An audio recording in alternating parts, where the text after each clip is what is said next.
Bonsoir et bienvenue sur le plateau de MTP BOXING. Ce soir, nous sommes dans la magnifique ville de Genève pour le WNC X-Brave CF 94. Et pour cette émission spéciale, je serai accompagnée d'une journaliste hors pair, combattante de MMA, j'ai nommé Awa. Bonjour Awa. Bonjour Valentina. Ce soir, nous allons bien évidemment parler de MMA et nous aurons également à nos côtés des invités de prestige, sponsors de cette soirée, Oran Nezanir du Le Maxime Genève, Nabil Jaafri de la Multivers Suisse Expo et enfin Jonathan Oleskiewicz de Eagle Chain. Et surtout, restez bien connectés car en fin d'émission, deux grosses surprises vous attendent. Je vous en dis pas plus, mais restez connectés. Alors Awa, prête pour cette soirée? La soirée s'annonce juste dingue. Exactement Valentina, je suis plus que prête. On est tous là présents. Ça va être une soirée exceptionnelle. Et pour vous faire entrer tout de suite dans l'ambiance du WNC, je vous propose une petite vidéo d'introduction. C'est parti!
Le ton est donné, le MMA s'affiche en grand. Et pour ouvrir cette émission comme il se doit, on accueille celui par qui tout a commencé, Mohamed Benziane, fondateur du WNC. Bonsoir Mohamed. Bonsoir Valentina. À ses côtés, un premier sponsor de cette soirée, Oran Nezanir, représentant du Le Maxime Genève. Bonsoir Oran. Bonsoir. Ce soir, l'Arena de Genève accueille l'un des galas les plus ambitieux jamais organisés ici en Suisse. Un partenariat inédit avec Brave Combat Fédération, l'une des plus grandes organisations internationales de MMA. Mais cette soirée, c'est avant tout le fruit d'une vision, d'un homme qui a osé y croire. Mohamed, ça y est, on y est. Quel sentiment ça te fait de voir tout ça se concrétiser ? C'est un plaisir incommensurable. Je dois dire que c'est un mélange entre euphorie, excitation et je dois avouer que quand hier on est arrivé lors du montage des structures, etc., je dois avouer que j'ai pris peur parce que je voyais les câbles de partout, etc. Et aujourd'hui, ben voilà, je vois que le travail est fini, abouti. Et c'est avec beaucoup d'émotion voilà, qu'on va faire cette deuxième édition. Et j'espère que le show et que vous passerez autant de bons moments que moi, quoi. Oui, c'est vrai. On sent effectivement que ce gala est un réel tournant pour le MMA en Suisse. Raconte-nous un petit peu comment est né le WNC et comment est né surtout ce partenariat avec le Brave. Alors, à la base, moi je suis préparateur physique et nutritionniste et je voyageais beaucoup avec mes combattants dans différentes organisations. Et je me suis dit, en Suisse, nous, on n'a pas vraiment d'organisation professionnelle ou même amateur. Et il y avait un marché à prendre. Et le MMA suisse était en pleine expansion, on a beaucoup de clubs. Et je me suis dit, faut se lancer. On a fait une première édition au mois de septembre, qui s'est très bien passée. On a réitéré l'expérience. Cette fois-ci, on avait une vision beaucoup plus grande. Malgré bien n'ayant fait qu'une seule édition, j'avais pour ambition de viser l'international. Et j'ai contacté le Brave pour leur proposer un partenariat sur cette édition. Oui, et moi je vais ajouter quelque chose. Il faut dire que Mohamed, c'est quelqu'un de généreux, parce que ce soir, en plus de nous offrir une carte exceptionnelle, il y aura également une ceinture en jeu. Je te laisse en parler, Mohamed. Alors oui, donc je ne sais pas si les gens ont regardé un petit peu la fight card, mais on a des combattants extraordinaires de grands noms. On a Youssef Bouganem, Damien Lapillus, Alex Lohoré. Et pour clôturer cette soirée, on a une défense des ceintures, des poids lourds. Donc l'enjeu est colossal. On aura 2 gros guerriers et 2 gros bébés dans la cage. Ça risque de secouer un petit peu. Mais voilà, donc je pense que le show sera à la hauteur de l'événement. On en est certain. Je vais rajouter encore un petit truc. Moi, je pense que ce projet, c'est un projet qui a été fait avec le cœur, parce que Mohamed ne le dit pas, mais il s'est bien évidemment entouré des meilleurs partenaires, mais il a bénéficié aussi du soutien de sa famille, et au fond, on peut dire que c'est ça la réussite du WNC. L'organisation, c'est une organisation familiale, donc je travaille avec ma femme, mes enfants doivent être encore quelque part par là s'ils ne sont pas dans la cage. Et voilà, j'ai des collaborateurs extraordinaires comme Oran. Et c'est un plaisir de travailler comme ça. C'est vraiment une ambiance familiale, il n'y a pas de prise de tête. Et puis je pense qu'en ayant cet état d'esprit-là, on peut que progresser. Oui, effectivement. Oran, je vais me tourner vers vous maintenant. Oui. Alors, vous êtes le représentant du Le Maxime Genève. Alors, pour ceux qui ne connaissent pas, est-ce que vous pouvez présenter ? Donc le Maxime, c'est un lieu, disons que c'est l'un des premiers lieux de perdition de Genève qui est devenu une discothèque.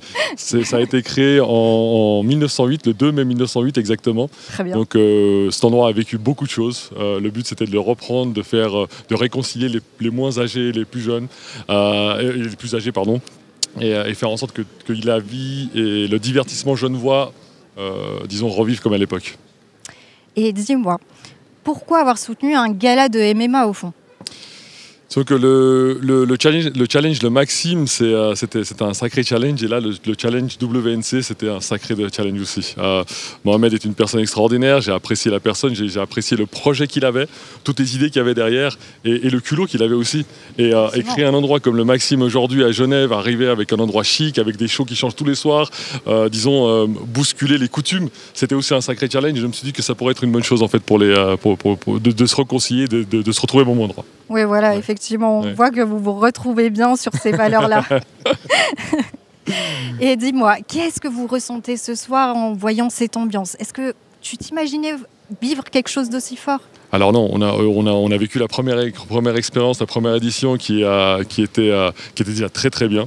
Aujourd'hui, je pense que celle-ci va être encore plus extraordinaire et je pense qu'il y en aura d'autres qui suivront et elles sont de mieux en mieux. De toute façon, je pense que Mohamed va apprendre des petites erreurs, des petits couacs qui se passent pour évoluer et c'est comme dans chaque business en fait, c'est toujours la même chose. On évolue avec les erreurs, on évolue avec l'expérience. Donc aujourd'hui, c'est vraiment ça qui va perdurer et qui va faire en sorte qu'on envoie des centaines d'événements comme cela.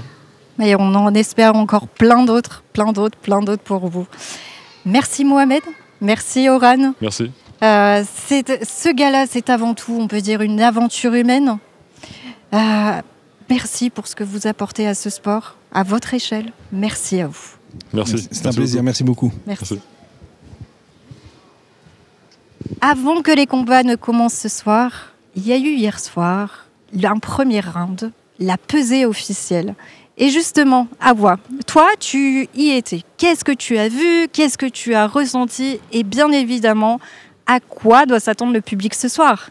Alors Valentina, ce soir, ce sera une soirée incroyable. Remettons un peu les choses dans leur contexte. Nous avons en premier temps le Warriors Night Championships, représenté par Mohamed, qui est associé avec le Brave. Leur objectif est simple, nous faire le show. Pour ce faire, ils ont fait une carte qui est avec des combattants explosifs. Alors pendant la pesée, il y avait déjà énormément de tensions sur la carte préliminaire. Il y aura aussi des combats amateurs et ce sera suivi par la carte principale où il y aura des grands combattants qu'on ne présente plus comme Alex Lohoré, Youssef Bouganem et Damien Lapillus, excusez-moi. Il y aura aussi la ceinture qui sera mise en jeu, comme l'a dit Mohamed tout à l'heure. Ce sera des featherweight, donc une très grosse division. Il y aura énormément de puissance et en général, cette catégorie-là, ça ne dure pas très longtemps. Donc restez bien branchés jusqu'au bout et il y aura quelques surprises aussi, Valentina. Oui, effectivement.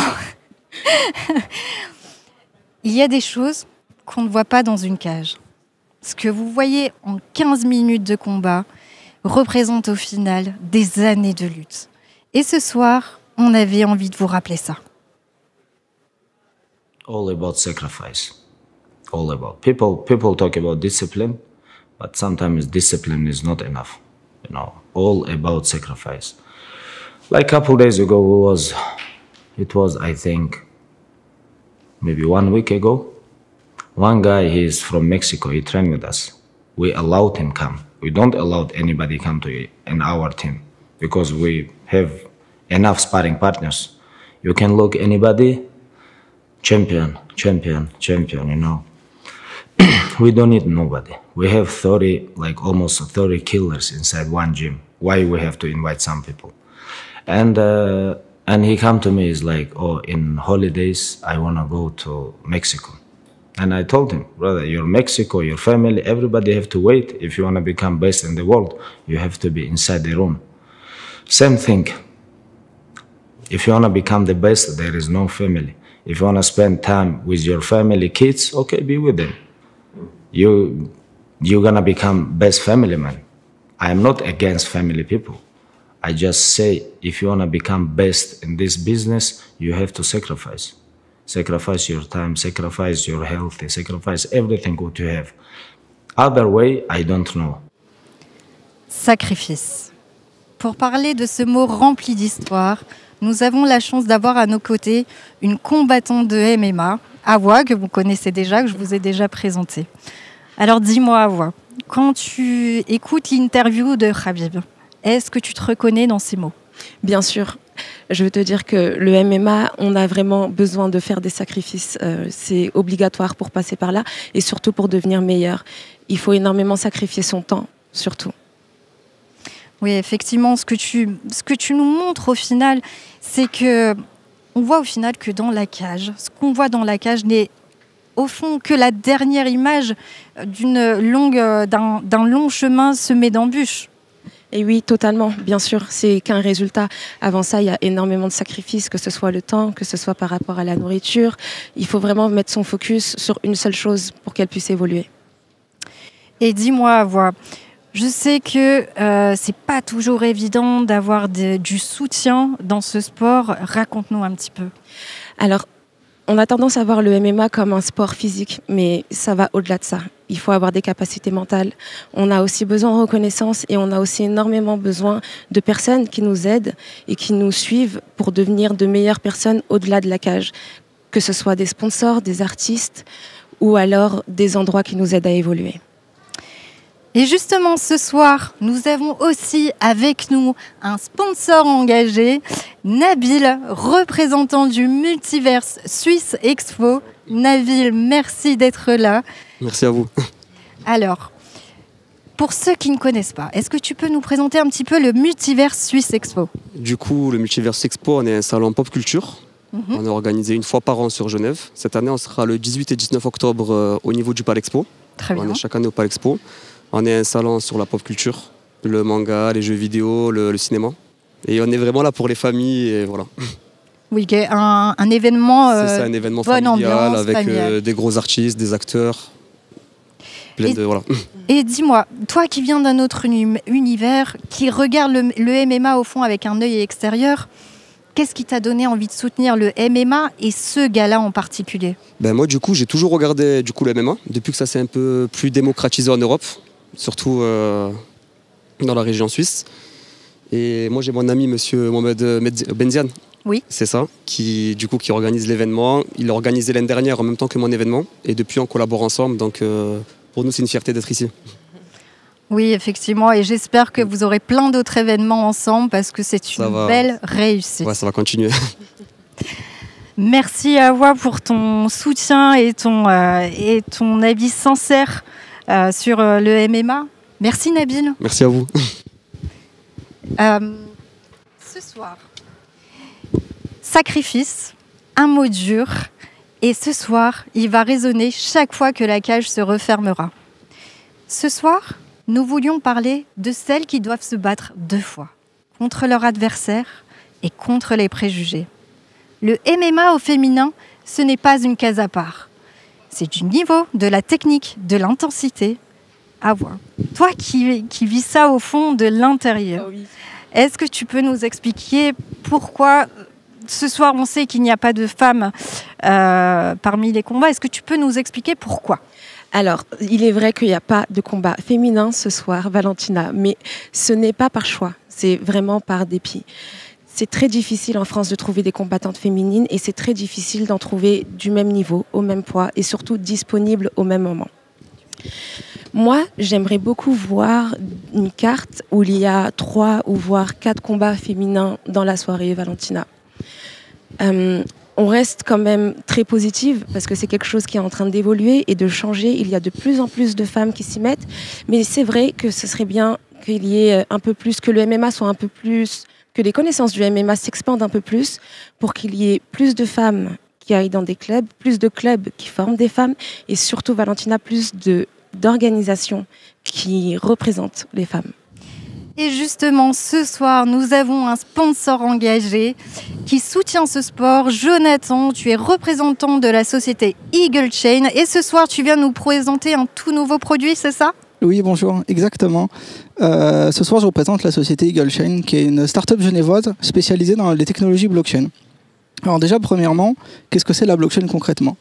La blockchain, c'est une technologie qui est décentralisée, qui est sécurisée et qui est transparente et qui permet de construire un nouveau type d'application, une nouvelle génération d'applications plus sûres et de rentrer dans une nouvelle forme d'économie plus moderne qui est la token economy. Alors aujourd'hui, à cet événement tout particulier à l'Arena de Genève, on vient vous présenter notre dernier produit qui est une application dédiée au sport de combat et aux combattants. Score.live. Donc Score.live, qu'est-ce que c'est? C'est un véritable écosystème Web3 qui permet aux fans de soutenir son combattant en achetant des NFT et en pronostiquant et pariant sur ses victoires. Côté combattant, c'est très simple. Ça lui permet de contrôler son image, d'en tirer des revenus et de créer une communauté forte. Notre but, très simple, c'est de permettre en fait de renforcer le lien entre les fans, entre les combattants et les organisateurs et repenser entièrement la dynamique du spectateur. C'est simple, c'est intuitif et c'est sécurisé. Merci Jonathan. Merci. Merci pour ton soutien à ce sport, pour le MMA. Merci beaucoup à vous. Merci. Alors ce soir, je vous avais parlé d'une grosse surprise. Voici les surprises qui vous attendent. Ce soir, le combat est partout.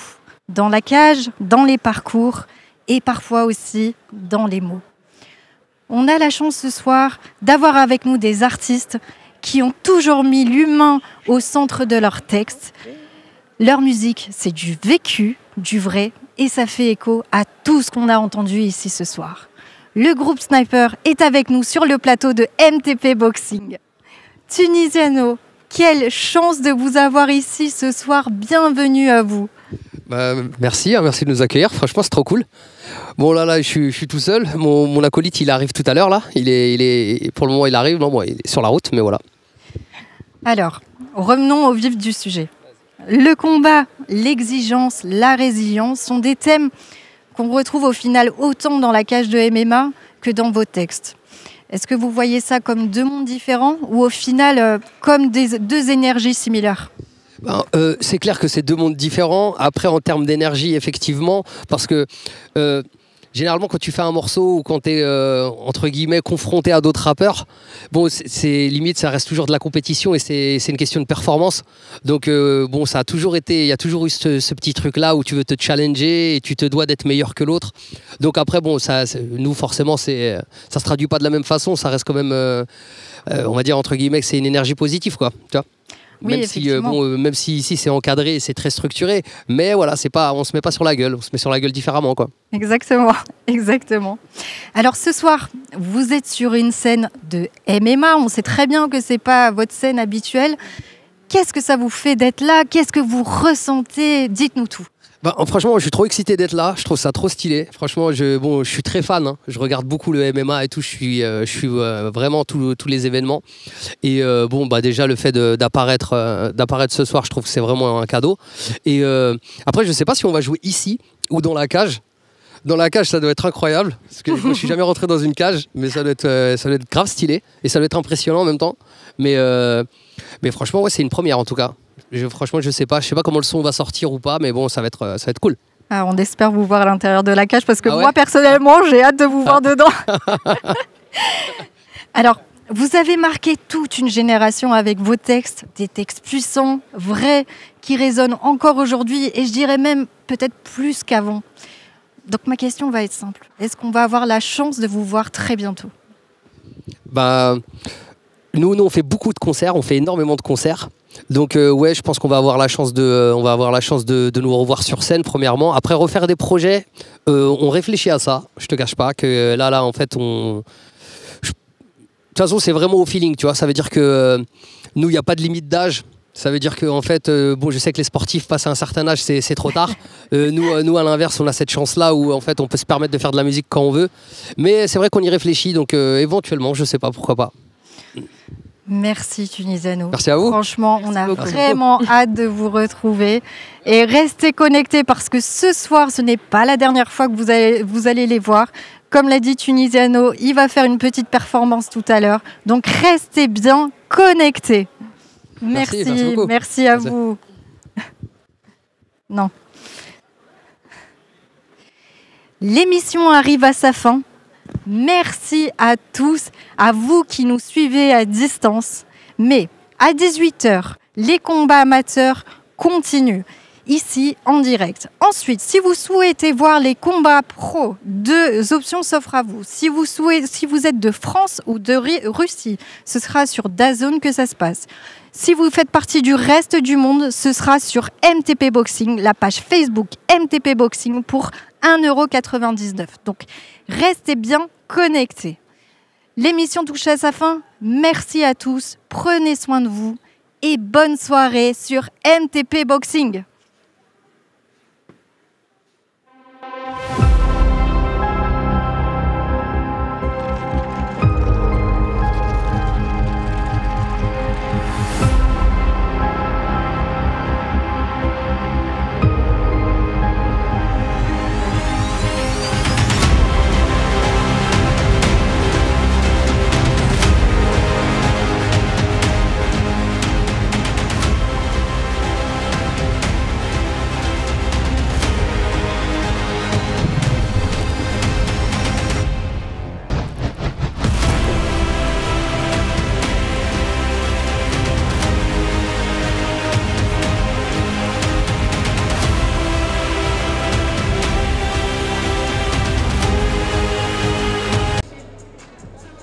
Mesdames et messieurs, bonsoir. Est-ce que ça va? Ah, vous le savez, les combattants et moi-même avons besoin de vous, il va falloir faire du bruit ce soir. Même si vous avez affaire aux amateurs pour commencer, ils vont avoir besoin de votre force, de votre voix, de vos bruits. Faites un peu de bruit.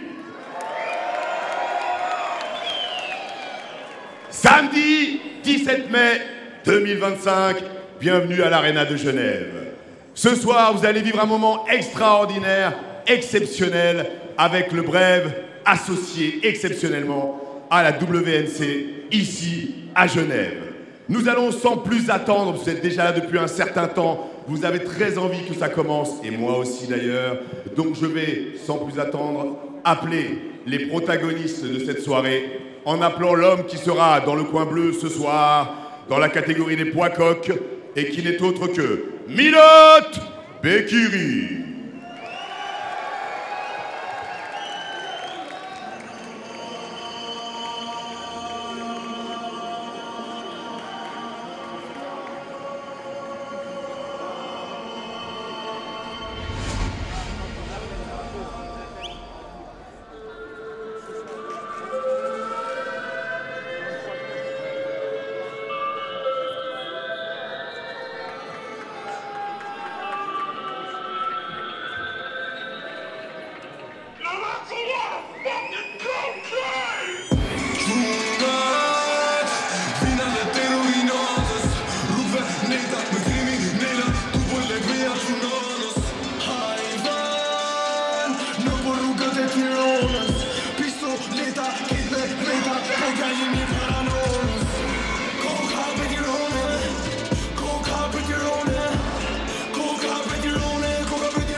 Bienvenue.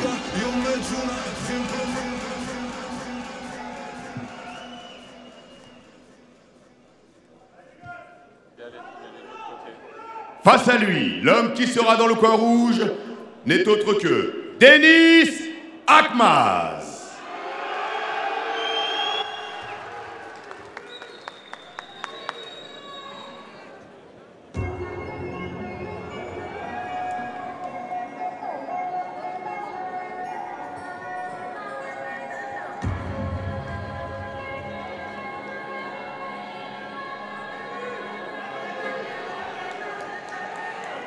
Je recherche mes limites. Je corps qui rappe sur mon gilet. Personne te sauvera, carton dans le cul dans ma mêlée. Je peux pas perdre une mêlée, pourtant laisse remplir la malheur. Je sais qu'ils prieront leur Dieu quand je vais plonger leur tête dans ma cuvette. Bienvenue ce soir à la soirée. Bienvenue ce soir à la soirée donc, du Brave, associé à Warriors Night Championship. On a actuellement notre premier combat, qui est un combat amateur. Ils sont en train de faire leurs entrées. Je vous laisse profiter de l'entrée.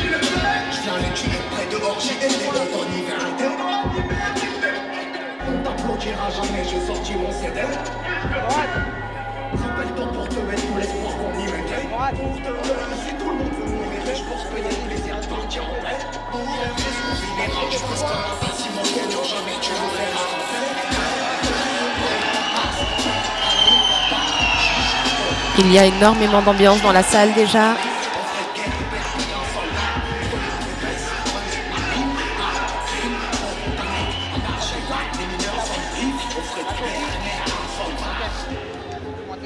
Voilà, donc comme vous pouvez le voir,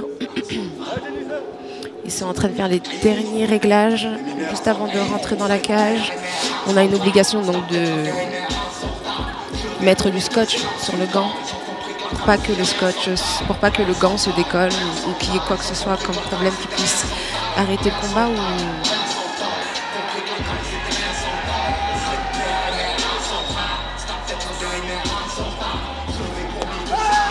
Bienvenue.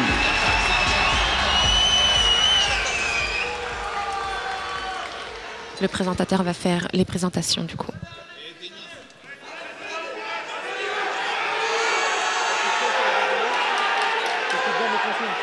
Mesdames, Messieurs, nous sommes dans la catégorie des bantamweight, poids coq, moins de 61 kilos. 3 reprises de 3 minutes. Il sera dans le coin bleu ce soir. Il nous vient de Suisse, du club Yarabushi, âgé de 18 ans, mesurant 1,75 m, accuse le poids de 60 kg et 800 grammes. Ce n'est autre que MTPBOXING.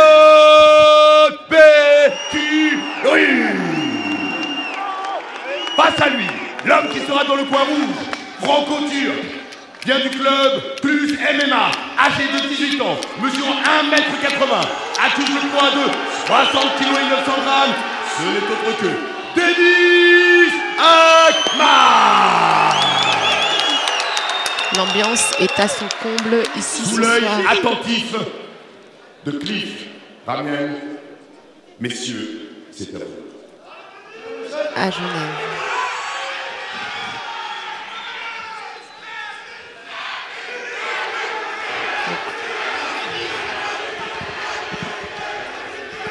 On attend que la cage se referme.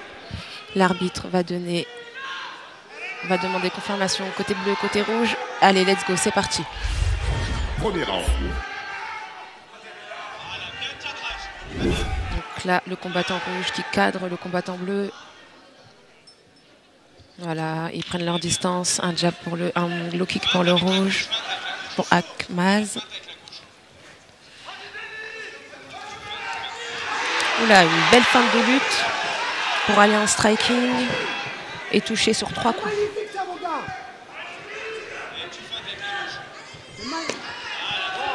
ça fait un... Waouh, waouh, waouh, waouh. Waouh, waouh, waouh, waouh. C'est un contre, un très beau contre. Encore un deuxième contre de la part de Akmaz. Un 1-2 qui passe et qui rentre, ça clinch, ça va à la lutte. Et c'est Akmaz qui met la pression contre la cage. Imad qui essaye de s'en sortir. Voilà, il rentre un double underhook. Il essaye de soulever. Ah non, il a un double et un overhook. Akmaz continue quand même de mettre la pression. Voilà, donc l'objectif ici pour Akmaz, ce sera de le ramener au sol. Mais pour l'instant, Bekiri défend très très bien. Ah, il a quand même réussi avec la Greco. Donc, il avait un double under et il l'a fait un crochet extérieur. Donc là, Akmaz va chercher à stabiliser la position pour pouvoir mettre des frappes ou introduire une soumission. L'objectif de Bekiri ici, ça va être de ressortir. Voilà, là il essaye de reprendre en garde. Et l'objectif, c'est de ne pas laisser son adversaire s'exprimer, que ce soit avec ses frappes ou avec ses tentatives de soumission. Il essaye de reprendre dans la garde, mais Akmaz essaye de passer en demi. C'est passé, mais Bekiri a tout de suite repris la garde. Elle est encore ouverte, donc il y a encore des chances pour qu'il puisse sortir. Il ne reste plus que 50 secondes. Premier round du premier combat de cette magnifique soirée. Avec une carte qui, je le rappelle, sera très intéressante. Tous les combats seront à regarder ce soir. Voilà, il a réussi à fermer la garde du coup. Là, son objectif à Bekiri va être de se relever ou de switcher, donc de changer la position, de passer au-dessus, d'en dessous. Tentative de soumission pour Bekiri. Un juji plutôt bien engagé. Le coude m'a l'air d'être un peu sorti. Voilà, la Akmaz doit effectuer une rotation. Voilà, exactement, pour pouvoir défendre du coup. Et il passe en side. Il reste 3 secondes de chrono. Fin du premier round.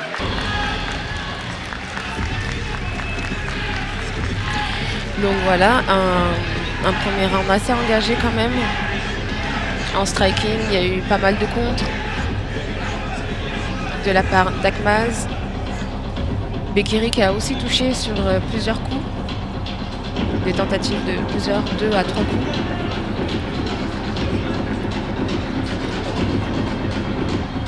Il faut rappeler qu'Akmaz, c'est son premier combat aujourd'hui. Et il est plutôt bien engagé.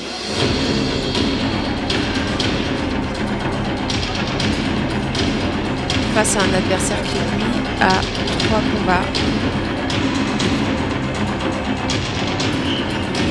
4 combats et 3...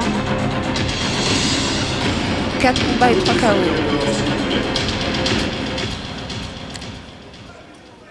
Et c'est parti pour le deuxième round. Il y a énormément d'ambiance dans la salle déjà. Et ce n'est que le début de la soirée. Ça se check et c'est reparti. Prise de distance, de jab, des feintes de jab. High kick. Ah, ça rentre en lutte pour Bekiri. Malheureusement, c'est bien défendu pour Akmaz.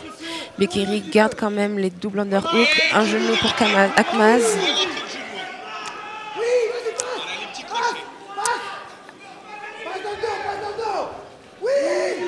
Très bonne défense pour Bekiri, ça. Les genoux, lorsqu'il y a une tentative d'amener au sol, c'est parfait. Très beau sprawl.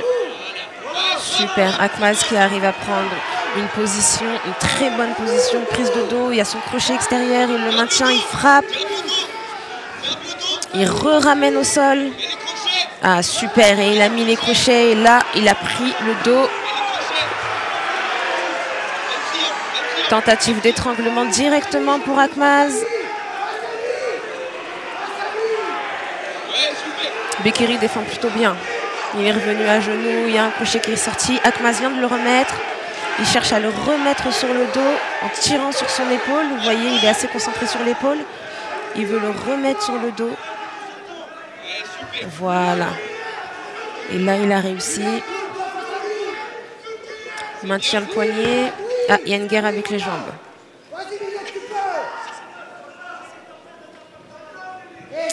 Ok, il reste 1 minute 25. Je pense que Akmaz devrait favoriser les frappes. Ça créera des ouvertures. Ah, c'est passé. Il n'a pas encore tapé. Ok. Et c'est une victoire pour Akmaz. Premier combat en MMA. C'est magnifique. Magnifique.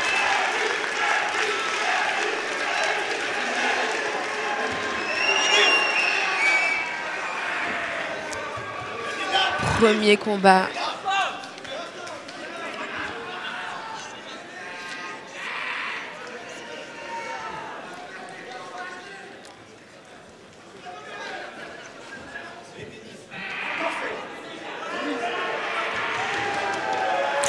Il faut rappeler qu'Akmaz provient du karaté mix où il a été champion de France. Percussion, projection, soumission.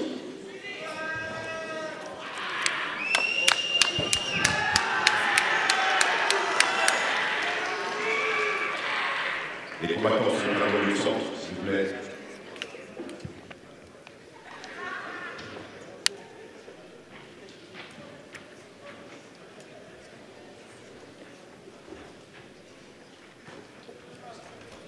Et c'est une victoire par soumission du coin rouge. Denis Akmaz. Plus MMA. Ce garçon vient de remporter le premier combat de cette soirée. Merci de l'applaudir encore grandement.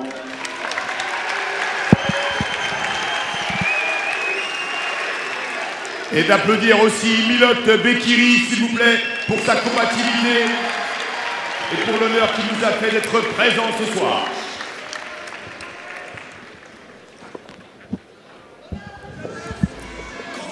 Donc voilà, nous avons les highlights de l'entrée des deux combattants qui viennent de combattre.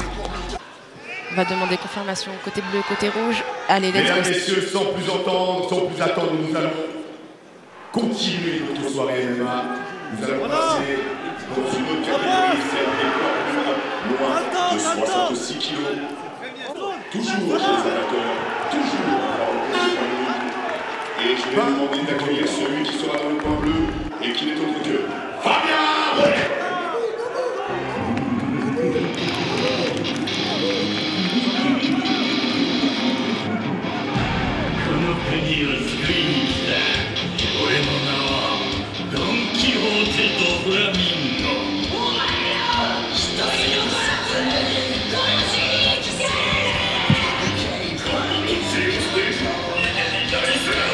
Fabien Rollet qui représente la France, alias le pirate.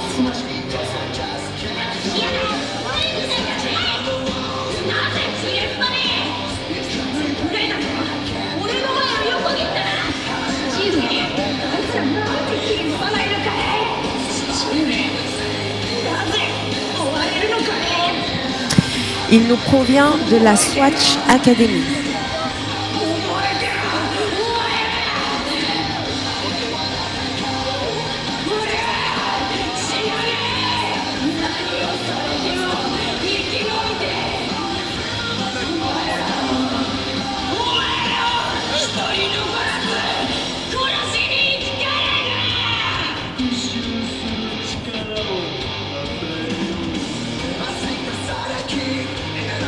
Il a 3 combats à son actif.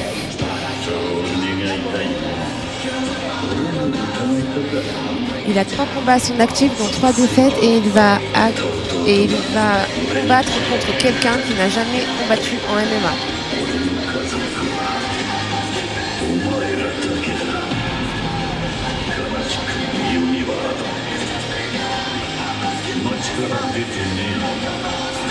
Fabien Rollet. Bienvenue.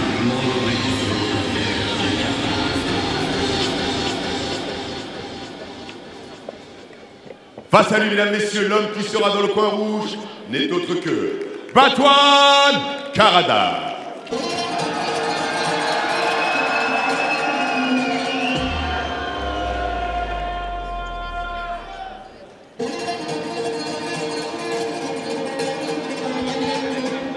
Ils ont tous les deux le même âge et ils font la même taille.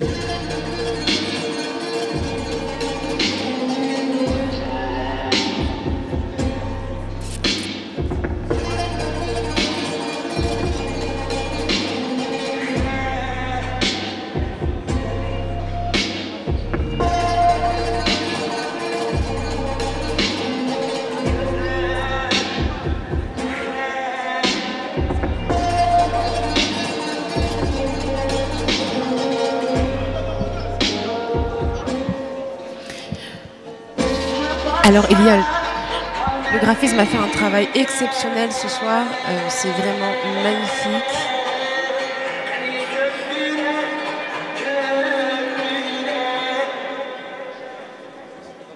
Nous attendons l'entrée du combattant, donc du coup,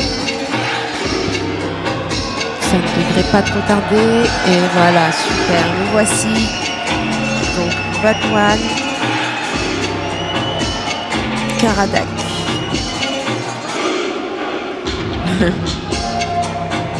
Qui arrive bien en rythme avec la musique. Je vous laisse profiter de son entrée.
Le Brave, toujours en association avec la World Warrior Night Championship, mesdames, messieurs. Ce soir, exceptionnellement, vous êtes au rendez-vous. C'est le deuxième combat de cette soirée. Il sera dans le coin bleu ce soir. Il nous vient de France, du club SWAT, âgé de 23 ans, mesurant 1m74, accusant le poids de 64 kg et 100 grammes. Ce n'est autre que Fabien Rollet. Face à lui, dans le coin rouge ce soir, Franco Turc, de Fight Evolution 74, âgé de 22 ans, mesurant 1m75, accusant le poids de 65 kg et 800 grammes, ce n'est autre que Batouane Karada.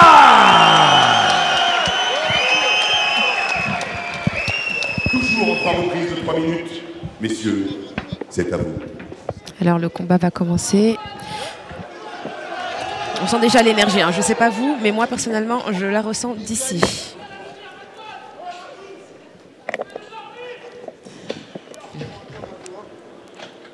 Et c'est parti pour le premier round qui va durer 5 minutes. Let's go. Waouh, ça commence directement, jab et on touche. 1, 2 et on touche. Waouh, what? C'est incroyable. C'est incroyable, c'est incroyable. Ça a duré Ça a duré 10 secondes. Ça a duré 10 secondes. Ça a dû durer 10 secondes. Ça a duré 10 secondes. Une, deux, 3. Le classique. C'est incroyable ce qui vient de se passer. Voilà. Et il touche en plus sur son bras arrière. Donc, même pas sur son bras avant, pardon. Donc il touche sur le 2. Premier jab. Et un gros bras arrière qui déjà sonne. Ah d'accord, il remet encore un bras arrière. C'était tellement rapide. C'était tellement rapide. Incroyable. C'est incroyable. Donc on s'assure que tout va bien, du coup, dans le coin bleu. À savoir si le combattant va bien, s'il se porte bien. Très belle victoire, ça.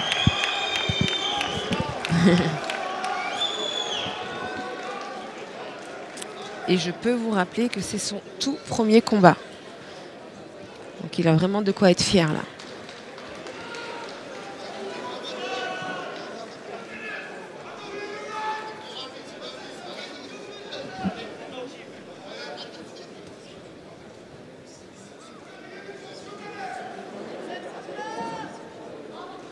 Il a été, je pense qu'il a été lui-même surpris de ce qui vient de se passer. C'était très rapide. Ça a dû être un choc. Parce que quand on rentre dans la cage, en général, on est assez confiant. On est sûr de soi. C'est quand même du temps de préparation, tout ça. Donc quand ça arrive de manière aussi soudaine et qu'on arrive à peine à s'exprimer, c'est très, très, très, très difficile. Mais c'est le jeu. Ça fait partie du MMA. Donc voilà, étant combattante, ce que je peux vous dire, c'est qu'il faut être résilient. Il faut vraiment s'armer de résilience quand c'est dur. Et exprimer sa joie quand on gagne. Qu'on va donner les résultats de manière officielle. Vous l'avez compris, la victoire est sans appel. Et dans la première reprise, gagne par chaos technique. Le coin rouge, Plateau.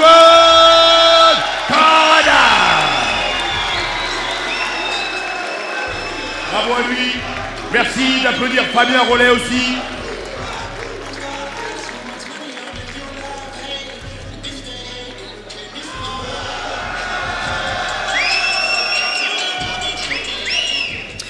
Donc il faut le rappeler hein, dans ce genre de contexte-là, bien évidemment, c'est dur. Photo d'immortaliser l'instant. Merci messieurs. On peut encore applaudir ce chaos fulgurant. Patoine Karadag, mesdames, messieurs. Mais il ne faut jamais abandonner, surtout pas dans le MMA. Alors j'envoie ma force à Fabien.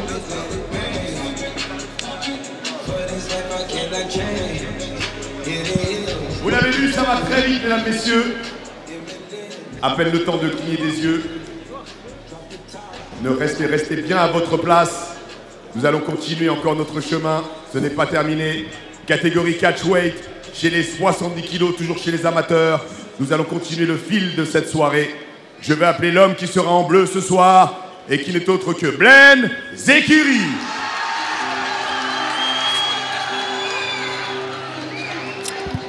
On accueille maintenant le 3e combat de la soirée ici à Genève.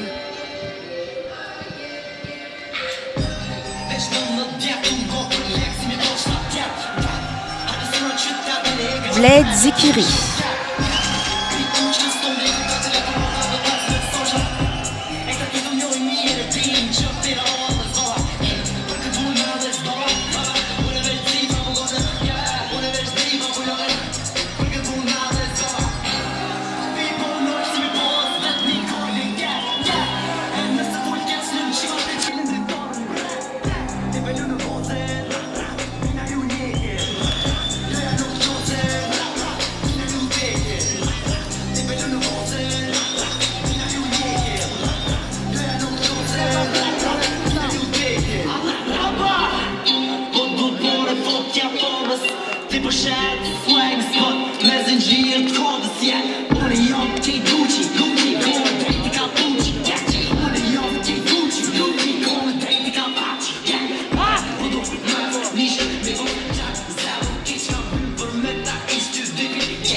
Donc voilà, je vous laisse profiter aussi un peu de l'entrée des combattants, histoire de ressentir un peu leur énergie, leur musique.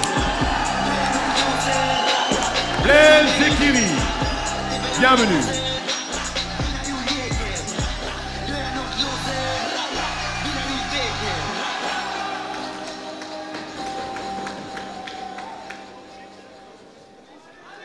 Face à lui, l'homme qui sera dans le coin rouge.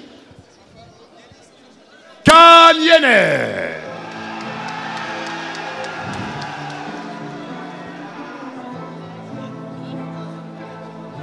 Et c'est maintenant à son adversaire de faire son entrée.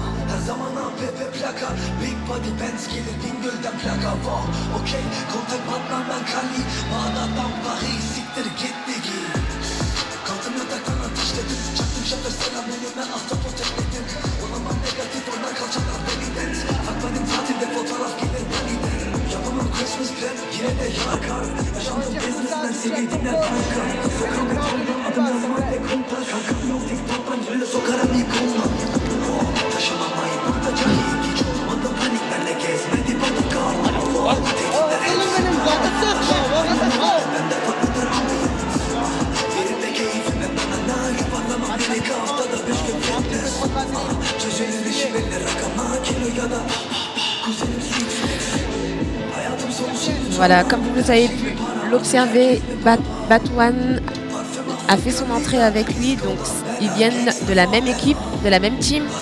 Il a mis un KO en 10 secondes juste avant et il lui a donné de l'énergie pour son combat. Il faudrait l'essuyer un petit peu.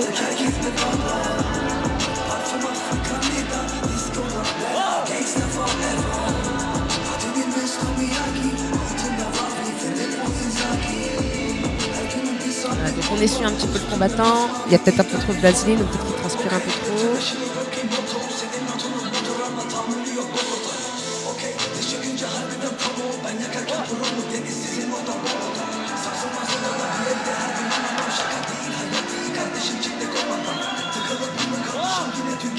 Plein d'équipes, bienvenue.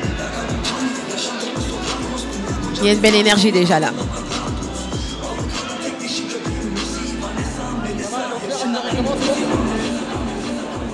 Mesdames, messieurs, catchweight des 70 kilos, toujours 3 reprises de 3 minutes.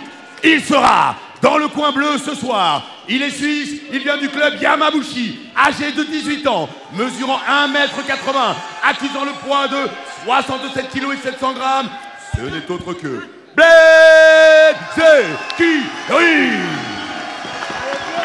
face à lui, l'homme qui sera dans le coin rouge est franco-turc. Il nous vient de Cluse MMA, âgé de 18 ans, mesurant 1,81 m, accusant lui le poids de 67 kg et 500 grammes. Ce n'est autre que Kanyene.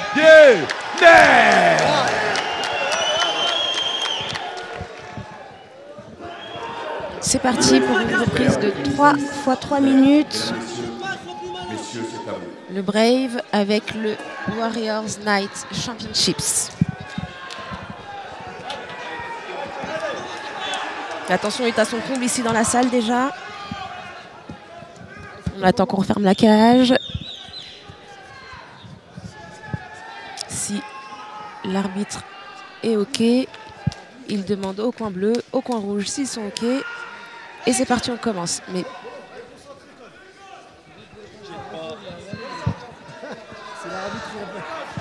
l'arbitre demande de patienter un tout petit peu, donc ça va commencer. Le médecin à nos côtés pour garantir la sécurité des athlètes. Lorsque le médecin sera de retour, on pourra. Et c'est parti pour le premier round. Les encourage, s'il vous plaît.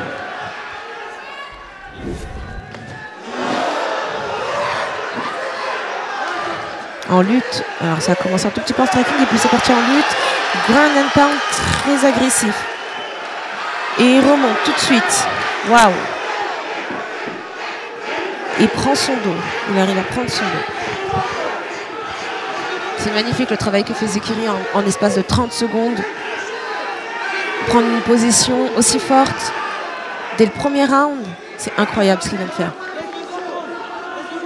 Voilà, donc là il essaye de contrôler. L'objectif serait de mettre son pied derrière. Voilà, exactement ce qu'il est en train de faire. Pour pouvoir remettre son crochet du coup et prendre son dos de manière plus stable. Voilà, il remonte. Ah, très bon réflexe, mais bon, il a suivi, Zekiri a suivi et il a verrouillé le dos. Donc là, ça va être un peu plus compliqué d'en sortir, mais pas impossible pour Yenner. Donc Yenner essaye de garder le bras de Zekiri pour qu'il évite de frapper, mais il a un deuxième bras. Ah là, il a bloqué les deux. Il essaye un peu de défendre, mais le problème de la défense, c'est que ça laisse toujours des ouvertures pour les attaques. Et il est vraiment dans une position défavorable, donc il n'a pas le choix que de se défendre. Donc Zekiri continue son travail, qu'il fait très bien jusqu'ici. 1 minute 25. Le ground and pound marche. Il est dans un très mauvais angle, mais il arrive à se réajuster. Ouais, l'angle n'était pas très bon. Il passe en position montée. Oh, le sweep. C'était magnifique, c'était très bien joué de la part de Yenner. Voilà, l'arbitre rappelle un peu l'attitude des coachs. C'est des choses qui arrivent dans l'engouement. Et la volonté de voir ses élèves briller, c'est de la passion. Voilà, donc Yenner qui met des frappes au sol.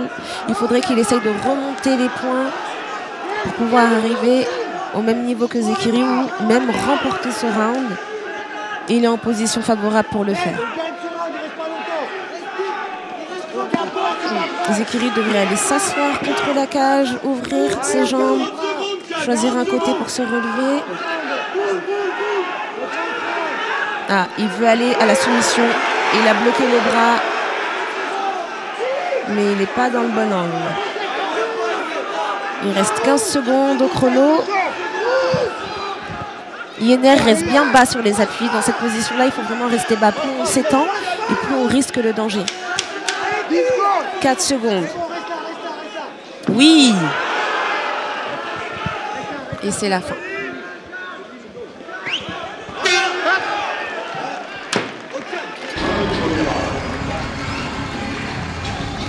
Premier round.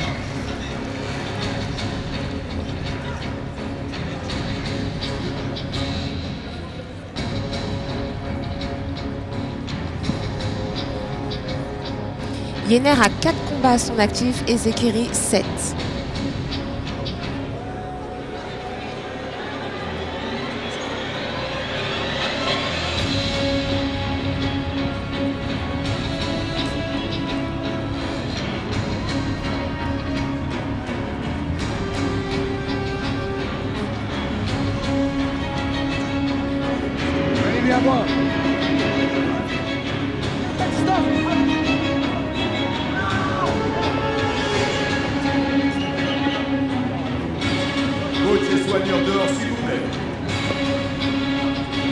Coach et soigneur dehors, s'il vous plaît.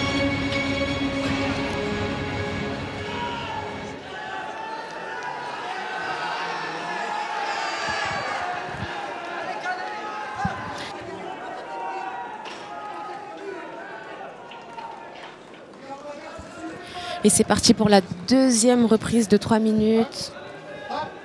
Let's go. Deuxième round. Deuxième round. Waouh, backfist.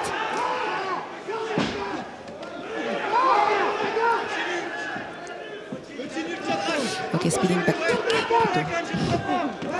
Et c'est rendu. Waouh, ça va un peu à la bagarre, mais bon, c'est du MMA. Et on voit bien qu'ils veulent tous les deux gagner. C'est Zekiri qui finit au sol et Yenner qui est au-dessus. Il essaye de recomposer pour le reprendre dans sa garde. Alors je pense qu'il faut faire très attention au sol de Zekiri. Déjà à sa morphologie, il a de longues jambes, donc les clés de bras, ça va y aller. Ok, il retourne debout.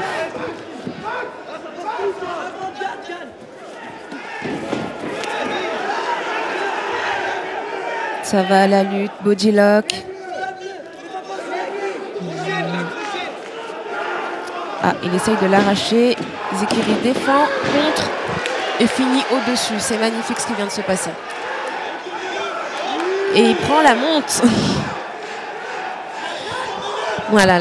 Ah, il va y avoir un sweep ou du ground and pound. Et voilà, c'est du ground and pound qui suit. Il prend le dos. Dans la logique, c'est frappe, étranglement ou étranglement si les choses se présentent bien pour Zekiri. Il faudrait qu'il mette du ground and pound pour rester actif. Ah. L'arbitre fait très attention, il observe très bien. Voilà, il est encore dans le dos. Il a fermé et il met des frappes. Yenner essaye de défendre la position comme il le peut, mais malheureusement, il y a une menotte. Et ça l'empêche du coup de sortir. Il devrait défendre la menotte en premier lieu. Et voilà, ça laisse de l'espace. Donc l'occasion de mettre du ground and pound. Ou il y a une tentative de soumission pour Zekiri.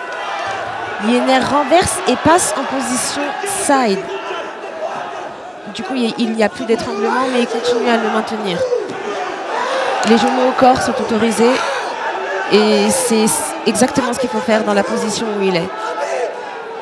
Yenner essaye de prendre une montre, mais Zekiri l'en empêche. Et Zekiri essaye de recomposer. Yenner l'a senti, donc il remonte. De l'anglaise. Très bien, très beau, très beau. Une combinaison de 3-4 coups.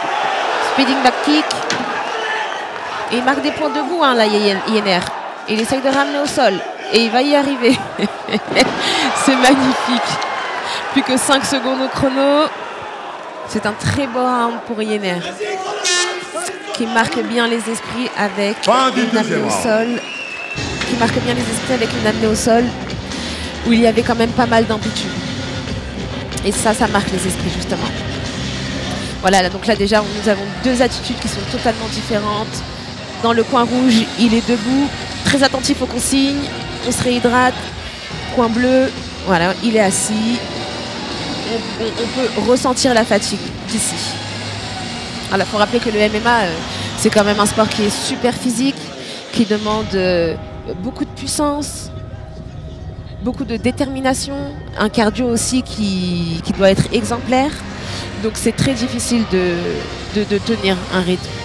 Là c'est en amateur, donc 3 minutes.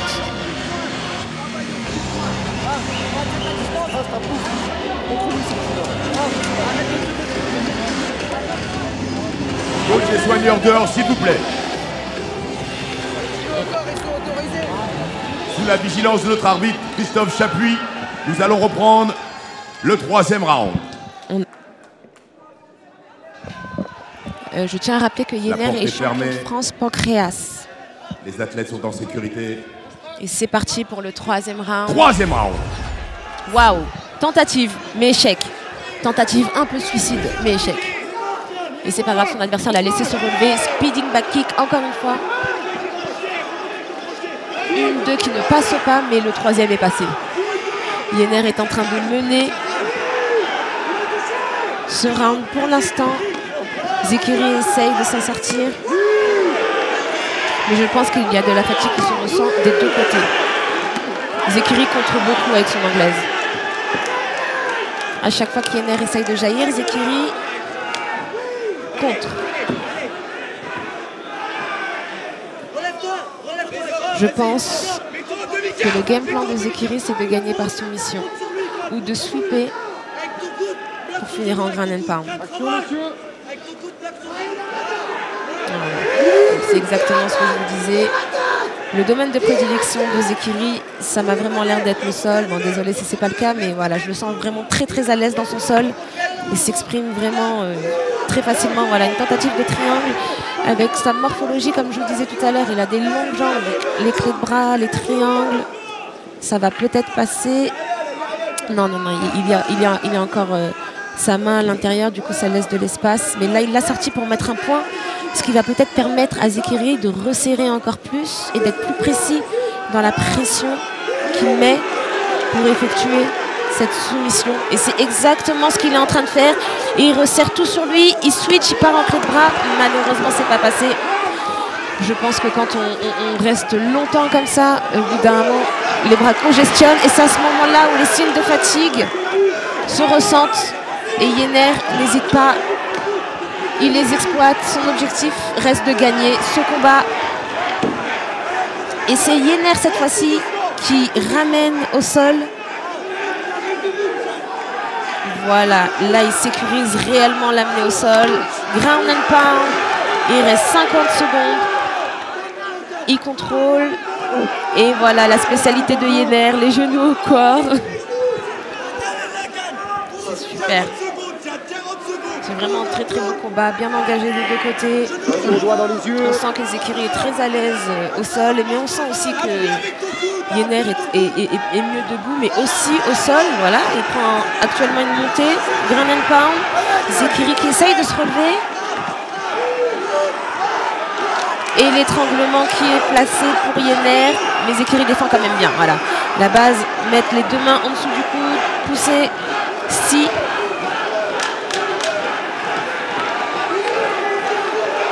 Le ground and pound. 4 secondes. C'est une très belle manière pour finir ce combat et le sécuriser surtout. Fin du 3e round et fin de ce combat.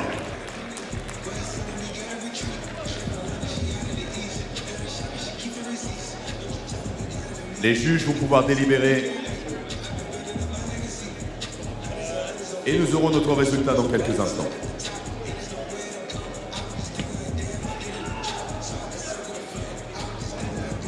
Voilà, donc vous avez les highlights un peu du combat.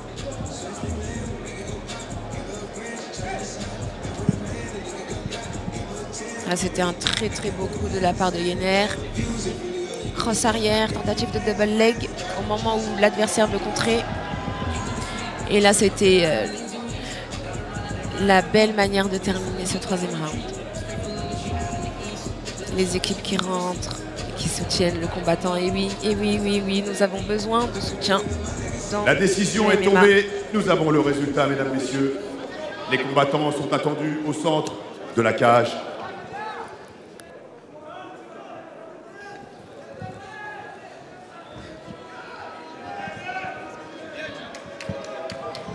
Et je tiens à rappeler qu'ils ont tous les deux 18 ans. Donc c'est des combattants très jeunes. Du Brave et Warrior Night Championship s'impose à la décision unanime.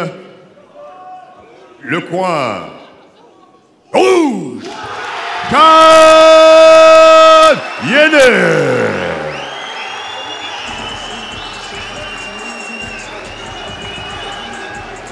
Bravo à lui, toujours dans le respect des combattants, on salue le camp opposé. Merci à Blen Zekiri aussi, qui n'a pas démérité. Merci à lui.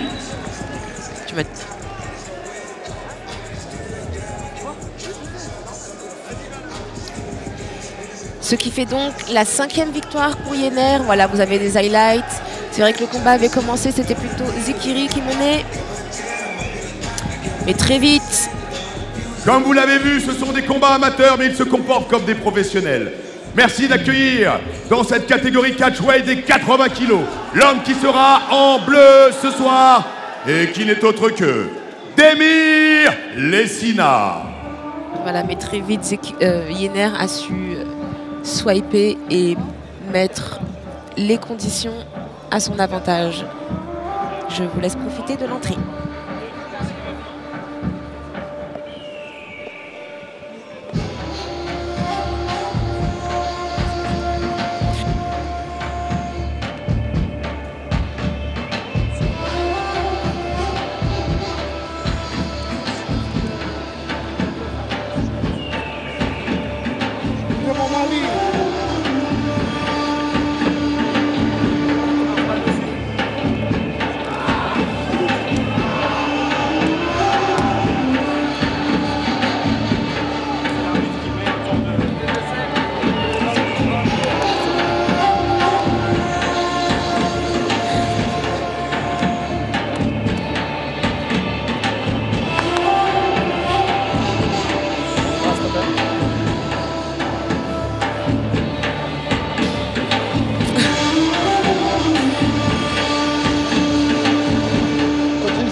chaque fois, sinon on met 2 heures pour marquer.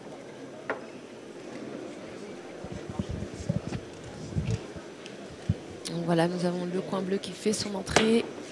Démir Lessina, bienvenue.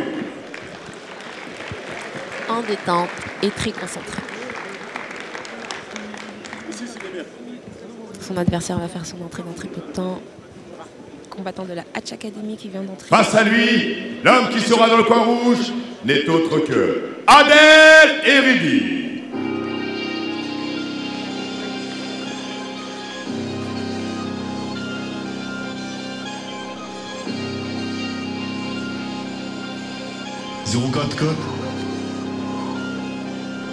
Je suis pas trop dans le paraître, un doré, je pète une canette, puis j'enchaîne un plat bombané. Forbidden la quête, coupe, personne m'arrête, j'y stagne la mort, je sais que c'est une question de paresse. Je suis venu pour frapper fort comme Hérédire, un radis on me l'a pas donné, j'ai dû me salir. Je répète, frapper fort comme Hérédire, un radis on me l'a pas donné, j'ai dû me salir. Bébé elle gonflait mais elle sait pas twerk, son seul don c'est pour gonfler des ballons. Je persiste dans le couloir comme Alsenberg, mais le but c'est que mes deux pattes finissent pas au ballon. 0-4-4 y'a des bons et des pouquilles, Yasminique, des filles bien, on sait que c'est des coquilles. Devant les pistes, je blacasse comme une coquille, j'ai 3-4-5 d'un coup, j'ai les yeux qui rougissent. Je viens du secteur comme HSN Jax, au studio sous Jack, on devient tous paro. Inconsciemment je passe toutes les étapes, ça m'attire le cash de la vente de carreaux. C'est la rue vers le roro, faut que je remplisse mes mains, l'image se répète, nique sa mère, j'attends plus de mains, non plus. Je répète, nique sa mère, c'est la rue vers le roro. Faut que je remplisse mes mains. Pour toi je peux pas donner.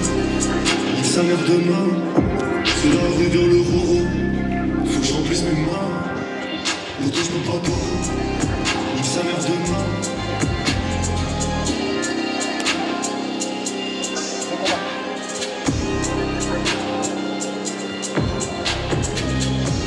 Adel Eridi, bienvenue. Et le coin rouge qui fait son entrée.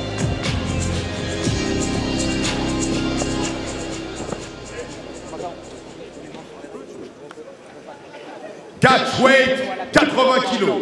3 reprises de 3 minutes. Il sera dans le coin bleu ce soir. Il nous vient de la Hatch Academy, âgé de 29 ans, mesurant 1,77 m, accusant le poids de 79 kg et 500 grammes. Ce n'est autre que Démir Lessina. Face à lui, l'homme qui sera dans le coin rouge, franco-algérien du Fighting Club Monasque, âgé de 20 ans, mesurant 1,88 m, accuse le poids de 79 kg et 800 grammes. Ce n'est autre que Adel Eridi. 3 reprises de 3 minutes. Messieurs, c'est à vous. Alors il y a déjà une différence d'âge. Eridi Adel qui a 20 ans et Démir qui en a 28. Il y a aussi une différence entre les combats, donc... Premier round. Et c'est parti pour le premier round qui commence de manière très concentrée.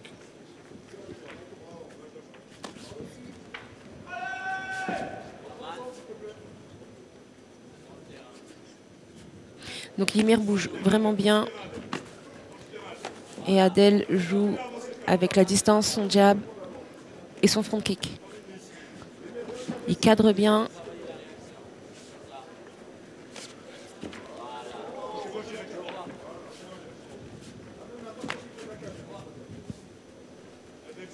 Voilà, donc les combattants sont très concentrés. Ça touche, ça défend.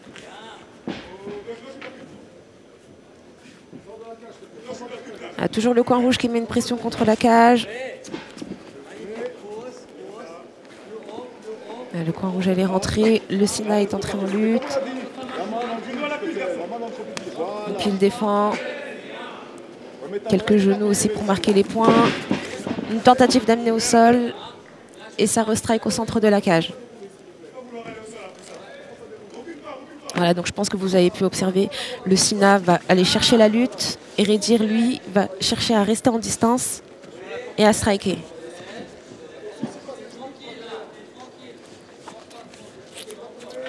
Switch. et des genoux pour marquer les points.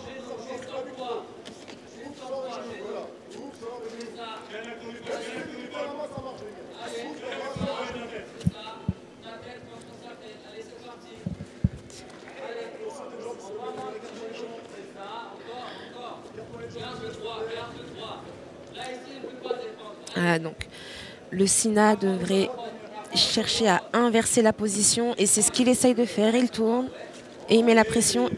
Hérédir est sorti tout de suite. Ça repart en striking au centre de la cage.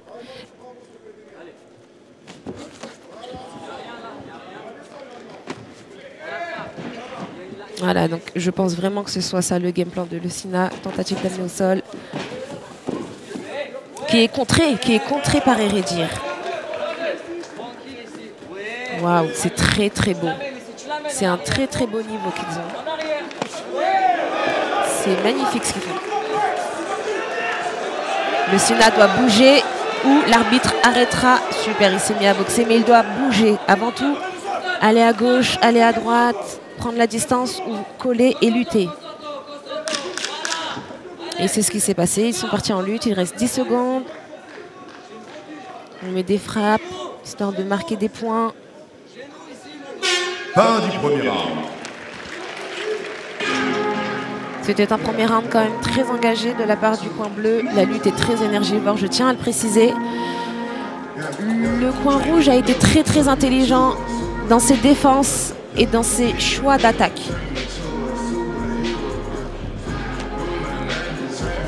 Voilà, donc vous avez les highlights. Le coin bleu, très agressif dès le départ, un gros striking, une grosse lutte, mais malheureusement ça a été déjoué. Et à partir de là, le coin rouge a commencé à s'imposer au premier round. Il en reste encore 2 de 3 minutes.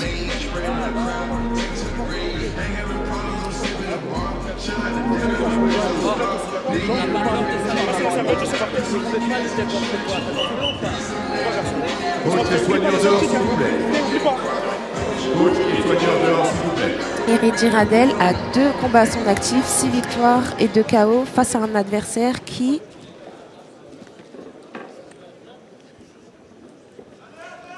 a 2 victoires et 2 KO. Voilà, donc on referme la cage et c'est reparti pour le deuxième round de 3 minutes.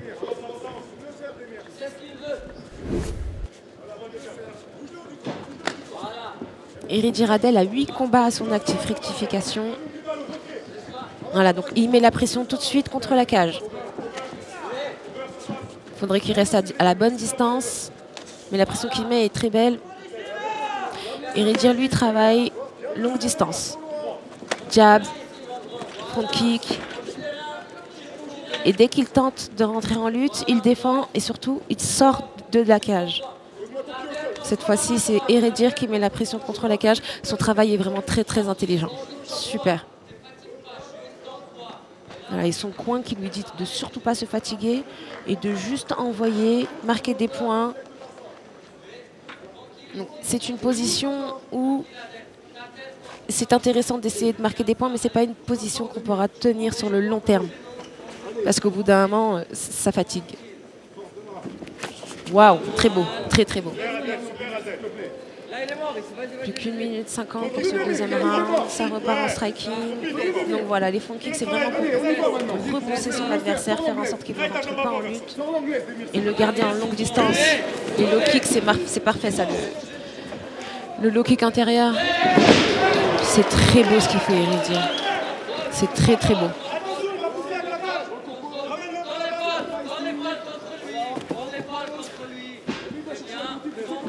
Ces transitions sont magnifiques. Passer de la side,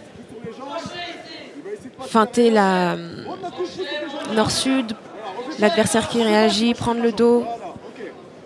1 minute 10, Demir. Il faut que tu proposes quelque chose. Là, c'est qui contrôle. C'est toi le premier sur l'action quand c'est sorti. Voilà, j'ai nous, ça sort, Demir. Voilà, donc là, Hérédir continue à mettre la pression contre la cage. Les Sina essayent de trouver des solutions. Je pense que ces armes ne suffisent pas, malheureusement. À l'heure actuelle, le MMA évolue beaucoup, donc les combattants sont assez complets. Il n'y a plus de discipline. 40 secondes. Demir. Action. Il faut que tu proposes quelque chose. C'est maintenant que tu le boxes. Respire et tu rentres. Une, deux. C'est pas lui le premier. Il n'y a plus de domaine de prédestiné. Mais il y a quand même une différence de combat, je tiens à le préciser. Hérédire a 8 combats face à Lucina qui en a seulement que 2. Mais les deux ont énormément de détermination et de volonté pour gagner ce combat. Et il faut savoir que le MMA est un sport où il y a énormément d'imprévisibilité. Tout peut se passer. Voilà, la Nord-Sud, il a vraiment une facilité au sol, des transitions au sol qui sont incroyables. Vraiment, vraiment. Ah, un petit signalement qu'il a tapé derrière sa tête. Il s'est excusé, tout va bien. C'est un sport qui rassemble le MMA et qui transporte énormément de valeur. Vous pouvez voir les highlights, du coup, la pression qu'il met contre la cage. Là, c'est quand il a fait la rupture de contact. Et là, c'était un contre. Magnifique.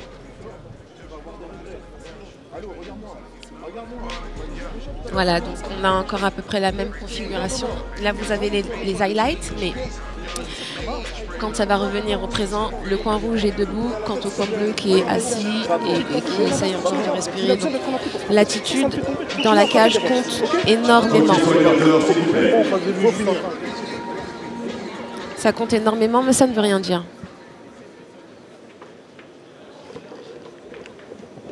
Comme je vous ai dit, l'imprévisible peut arriver dans ce sport et surtout dans ce sport. On réajuste un peu les protèges tibias. On ferme la cage. Les combattants sont au pied. Ça se check pour le dernier round. C'est joli. Et là, c'est à celui... Bon, c'est pas à celui qui fera le mieux, mais le Sina doit absolument remonter s'il veut gagner ce combat. Hérédire, lui, n'a qu'à continuer sur la lancée où il est. C'est très très bien ce qu'il fait. Dès que le Sina s'approche un peu trop, il bouge. Là, malheureusement, le timing était bon. Il essaye de défendre et c'est passé pour le Sina. Une première amenée au sol, une deuxième plutôt amenée au sol, réussie. Du ground and pound pour marquer le point. La garde est ouverte. Super.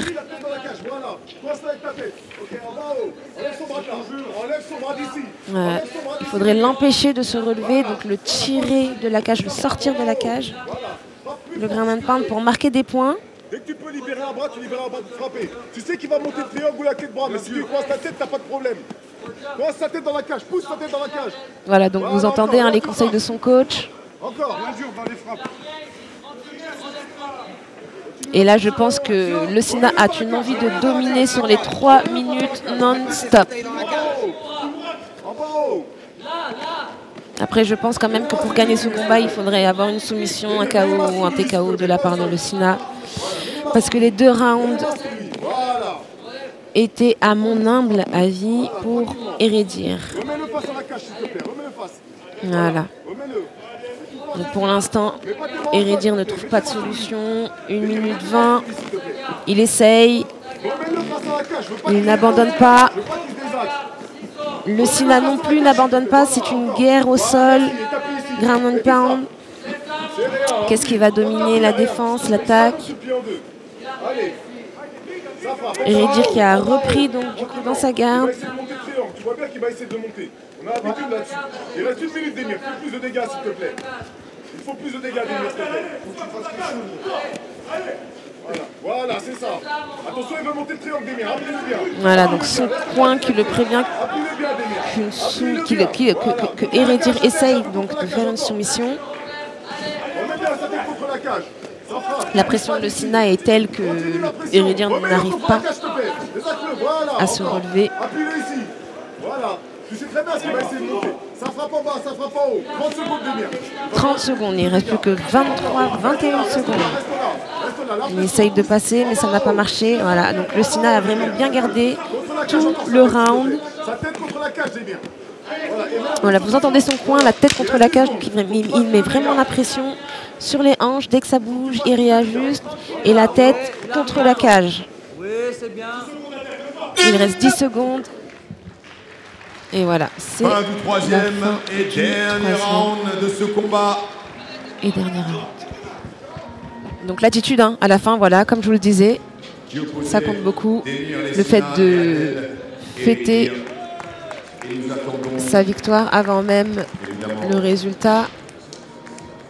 La décision des juges. Aide quand même à, si jamais c'est trop serré, rappelez-vous, c'est moi qui menais. Nous attendons la décision des juges. C'était un combat qui était incroyable quand même. Je ne m'attendais pas à ce que le Sina fasse un retour, surtout au troisième round, surtout après avoir été aussi volontaire dans la lutte, dans la volonté d'amener au sol. Se faire contrer aussi quand on veut ramener, ce n'est pas du tout facile parce qu'il faut défendre et se dire et trouver la force pour réattaquer derrière. Donc c'est vraiment pas facile.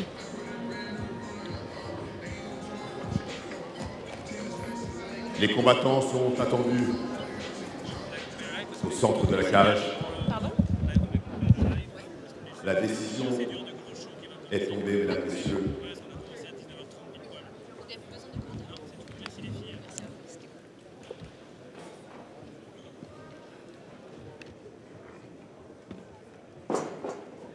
Et c'est une décision unanime dans cette catégorie des 80 kilos. S'impose le coin rouge. Adèle Hérédu.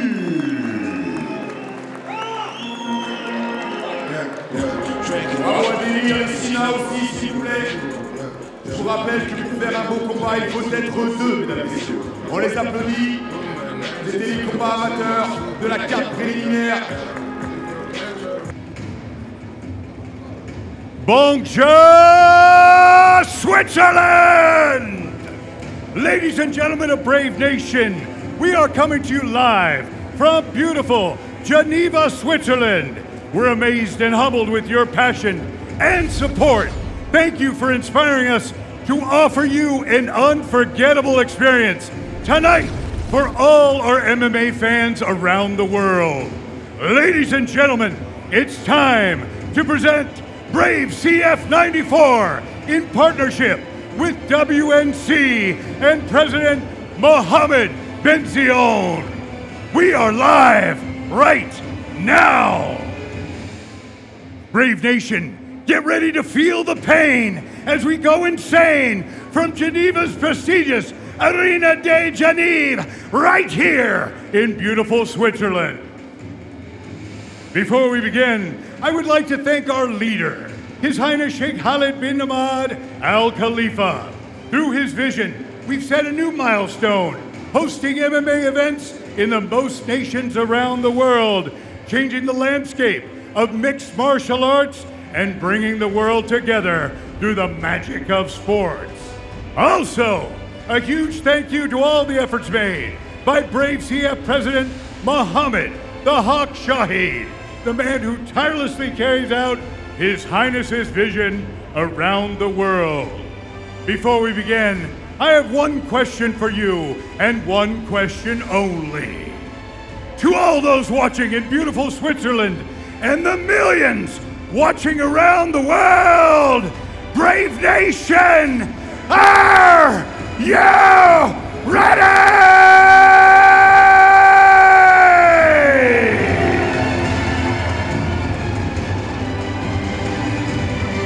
Finally, a huge thank you to Warriors Night Championship and our global partners.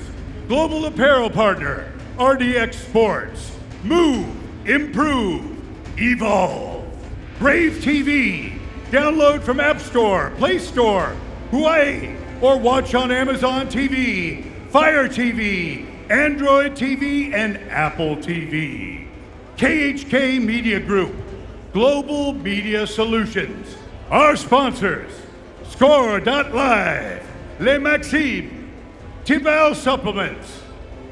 Thank you for your support in making this magnificent event a reality. Ladies and gentlemen, the cage is set. The fighters are ready. Can you feel the thunder? It's time to be brave.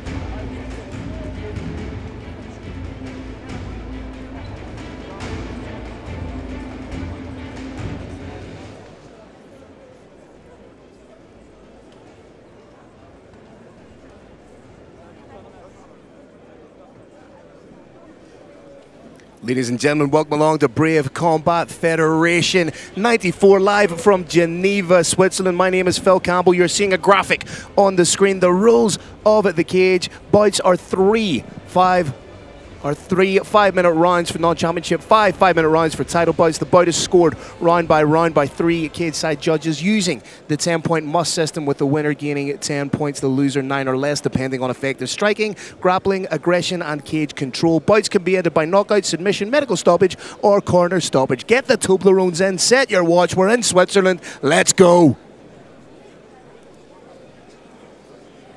Let's move on with our historic show, ladies and gentlemen, as we have our first fight on tap. First up, please welcome, representing Planet Eater, Plongez, and fighting out of Germany. Give it up for Jihan Magic Avuka!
Carrick, I was just saying to you in between, I absolutely love this song. A banger of a track. It is on my Spotify playlist. Jihan Magic Avuka taking his sweet time, making the walk to the Brave Arena, making, I would say making his opponent wait, but he's the first one out, so I'm not quite sure what the gamesmanship is here. Walkout time is a little bit more than we anticipate, but I think, Phil, that this fight is going to be a little bit shorter than we anticipate. Both these fighters, of course, coming off wins very, very early. Both of them in the first round. One of them, as I recall, in just 22 seconds. Like I say, ladies and gentlemen, I love that you're getting to enjoy this tune.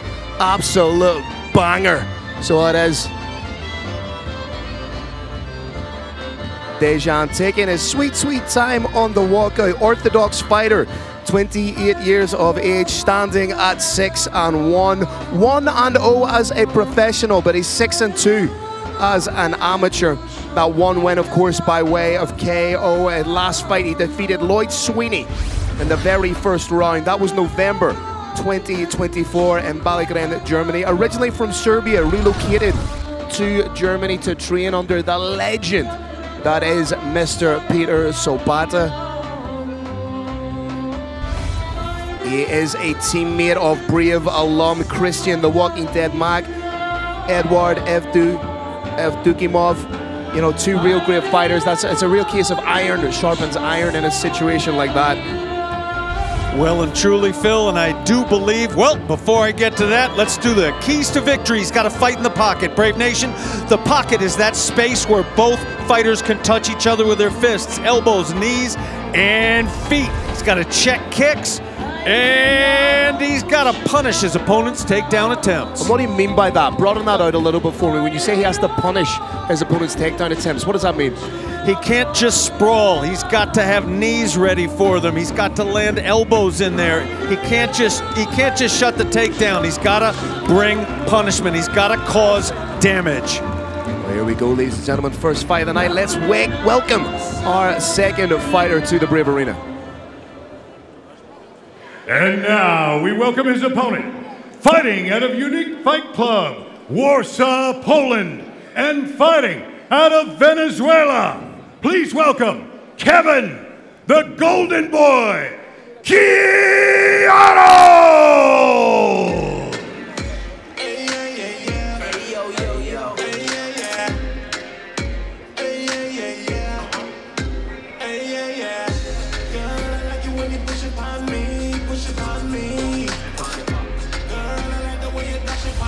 Kevin Quiros must have bought himself a Swiss watch because his walkout is a little bit more prompt, a little bit more on time.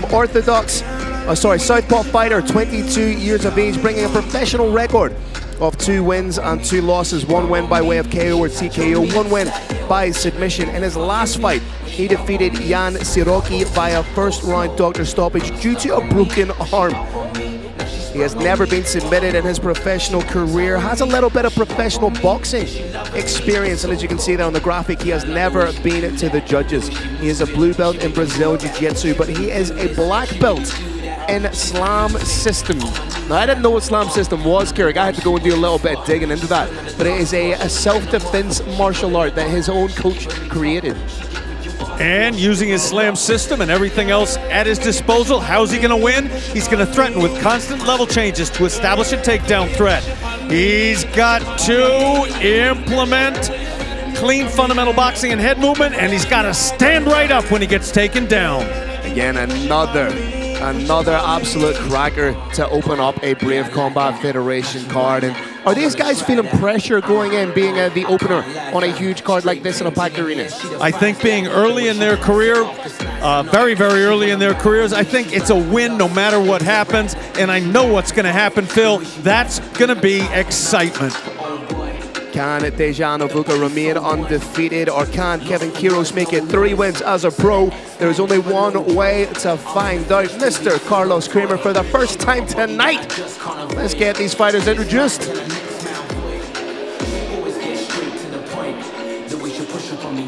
Here we go, Brave Nation! This first bout is 3 5-minute rounds in the lightweight division.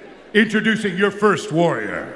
Fighting out of the blue corner, this man's a mixed martial artist with a professional MMA record of 1 win and no losses. He stands 185 centimeters tall and weighs a ready 70.7 kilograms.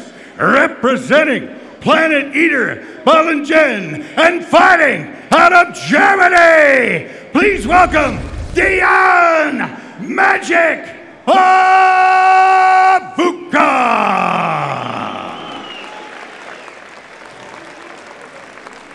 And his opponent, fighting out of the red corner. This man's a mixed martial artist with a professional record of 2 wins and 2 losses. He stands 180 centimeters tall and weighs a ready 70.7 kilograms. Representing Unique Fight Club, Warsaw, Poland, and fighting out of Venezuela. Put your hands together for Kevin, the Golden Boy, Quiros! Your referee in charge of the action is Mohammed. Big thanks to RDX Sport, a proud partner of Brave CF, helping fighters move, improve, and evolve with elite training gear built for champions. Christophe Chapus is your man in the middle. Tail of the tape, you can see little bit of a height differential going to Dejan. Everything else is virtually identical. Oh, you Roscoe, you said it before me. I'm really, really looking forward to this fight, getting the boys in there, throwing some leather. German precision versus Venezuelan fire. It is on. A nice little southpaw versus orthodox matchup to start things off. And what kind of a dynamic does that create, Kirik? Brave Nation, for those who aren't intimately familiar with combat sports, each of these fighters is trying to get his foot on the outside of the other one, so you can come straight down the middle with shots like you saw right there from Quiros. Head kick attempt, but Ovuka needs to be careful when he's exiting the pocket. Those hands are very low. Big shot. Wow, Quiros has a chin. That was ridiculous. And again. Quiros maybe wobbled momentarily. No, he's back. Now he's down. Big takedown by Dejan. Let's see if he can just solidify, take a little bit of the sting out of the forward momentum of Quiros, solidify the position. You see Quiros with that big overhook on the left side. I would like to see Dejan roll his wrist to the inside to get himself back into that center console. But he's doing a good job now, landing some shots. Well, Vuka's got a strategic decision to make here. Does he pull his opponent away from the fence, as used to happen in mixed martial arts, or does he drive him up against it? He has, so far at least, he has chosen the latter, and that's why you don't do it anymore. Once there's a fence there, a fighter can pop right back up. What he did so smartly was use the wrist grip to fake the triangle and then kick the leg out. But beautiful work from the double underhook position from Dejan to get that takedown. These are very, very... You wouldn't think that these fighters only had 5 fights between them. Again, with that rest control threat, and then try to sweep in the mouth. Oh, wow! May take the back here. Only has 1 hook in. He's going to threaten. He's a little bit too high. Yeah, a little bit too high, Phil. Now he's a lot bit too high. Could threaten with the armbar, though, Kirik. I think that's what he's trying to work for. He's trying to go. He has Kimura grip on it. Decides to let it go. Once again, pops right back up. Let's see what Quiros can do from this position right now. Decides to get 1 hook in. Interesting. Well, that's a big, dirty knee. Right. Very, very smart to be causing damage. Takedowns used to count for a lot under the unified rules of mixed martial arts. Now, not so much. You got to do something with it. And what we're seeing right here is the fighter from Venezuela doing something with it. Oh, takedown attempt denied. Beautiful balance by Vuka. Right now, just working against the cage. You can see good work to the body. I would like to see Quiros maybe try and land some elbows in that close position. Quiros landed 1 with his left hand. It appeared to me to land. I think he's going to do it again as soon as possible. There it is. There it is. That's very smart work from Quiros. Quiros, who moved his training all the way from Venezuela to Warsaw, Poland, in pursuit of a dream. Doing some... Oh, that's a beautiful nice uppercut. Found the pocket for it, just unleashed it, and he's doing some great work inside the pocket here.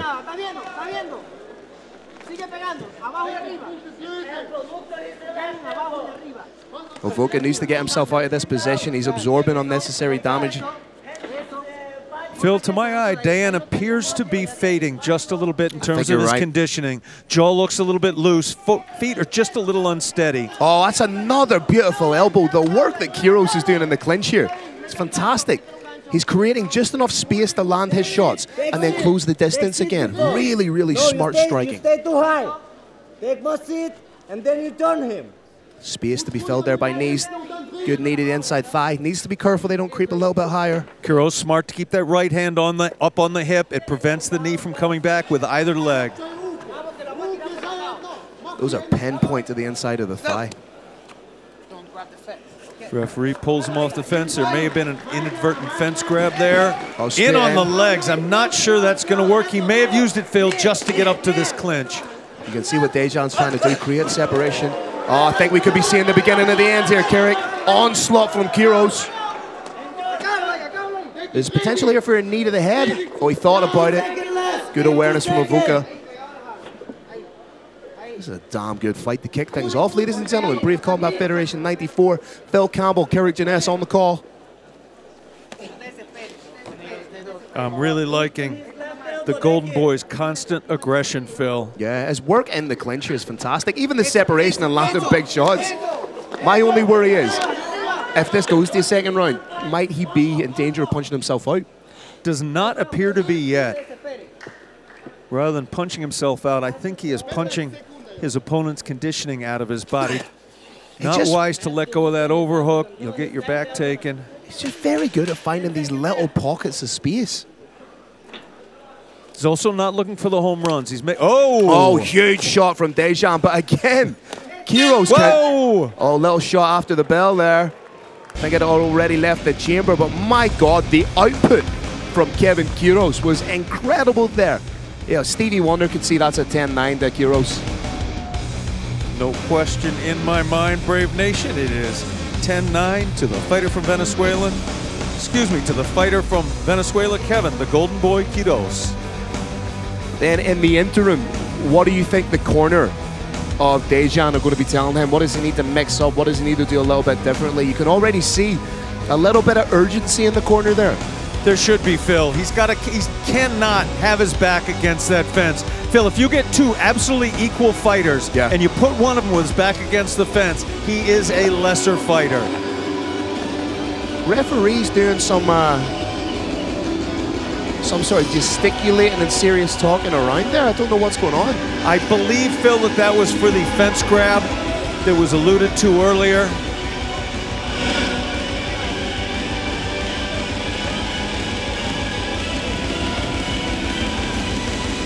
Oh wow, there's a little bit after. Is that Peter Sabata and Christoph having a little bit of a back and forth?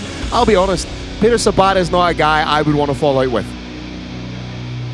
But he looks perturbed about something. Ovuka's head does not appear to be 100% in the fight right now. Stay focused. Stay focused. Ready? Fight! Round two. Interesting little back and forth there. I'm not 100% sure what happened. That's another big shot right down the middle. Oh! Ovuka landing big shots. But oh wow, we dropped him! Right on the temple button. Huge hammer fist from Dejan, trying to get the finish. There it is! Wow! I'm gonna be honest, after taking a beating in round number one, Dejan Ovuka came out like a man possessed, landed a huge shot, followed up with dynamite hammer fists. Oh my God. Phil, that was magic. He made a liar of me. I thought he was a little bit compromised, and instead, boom, boom, boom, out went the lights, courtesy of RDX. We are watching the ending right now in replay. Look at that, just a huge leaping hook, followed up with devastating ground and pound. Referee with a brilliant stoppage. But that was that first shot, really took the stability away from Kiros, took the cognizance away from him, followed up with a barrage of hammer fists, and my God, still undefeated, moving to 2-0 with 2 wins by a TKO. Absolute belter. Brave Nation, there are buttons on the human body, and one of them is on the temple. Dejan Magic Ovuka found it with his right hand. Crowd here in amazing Geneva, very appreciative. Could you go as far as to say, snatching victory from the jaws of defeat? Or am I being a little bit dramatic there? No, that was a dramatic fight. Wow. I really thought that he was diminished starting that second round. I thought he was compromised, man. Was wrong. But hey, this is what I love about MMA. It only takes a minute or a second to change the entire complexity of a fight. Correct, Phil. You're watching a basketball match that's one team's down 30, 40 points. They're not going to win. In mixed martial arts, anything can happen. Gangsta. Brave Nation, right now the ringside officials are checking with the timekeeper, writing down the time, putting it on a piece of paper, taking it up to the big man, Carlos Kramer. He's got it in his hand. Big man, what's the official decision? All right, ladies and gentlemen, what a way to start the evening. This comes to a dramatic end at 18 seconds of the second round. Your winner by TKO due to strikes, Dejan Magic Ovuka.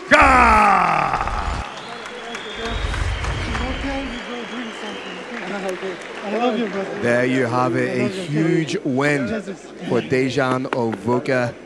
A little bit of magic in the air with a finish like that. Great to see. Also a lovely show of respect between the two fighters. But hey, MMA is a game of inches. It's a game of split-second decisions. You can be winning a fight until you're not, and that's why we love the sport.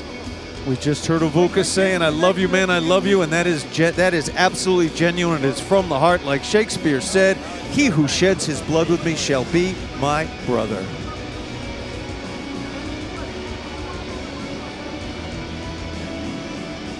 We're going to take a look at some of the fight action, starting off in round number one, a round that Kiros essentially had the ascendancy in. You know, he was doing great with his pressure against the cage. He was landing big shots. His work with the elbows inside the pocket was absolutely beautiful. Dropped his opponent more off balance, but still landed on the chin. But in the second round, Carrick, he came out like a man possessed. When you catch a shot to the head, you got 5 to 10 seconds to recover. But if you get hit again inside of that 5 to 10 seconds, down you go. Big shots to follow up, and the night belongs to Dejan Ovuka. Well done, young man, remaining undefeated, 2-0. This is a little bit of an interesting prospect we have on our hands. Great show of respect by the two combatants to finish things off. Let's keep this train rolling.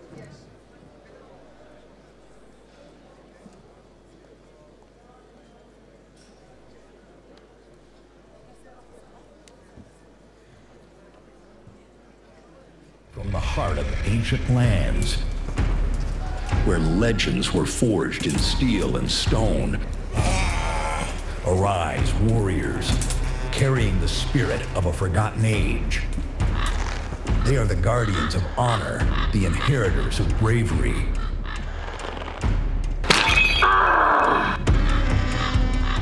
They stand where kings once ruled, where battles were won and lost.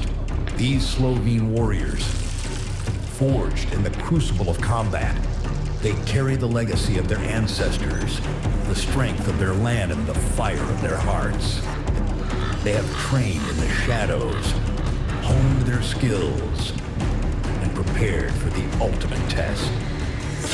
They will defend the City of Dragons, where the ancient spirit of the land still breathes.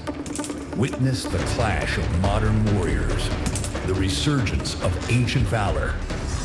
June 7th at Hala Tivoli in Ljubljana. Be there. The Knights of Slovenia rise to protect the City of Dragons. All right, Brave Nation, let's continue our historic night with Brave CF 94 WNC making history in Switzerland. Let's welcome our next warriors into the cage. Please welcome, representing Olympic, Salzburg, and fighting out of Austria. Please welcome Magomed Emin La Mano Dadaev.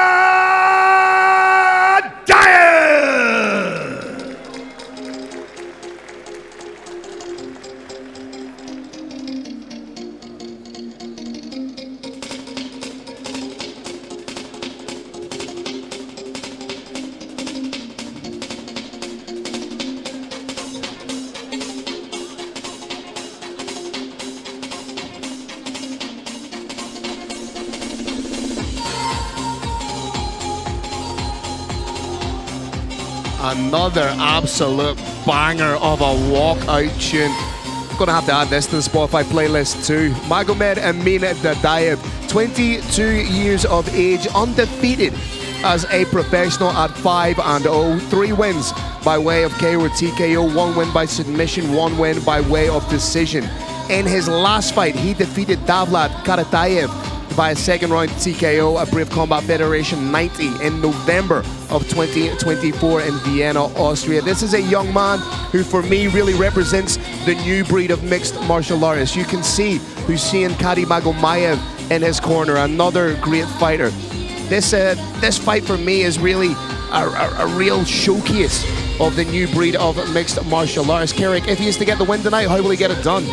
This is what he's got to do, Phil, and this is, I believe, what he's going to do. He's got to take the center of the cage and impose his will immediately. He's got to implement superior cage wrestling, and he's got to shift. He's got to switch stances early and often. Phil, I've got a few basic rules in mixed martial arts. One of them is, if his name is Magomed, he's going to win. I think that's what we're going to see tonight. He often starts fights from the southpaw position, which I believe, he's a natural orthodox, but usually starts southpaw. I believe it's to disrupt, confuse, and mess with his opponent's flow.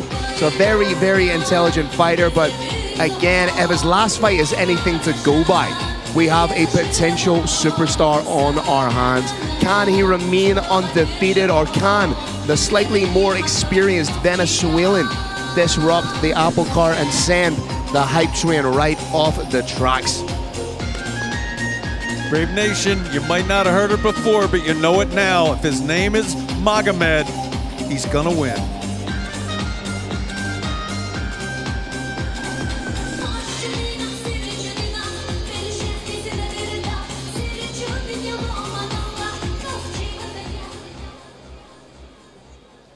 And now we welcome his opponent, representing Unique Fight Club, Warsaw, Poland, and fighting out of Venezuela.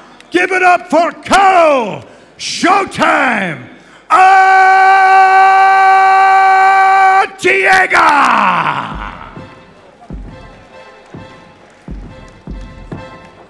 Make way for Her Majesty. Tell me, God, what you need. Lioness energy. Run and tell all the kings. Yeah, it's time for the queens. Ladies and gentlemen, it is showtime. You are looking at Carol Arteaga, 20 years of age, 6-4 as a professional. Every single one of his wins have come by way of finish. 2 by a KO or TKO, 4 by way of submission. He has never been knocked out as a professional. He is a 3-time Venezuelan champion, twice in MMA, once in Muay Thai.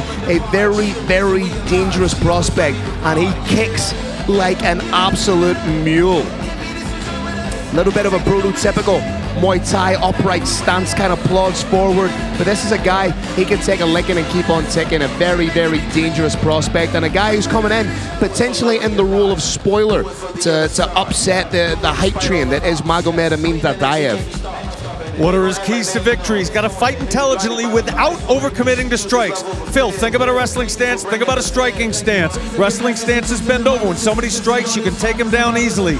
He's got to implement fundamental short kickboxing combinations, finishing with kicks, and he's got to avoid clinch grappling exchanges. There you have it, keys to victory coming from the man himself, but right now, from one legend of the game to another, the multiple-time cage announcer of the year, the inimitable, the undeniable Mr. Carlos Kramer.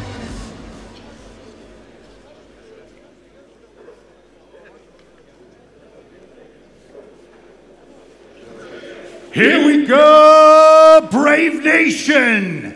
This next battle is 3 5-minute rounds in the lightweight division. Introducing your first warrior. Fighting out of the blue corner, this man's a mixed martial artist with a flawless professional record of 5 wins and no losses. He stands 181 centimeters tall and weighs a ready 70.7 kilograms. Representing Olympic Salzburg and fighting out of Austria, please welcome Magomed Emin La Mano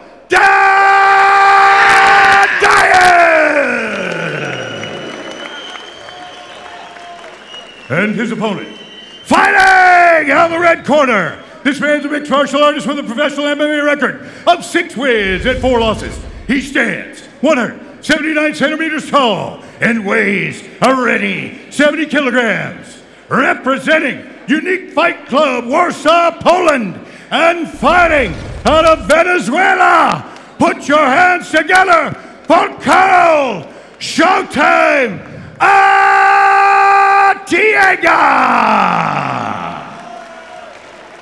Your referee is Christoph. This fight is brought to you by Brave TV. Watch Brave CF anytime, anywhere on Brave TV. Tail of the tape, you can see Magomed Amin Dadaev, 2 years the elder, reaches the same slight height advantage, centimeter, but hey, listen, centimeters count. Moving swiftly on.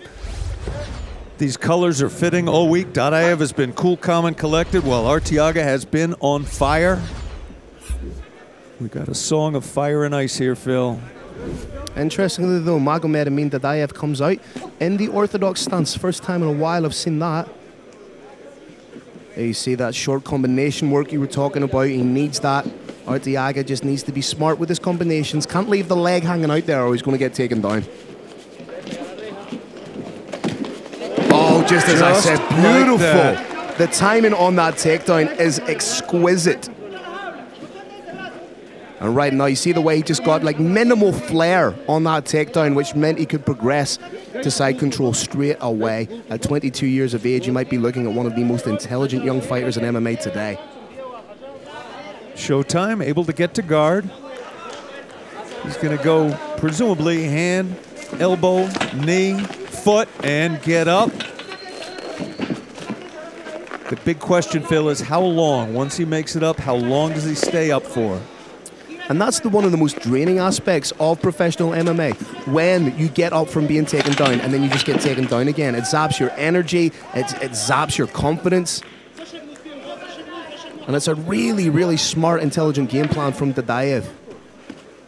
He's keeping it tight against the cage. The cage is the one thing that's unique in combat sports to mixed martial arts. And if somebody's got better striking, put them on the cage. If they've got better submissions, put them on the cage. Even if they've got better wrestling, as long as you put your time in on the cage, put them on the cage. That's what we see happening right here from Lamano. I would like to see Dadaev open up with a couple more strikes. Just to try and keep himself honest, because with the greatest respect, a lot of these referees come from the French Federation, and having worked in French MMA myself, they're very quick to stand up. Oh, but look at the seamless transition into the Dagestani handcuff.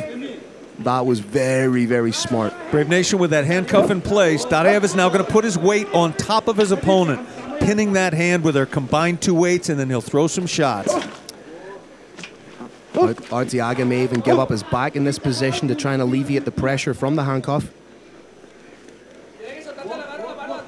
But again, just the methodical nature of the work from Dadaev is so impressive, Kirik. As we mentioned, 5-0 as a professional, trying to make that 6. 4 finishes in his repertoire. Lone submission win coming via rear naked choke. Brave Nation, power and punching while standing comes from the hips. Power and punching on the ground comes from distance. The farther back you can start that hand, the harder it's going to hit, and we are seeing some hard hits from Magomed Emin Lamano Dadaev. Has he achieved them? Yep, he has indeed. Grapevining the legs. Again, the awareness, just these little microaggressions that you see. Beautiful work. And if he can get decent purchase here, posture up. Posture up and elbow down. Arteaga is going to be in trouble. We could be looking at the beginning of the end here. And the more you try and buck in a situation like that, if you're the guy in the bottom, the more energy it expels. There's the first elbow of what I'm quite confident, Phil, is going to be many more. Still has almost... Oh, that's a beautiful shot. Oh, jumped into the triangle. Triangle, I don't believe it. He doesn't quite have the arm across the body. That arm of Arteaga needs to be more across his own body. He's getting closer. Could he switch to the armbar here? I'm not quite He wants that triangle. Mounted triangles, very hard to finish people from with the triangle, but you can use it as a platform to rain down more shots. Or he may choose to switch to the armbar. He's tightened up that triangle a little bit more. Oh, Arteaga looks like he's in a little bit of trouble here. Could be a lot of bit of trouble, Phil. Oh, this looks a lot tighter. This Here looks like a picture perfect leg, triangle. And I do believe it's over. Oh, switches to the armbar too. Triangle armbar attempt. What is Arteaga made of? Showtime is a beast. Now takes the back of Dadaev. I'll be honest, ladies and gentlemen, Brave Nation, I thought that fight was done. I was very, very wrong, but now it's turned around. There is no way. Really? Got a little too high, a little too excited. Man of the mountain. 30 seconds with which to work. Again, Arteaga showing he's dangerous, but again, Dadaev right into the mounted position, has 20 seconds left to land huge ground and pound. Good positional awareness from Dadaev. 10 seconds, Brave Nation. Push elbow potentially coming up there. Dadaev very happy just staying on top half guard, clicking away. Undoubtedly a great round for Dadaev. However, Carl Arteaga is showing that he is dangerous in situations, that he can pull something out of the bag if necessary. He's a young fighter, Phil. He's had 10 fights. He's only 20 years old. I think he got just a little bit too excited. We're going to watch some of that, courtesy of RDX. The timing on that takedown, as I said, was absolutely beautiful then. The slow, methodical pressure pace that he was putting on led the opportunities to open up for him, the opportunity for the mount. And I'll be honest, Kirik, I thought at one stage that triangle was locked in. I thought it was done. I think they were one underhook leg away from a finish right there, but Showtime showing he doesn't need oxygen. Second round in a fight that's still very much all to play for. That said, no question in our minds, Magomed Emin Lamano Dadaev is ahead 10-9, and he is looking, as he has all week, cool, calm, and collected. Get the feeling that maybe Arteaga took a little bit of respect there from Dadaev, showed him that he's dangerous, that Dadaev has to remain switched on throughout the entirety of the fight. As was mentioned, Phil, in the keys to victory, Showtime cannot set down on those shots. He's got to strike carefully and then move. And you know, you couple that with the exquisite timing that Dadaev has. Oh, there's some big shots. Another big shot, but Carl taking them so far. He sure is. I was expecting a timber out there. Now, what's happening is you can see every time that Arteaga throws a kick, the hands come down a little bit in that prototypical Muay Thai style. And I think that's what's affording Dadaev the opportunity to land some big shots. But again, beautiful work with the takedown, timed it off the kick. And right now, this is where he thrives. For anybody wondering about what the most popular takedown is in mixed martial arts, is it a single or a double or a high crotch? It is a takedown off a caught kick. And we're seeing that right in front of us, and we're seeing the consequences of it right in front of us. I would argue with you and say the most popular takedown in MMA is the one that works in the moment. Amen to that. Again, just the positional awareness, solidifying this anchor position. Again, he's got to get a little bit busy. You can see the referee taking a long, hard look at it. Dadaev very, very comfortable, breaking jiu-jitsu orthodoxy, very happy to stay here in top half guard. In mixed martial arts, particularly against offense, it's actually kind of half mount. Again, that handcuff just completely immobilizes Arteaga. Arteaga doing everything he can. He's as game as they come, man. He's trying to get out of these positions. Oh, he's 100% in this fight, but a little outmatched right now. And this Dagestani handcuff is just a means to an end. He's got that wrist trap. He's got the weight of both their body weights down on that wrist, further solidifying it. He's throwing shots, but he's waiting for a mistake. When that mistake happens, he will take full advantage of it. Releases the handcuff. Open guard of Arteaga, though. Can he make something happen? Again, just beautiful switch down to a half guard. He just passes that hand so beautifully underneath his opponent's body and catches it with the other. There's almost like a stark inevitability. You can see what he's doing. You know he's going to achieve it. As his opponent, like Arteaga, must be wondering what he has to do to get out of this position.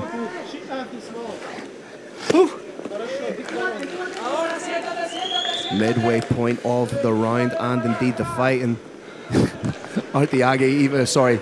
Dadaev even has the presence of mind to look over at his corner, acknowledge what they said, give them a little wink. It's brilliant. Brave Nation, I'm not sure if the impact of these shots is coming through on the television. We are all the way across the cage from the action, and we can hear it smack, smack, smack, like a cricket bat on a watermelon. If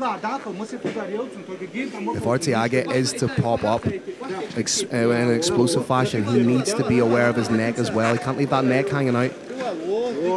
Legs, it's a mount with partially shelved legs. There's the figure four. He's Khabib them. You can get out of this position, but not without getting punched solidly in the face. And with nearly 2 minutes with which to work, this is such a dominant performance from Magomed Emin Dadaev. Again, uses that leg lace up to transition into the high mount.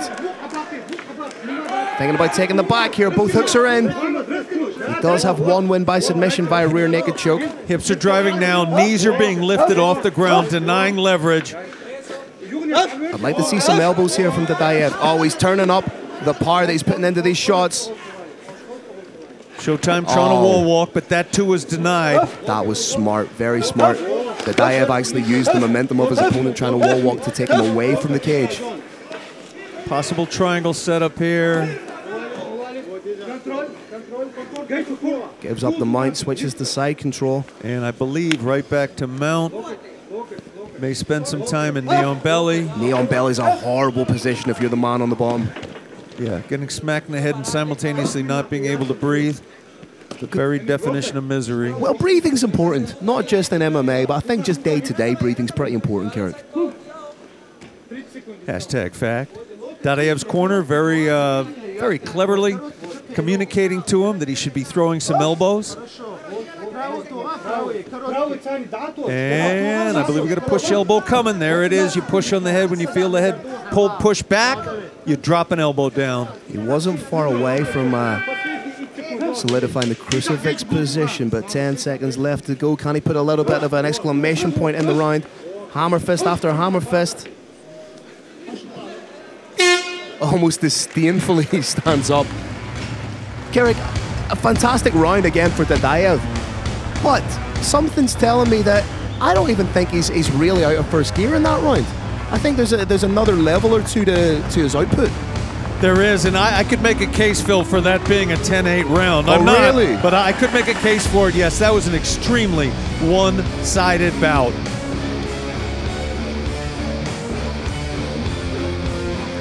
You see just that incredible top game switching from the mount, side control, had the back for a little bit. He's really just running through the full repertoire of his grappling game, if you will.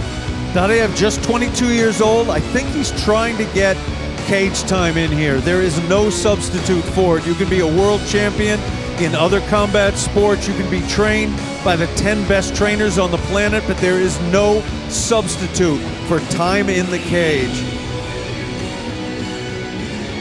Third and final round of what has been a fantastic showcase so far for Magomed Amin Dadaev. Will Carl Arteaga pull a rabbit out of a hat and snatch victory from the jaws of defeat, or will we continue to see the undefeated rise of Magomed Amin Dadaev? At this point, at a minimum, we're down 20 to 18. In order for Carl Showtime Arteaga to win this, he's got to finish the fight. He needs a finish. Oh, big shot over the top. And a head kick. Really switching it up now, turning it up is Dadaev, but it's a big head kick from Arteaga. Arteaga going low, low. Expect a head kick coming up again. Had luck with it. Oh, big takedown by Arteaga. I'm surprised he tried to follow up there. He needs to get his back away from the cage or he's going to get taken down. Arteaga clearly, Phil, believes he needs to keep this fight standing. Jumping knee into a double leg takedown. Hands are connected. Big slam incoming.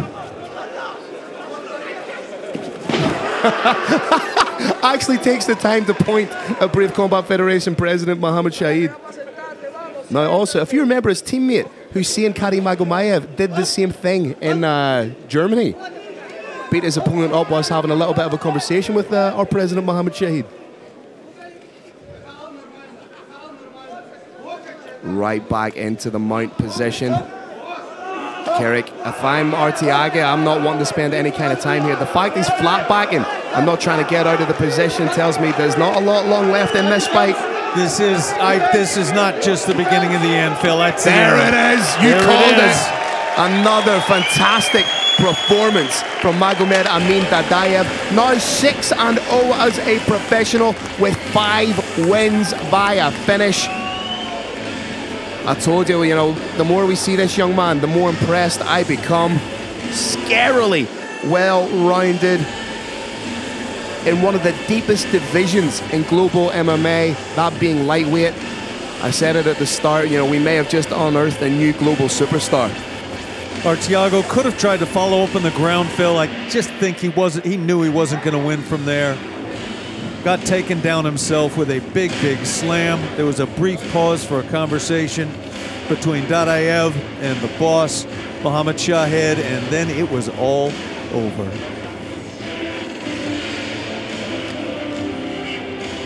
Really solid performance, and taking out a guy who had a lot more experience on paper. But what a performance, and now the question has to be asked, what is next for this young man? I would like to see that slow, steady progression in quality of opponents. Because with a performance like that, you keep forgetting the dude's only 22 years of age. Yeah, that was phenomenal. And speaking of young men, I absolutely want to see Carl Showtime Arteaga and his teammate, Kevin the Golden Boy Quiroz, back in the Brave cage sometime when they've gotten just a little bit more experience. Arteaga just being checked over by our medical staff. Official decision coming up. For that official decision, we'll throw it up to the roaring lion himself, Mr. Carlos Kramer.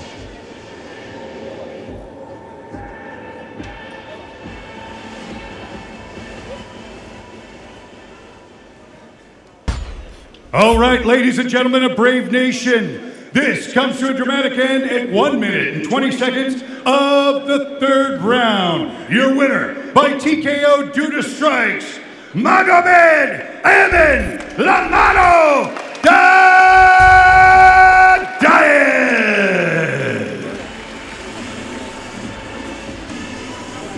There you have it, another win in the books for Dadaev. The new breed of MMA fighter. Kerry, we're going from the new breed to a little bit of the old school with our next fight. A feature bout, if you will. We called it potentially the sleeper fight of the night with Ahmed Laban and Kevin D. Ruart. But first, before we go to that, let's take another little recap of some of the action in our last bout. Brave Nation, this recap is courtesy of RDX Sports. Takedown, outstanding from Dadaev, and you know, this is a young man. You can tell he's been training in some form of martial arts from day dot. Tried to go for the flying triangle. You gotta give credit to the heart and resilience of Arteaga to get out of that position. Absolutely, positively. I gotta give credit to Dadaev for going for a flying triangle in MMA. That is a hard move to pull off just in a no-gi jiu-jitsu context against somebody who wants to beat you by striking. That was courage. That was brave. Well, as the fight progressed, you feel that Dadaev was turning it up incrementally, was starting to go through the gears, was really starting to put the pressure on, and there was elements of the second round there where you thought he was maybe just trying to bank time inside the cage for the sake of experience. I believe he maybe, with the greatest respect to Arteaga, I believe Dadaev maybe could have finished that a little bit earlier had he chose to do so. But being young, had he chosen to do so and gotten a little bit rushed, he had a very dangerous opponent in Cairo Arteaga. He could have lost. He didn't. Once again, his name is Magomed, and he won.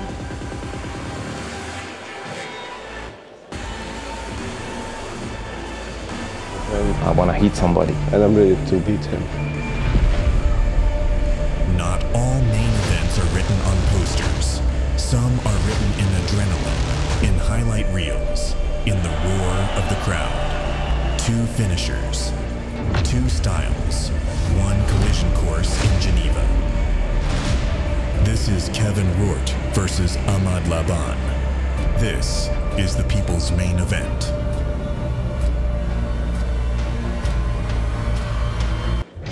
One man fights with thunder in his fists. Kevin Ruart, the hometown hero, the knockout king of Switzerland. Brutal, cold, devastating. I can do everything. You're gonna have to show me what you can do, and I will beat him on every level. Across from him stands a striker like no other. It's not gonna be easy for him to touch me. Ahmed Laban, the shadow, elusive, unpredictable, a storm of spinning chaos and calculated creativity. It's gonna be a war. It's gonna be fight of the night. I'm sure about it. Power meets unpredictability. I have that skill, I have that power, and I will work on it and we'll have to manage. Precision meets imagination. Get ready. It's not gonna be easy for you. A moment that could steal the show or end it in seconds. Brave CF 94, Geneva, Switzerland. Kevin Ruart, Ahmed Laban. One of the most explosive matchups of the year. Live around the world. Catch the action on Brave TV.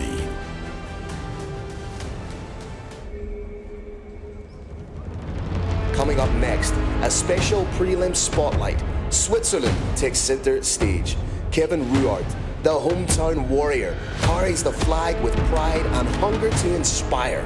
Across from him stands Ahmed Laban, the shadow, a dangerous finisher, ready to silence the crowd national pride, knockout power, and catch weight chaos. Ruart versus Laban, Switzerland versus Lebanon, Geneva, get ready.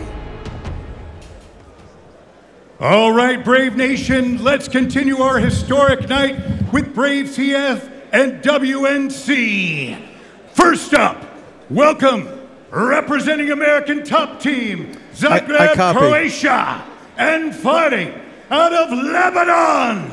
Please welcome Ahmad, the Shadow, Laban.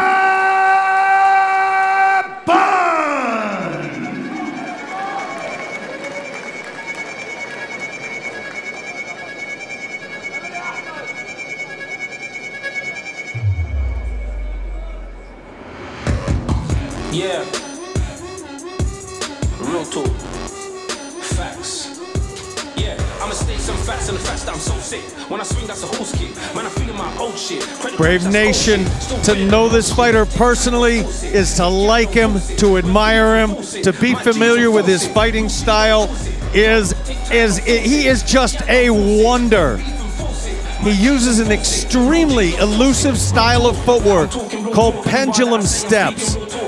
He bounces up and down in place in a very, very specific way. Knees in, touching the heels each time.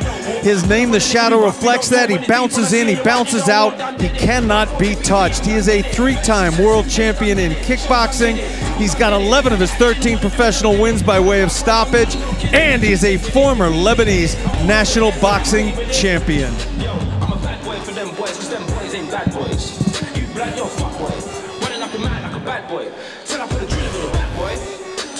What are his keys to victory? He's got to strike with combinations from unorthodox angles.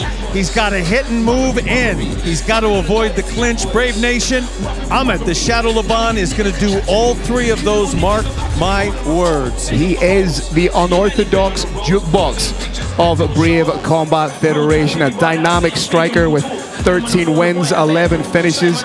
As we said, a 3-time kickboxing world champion, a Lebanese national boxing champion, a Lebanese national Muay Thai champion. He is one of the most entertaining fighters we have seen inside the Brave Arena. And now, we welcome his opponent, representing Bulgarian top team and Strike Academy Geneva, and fighting out of Switzerland. Give it up for Kevin Ruart!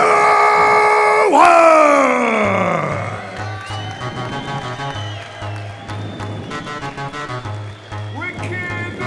Yeah, but wow, they're on a mission, you know. Undercover mission is special out. Yeah, man, yeah, you start. Alright. Ladies and gentlemen, Switzerland's own Kevin Ruart, 10 wins as a professional, 8 of those wins by way of finish, 3-1 inside Brave Combat Federation. Carrick, I want to take you back to his Brave debut, Brave 31, when he defeated Ibrahim Mane by a 3rd round knockout, December 2019 in Durban, South Africa. To have that kind of fight-ending concussive power in round number 3 after a war, that tells you everything you need to know about Kevin D. Ruart. He is a former European middleweight champion, also has what I believe is a vastly underrated ground game. But as we spoke about a little bit in the build-up, as we spoke about in the pre-show, this on paper, yes, is a tale of 2 strikers, but 2 exponentially different striking styles.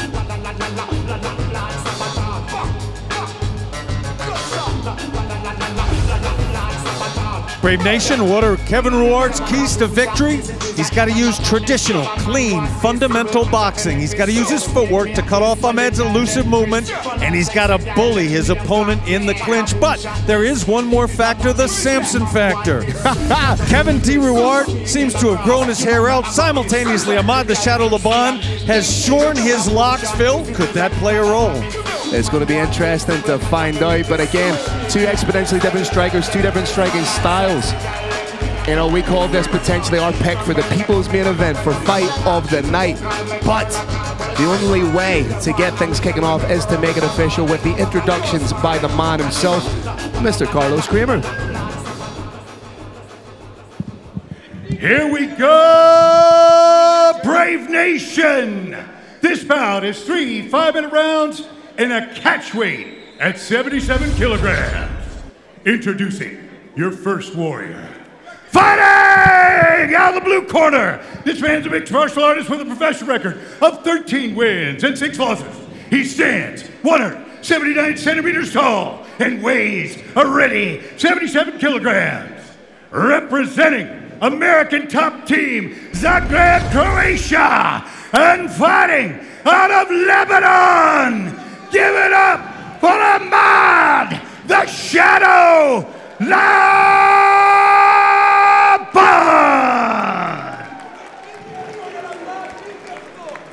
And his opponent, fighting out of the red corner. This man's a mixed martial artist with a professional MMA record of 10 wins and 8 losses.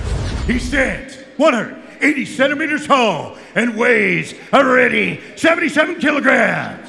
Representing Bulgarian top team and Strike Academy, Geneva, in fighting out of Switzerland.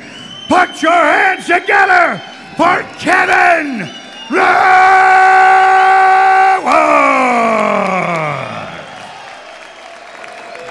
Your referee is Mr. Murad. Tail of the tape, you can see Kevin D. Ruart, the elder, both guys pretty much the same height, the same weight, but a little bit of a distinct reach advantage going to Kevin Ruart. What a fight we have at Prospect. Judges, take this one off. This bout is brought to you by Brave Athleisure. Look good, feel fierce. Brave Athleisure, explore the collection now at bravecfstore.com. And look at already that trademark movement from Ahmed Laban, almost Taekwondo-esque in its execution. Hands by his side just to bait his opponent in. But Kevin D. Ruart is a wily veteran. He's not going to make any mistakes. He's not going to wade in recklessly. Trying to counter the shots from Laban. Interesting. Laban letting himself get real close to that cage, Phil. Well, Laban typically is a counter striker, so it was interesting to see that Ruart actually in the opening stanzas was playing the role of counter striker. By the way, for any of you wondering whether the Shadow can keep bouncing like this the whole fight, yeah, he can keep bouncing like this the whole night. See, trying to land that fadeaway counter hook. But yeah, I don't like how close he is to the cage. You get the feeling that Ruart might be trying to bully him against the cage, punch his way into the clinch. But I love that movement of Laban. I've heard detractors say that it's disrespectful, the way he moves, the way he keeps his hands down. But it's so intelligent because it makes your opponent think that they have a cleaner shot upon you than they do. Exactly. It draws the opponent in and allows you to counter. As long as you're dictating the distance from the outside, you've got something waiting. Clip the gloves. There's always that stark air of anticipation, and Ruart maybe getting just a little frustrated, Phil. He's pressing, I think, just a little bit too much. You think he might end up walking onto his shot, perhaps? I love that Laban does not stay a static target. Big shot over the top. Does Ruart look a little bit tense to you, Kirk?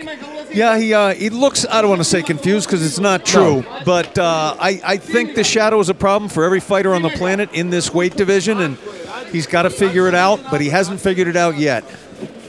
Laban's movement is just a thing to behold. It's so unorthodox, but it's just so entertaining. Watch for him to pop that straight right. Well, not so much as straight as it comes up at a weird trajectory. Oh, big shot from Ruart. Landed on the hook. Now, this is where I believe he can potentially thrive in the fight, Kirk. Yeah, there is a very significant strength differential between these two fighters, with the advantage, of course, going to Kevin D. Ruart. We may get that on display momentarily. Let's see what the takedown defense of Ahmed Laban is like. What improvements has he made since last time we saw him against Jack Grant at Brave 80, a fight that he spent a lot of the time on his back. Kevin has won the giraffe fight. He's got his opponent pinned up against that cage. He's got to cause some damage here, Phil. Oh, there just as it you is. say that, pops a knee right up the middle. Does it again. Laban trying to land uppercuts and short hooks. Not far away with the elbow, just grazed the shoulder. Laban got that up in time. Those knees from Kevin D that you're watching, Brave Nation, they're particularly nasty because Kevin D is pulling his opponent into it. It's something like doubles the force of that knee. You can see he's trying to go for that traditional Thai clinch. But Laban gets himself free. Went for the spectacular, wasn't far away. Partisan crowd was impressed though. I don't know if they're partisan, but they're definitely on the side of Ruart. See what I did there? Nice jab and move. And the tempo of Laban, this is what I think puts opponents off. A big shot up the middle from Ruart. And again, he's putting it on. And down. And in on a single. Dives on a leg. Kevin D needs to connect those hands if he wants to guarantee the takedown. Laban does have 3 wins by submission, 2 by way of guillotine, 1 by way of ninja choke, but big takedown. So Ruart needs to be smart with the neck here. I think the fact that he's landed in half guard is going to be a little bit of a saving grace for him. 1 minute left. Underhook established by Laban, uses that to get up. Still keeping a tight crank on that neck. Controlling, now the head is free, shots are going to follow. Excellent work from the shadow. Oh, sneaky uppercut. Oh, on the temple. This is an incredible fight. Like we say, 2 excellent strikers, but in a very, very different way, born of different modalities. Spinning back fist attempt from Laban. He's edging ever closer with these spectacular strikes. Yeah, he's looking for the highlight reel knockout, Brave Nation. But what we know a lot of the time, Carrick, beautiful uppercut inside the clinch from Ruart. When you go looking for the spectacular, it becomes so much harder to find. Whereas Ruart is just a big ball of powerful muscle. Round ends. Phil, as you know, any other sport on the planet, basketball, you can tell what the score is. Football, you know what the score is. What do you think the score is? Let's see if I concur. Do you know what? I genuinely, and it's not the way I thought the first round was going to unfold, but the intelligent pressure from Kevin Ruart, I believe he landed a lot more of the impactful strikes, so I would be inclined to go 10-9 Kevin Ruart. There you go, Brave Nation. I see it the other way. I see that 10-9 wow, for really? Ahmed the Shadow Laban. I'm writing down 10-10. I'm put a question mark in there. We may never find out. We may find out at the end, but moves like that, that spectacular spinning back fist we just saw, and I think superior strategy did give that round to the Shadow 10-9, but you see he's been clipped himself a couple of times. Interesting, very interesting, but still, if I see it for Ruart and you see it for Ahmed Laban, that tells you, what a close round it is and what a close fight this is and what great matchmaking we have here at Brave Combat Federation. You asked the question, can Ahmed Laban sustain that type of style, that light on the feet, in and out Taekwondo-esque? Yes, he can, and we're about to see that. Howsoever, if he keeps getting popped right in the head really hard, that does take away from conditioning. Getting hit in the head is not good for your win. Oh, that's a nice stiff jab from Kevin Ruart. And the thing is, Laban is throwing the spectacular, but he's not landing clean, which, in effect... Oh, big shot over the top from Ruart. Oh, the Shadow's Laban's in trouble. He's wobbled. He's down. He's out. That's it. Wow! What a win for Switzerland's own Kevin Ruart. A statement win. Breaks a 3-fight skid. Ladies and gentlemen, welcome back to the winner's circle, Kevin D. Ruart. Wow, Brave Nation, there are TKOs and there are KOs. A TKO is when a fighter does not want to continue. A KO is when a fighter cannot continue. I do believe we just saw a KO.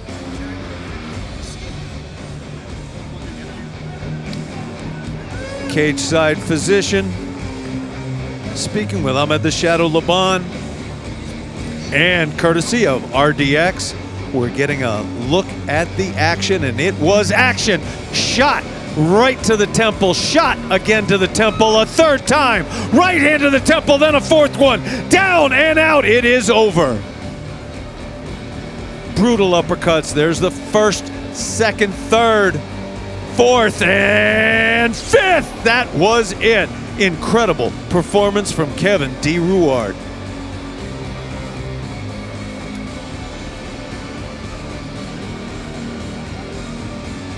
Victor, standing center cage. But the Shadow Laban has fully regained his senses.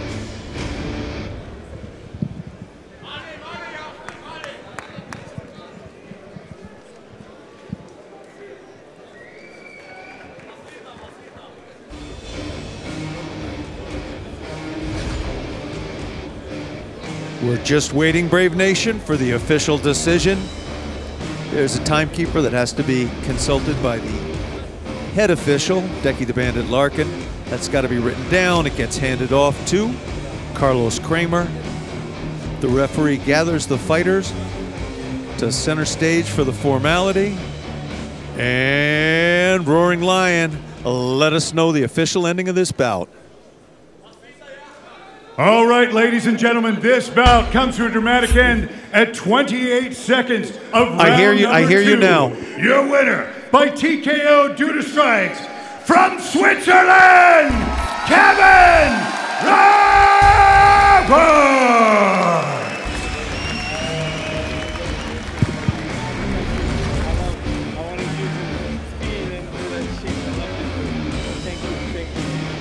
I will see you in Zagreb.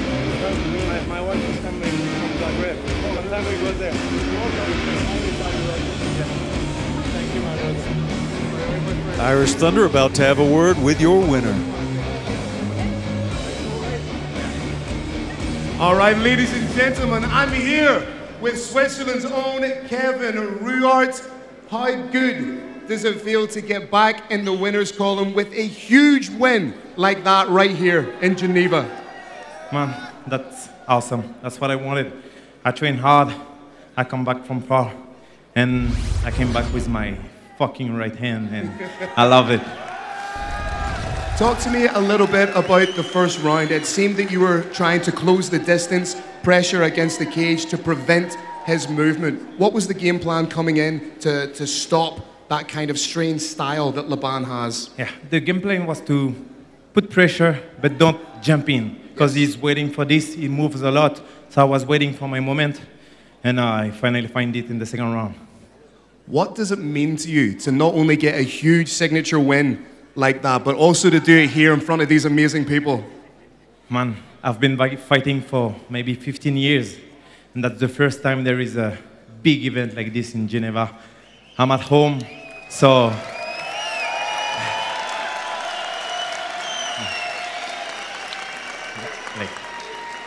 Genève, c'est pas souvent qu'on a des soirées comme ça.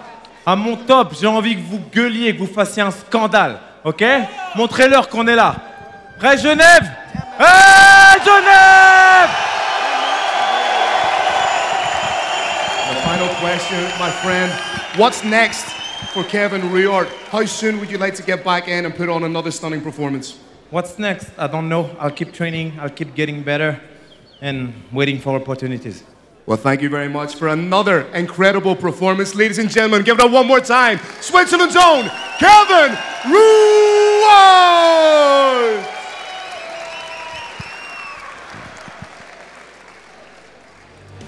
Getting a look at some of that stirring action from the third fight on this 8-fight card. Ruart stalking the shadow, moving elusively, in and out, in and out. But it was the power of Ruart that ruled the day. Boom. One shot, driven up against that fence, pinned there securely, and here they come. Over and over and over again. That right hand was landing on the temple, and each time, Brave Nation, it takes just a little bit away. Once you get hit in the head, it takes about 10 seconds, possibly a little bit less for the head to recover. But when you start hitting that temple over and over and over again within that 5 to 10 second span, the brain starts to fail, and we see it right here in front of us. There it is. And again, and one more. That was it. They called it a TKO. Looked something like a KO to me from here. Amazing fight. Huge congratulations to Kevin D. Ruart.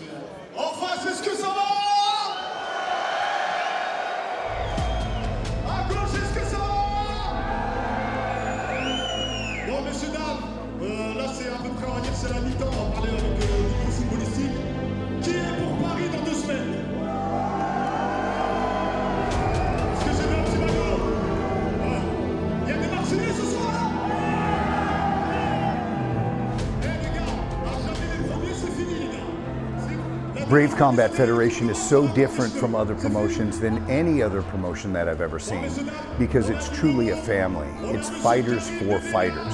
If you go down the list from everyone in our company, they are former fighters. They do train. They are martial artists. So we understand the struggles and the sacrifices of what these fighters have to go through in order to be here, what they have to go through to succeed. So we will take care of our fighters like no other organization in the world. We brand our fighters like no other organization in the world. You can't open the internet without seeing Brave Combat Federation all over the internet.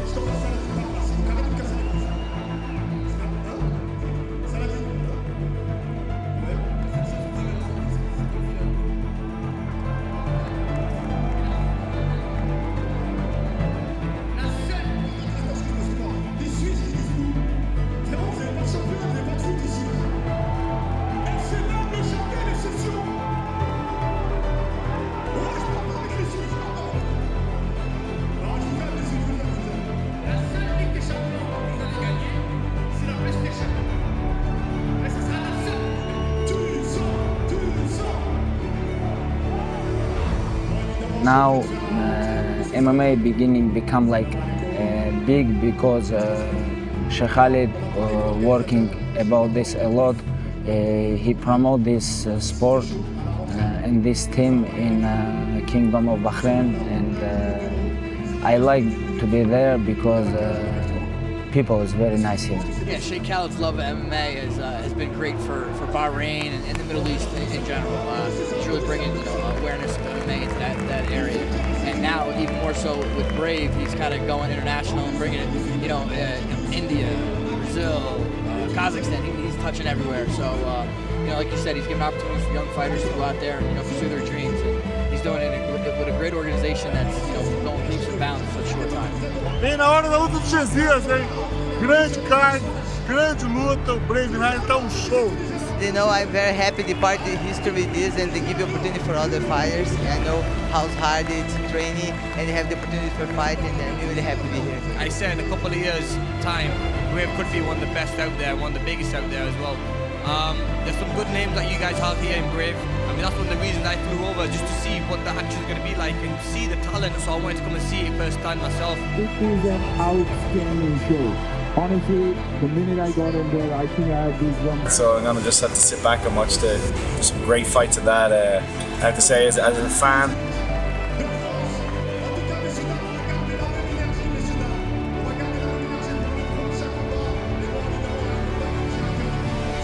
Brave Combat Federation is in a different business.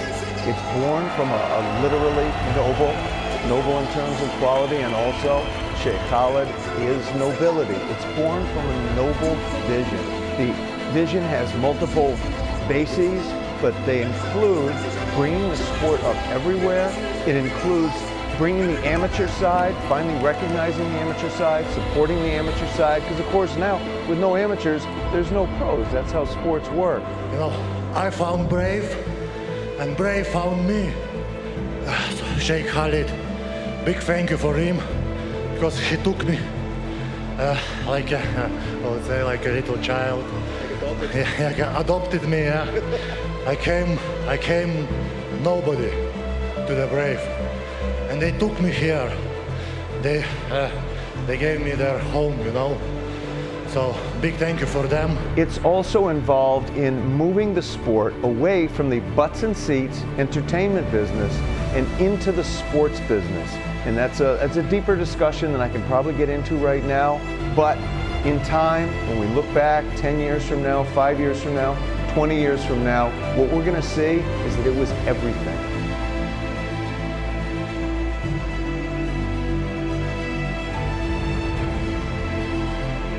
And that's one thing that we have as a business model that's so different than any other organization, that if you fight for Brave Combat Federation, we're going to give you that platform to elevate your career and give you the support and recognition and global exposure that you deserve. So Brave is a gift from His Highness to the mixed martial art community around the world, and that requires to give an opportunity to as many fighters as we can. So We are proud that we have 500 fighters from 70 countries, and we're hoping to keep that increased.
A new frontier, a historic debut.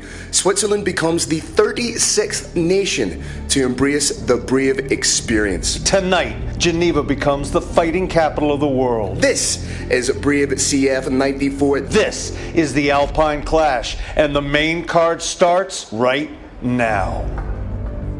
Turnike Gigari versus Yusef Magomedov.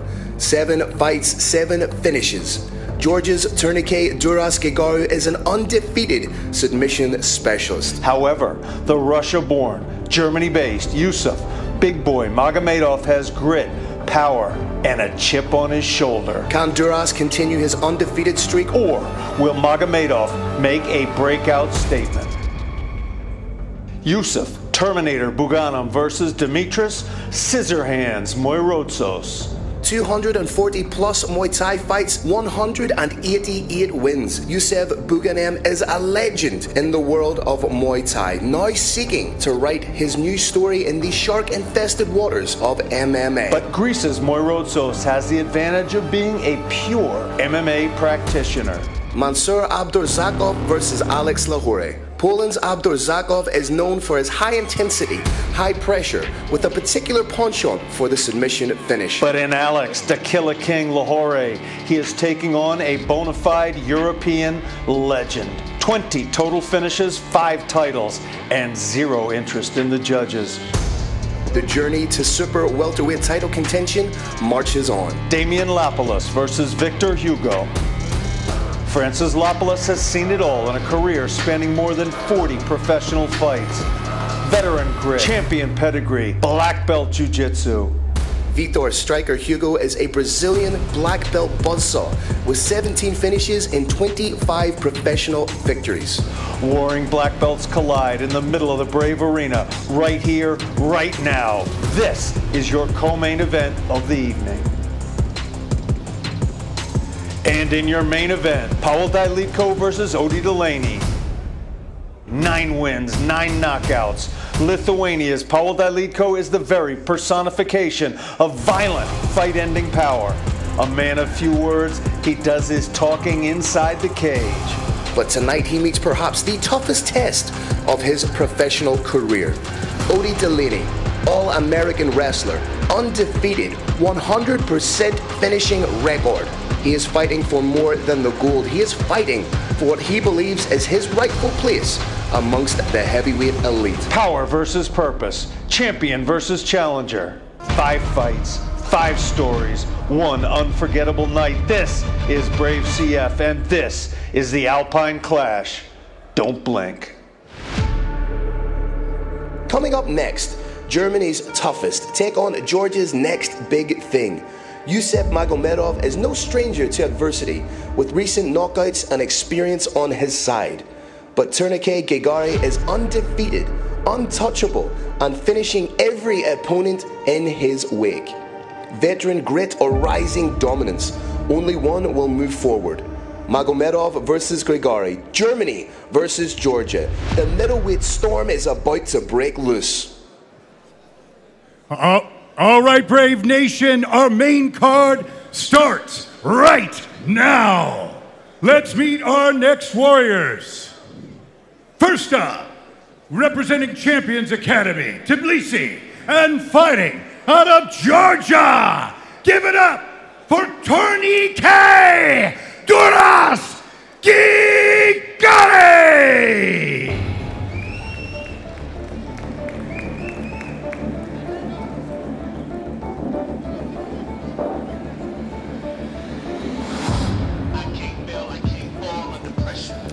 Here we go, ladies and gentlemen, kicking off our main card in the middleweight division. The pride of Georgia, Tourniquet Duras Gigari, named Duras after the legendary Georgian warrior, brings a 7-0 professional record. Every single one of his wins, Kirik, have come by way of finish. 1 by KO or TKO, an incredible 6 by way of submission. This man, if he gets your neck, chances are he is popping your head off. In his last fight, he defeated Shurat Isralov via second round scarf choke. Absolutely beautiful. He is the former GFC middleweight champion, meaning that he is a Georgian national MMA champion. However, this is his first time fighting internationally. This is undoubtedly the biggest test of his MMA career. What kind of different approach, or what will his mentality be coming into the Brave Arena tonight? Well, Phil, I've got 2 rules. Let me get to my 2 rules momentarily. First, if he does win, what are Tourniquet Gigari's keys to victory? He's got to implement elusive footwork. If he's taken down, he has to immediately threaten with submissions, and he's got to punish his opponent with short elbows in the clinch. Now, I have 2 rules in mixed martial arts. 1, if he has Magomed in his name, he will win. 2, if he is from Georgia, he will win. So these my 2 rules are diametrically opposed here. I do not know who's going to win, Phil. And 3, never kiss on a first date. An incredible night of action kicking off our main card in the middleweight division. Tourniquet Duras taking on Yusep Magomedov. We cannot wait. Let's throw it up to Carlos Kramer to bring in our next warrior to the Brave Arena. And let's welcome his opponent into the cage, representing Spitfire Jim Berlin and fighting out of Germany. Give it up for Yusep Big Boy Magomedov.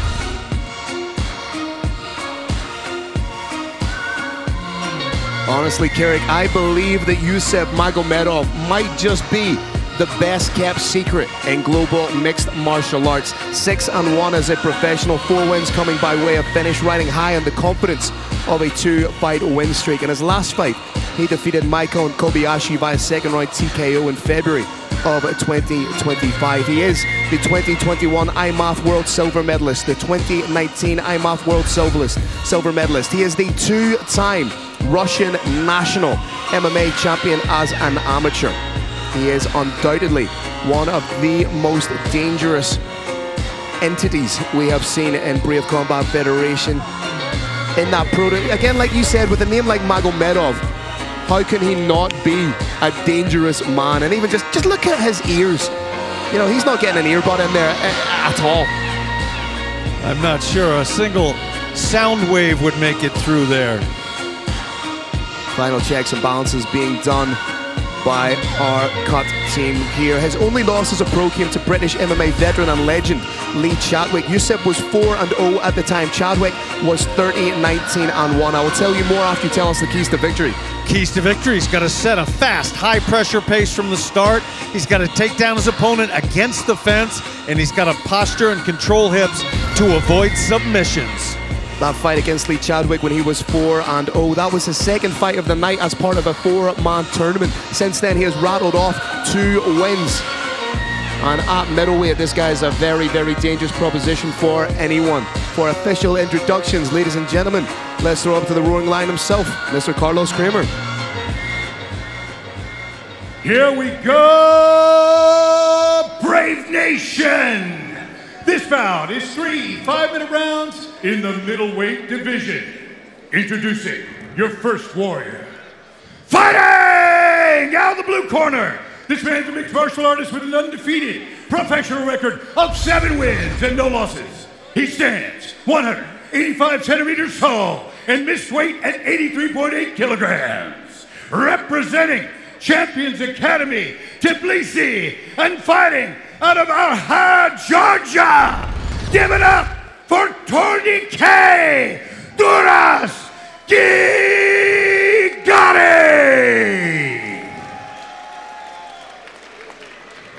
And his opponent, fighting out of the red corner. This man is a mixed martial artist with a professional record of 6 wins and 1 loss.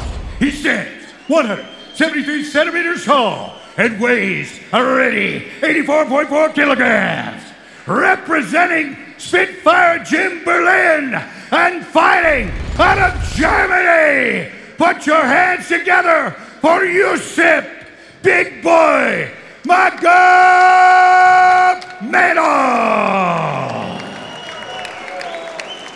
Your referee is Mohammed.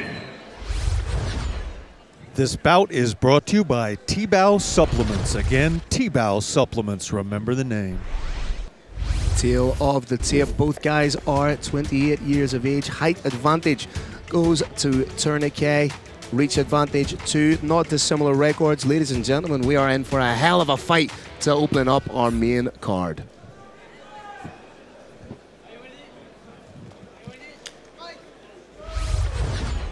Watch for Yusuf to really push the pace, put pressure on his opponent, straight in on a takedown. Needs to be wary of the neck here. We are looking at a submission specialist, and look at the pump he's getting on his arm. He's putting everything into this choke right away. Maybe a little bit too much, Phil. I was just about to say, Carrick. Big flare on the takedown. Potential for a Von Flue choke here if Magomedov's aware. His grappling is that good. I think he could pull off a Von Flue choke. Right now he's just solidifying the position. I think Tourniquet has let go of the neck. Yep. That would be the wise thing to do in this position. And this is not where Gigari wanted to find himself so early in the fight. Essentially the full 5 minutes for Magomedov to get the work. Referee making sure that Gigori's toes don't stick through the cage. You can put your foot against the cage, but you can't reach your toes through it.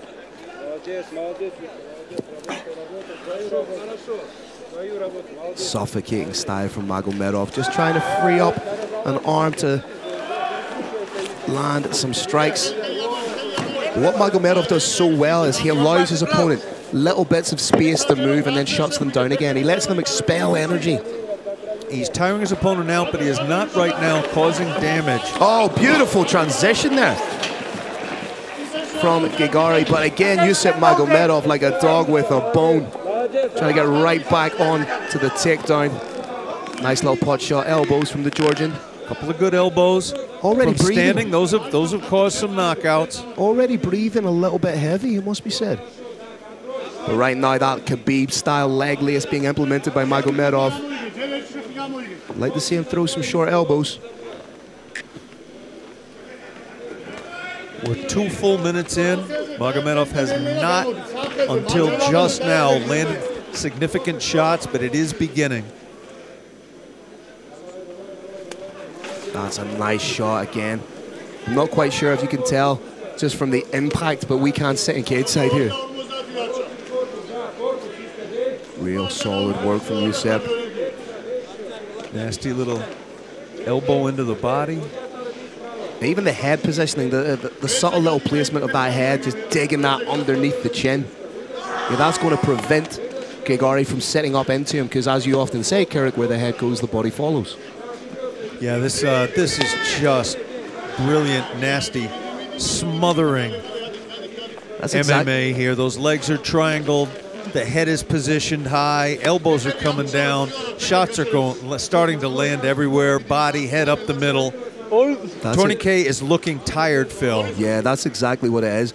I honestly think his approach was wrong right from the get-go. Like we saw when he tried to hit that guillotine, he put absolutely everything into it. And from there, it's kind of been an upward battle. The output from Yusuf Magomedov is fantastic to see so far. Undoubtedly the biggest test of Tourniquet Gigari's career. Big Boy, ironically, Brave Nation, is not particularly tall, but when he is on top of you, he is giant boy. But he is a thick boy, though. You know, we've seen this guy in fight. Like, I'm a pretty thick boy myself, but standing next to Yusuf Magomedov, I feel like a wee boy.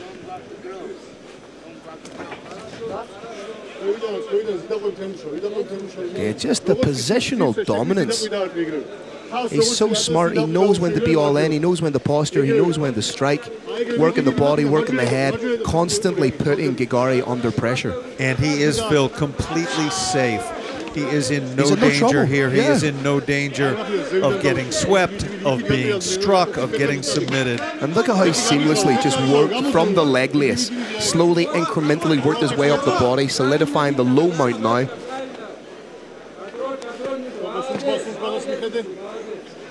And Carrick, you know, I've watched the fights, the previous fights of Tourniquet, and he has never experienced this kind of pressure. Usually he's the one swinging the hammer, but right now he is undoubtedly the nail. Yeah, I had the same feeling, Phil, from having watched tape. I don't believe he's experienced this kind of crushing, smothering power. Again, working the body and. You know, this is a high intensity style. Oh, does a great job to get out, but again, the awareness of Magomedov, not settling for a second, takes the bag. We could be seeing a slam coming in soon. Ten seconds, Brave Nation. Is there going to be a ride on Spitfire Airways?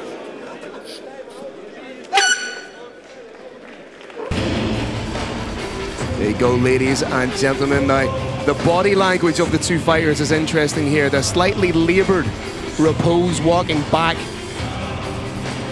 to the corner for Gigari. He must be thinking, what have I got myself into? Every time he got out of a precarious position, he was taken down again, or Magomedov snapped on a leg. Very clear 10-9 round for Yusuf Big Boy Magomedov, but Phil, he cannot be too confident. Tourniquet Duras Grigori is a dangerous, dangerous man. Yusuf wiped him out in the first round, but if he comes out with too much confidence, this fight could turn around. Yeah, Tourniquet has some incredible submission skills. One win by that scarf shoulder lock I was talking about in his last fight. 3 rear naked chokes, 1 arm bar and 1 arm triangle. So he is a very dangerous guy. But then again, when you even just look at the way that Magomedov acquires these takedowns and shoots in, he keeps everything so compact. He's not leaving an arm, he's not leaving a neck. I say it with no disrespect, Phil, he makes it look easy. Tourniquet Grigori gathering himself. Tourniquet may be thinking to himself, we're a long way from Georgia.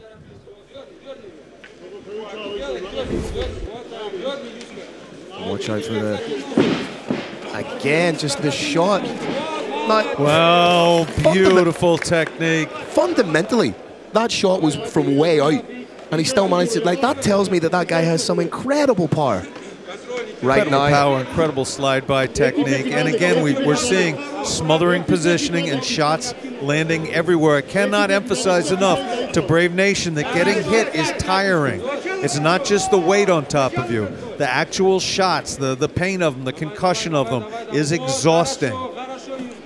Just beautiful, suffocating work. It's all intelligent. He's not just throwing strikes for the sake of throwing it. Everything's done with intent. Everything's done with a little bit of malice or forethought, if you will. Shot up to the head, shot down to the body, back to the head, attempt to escape. And again, that expends a lot of energy. Watch out for a quasi-crucifix position coming up here. Very hard to pull that off. Extremely hard to pull that off from inside of a half guard.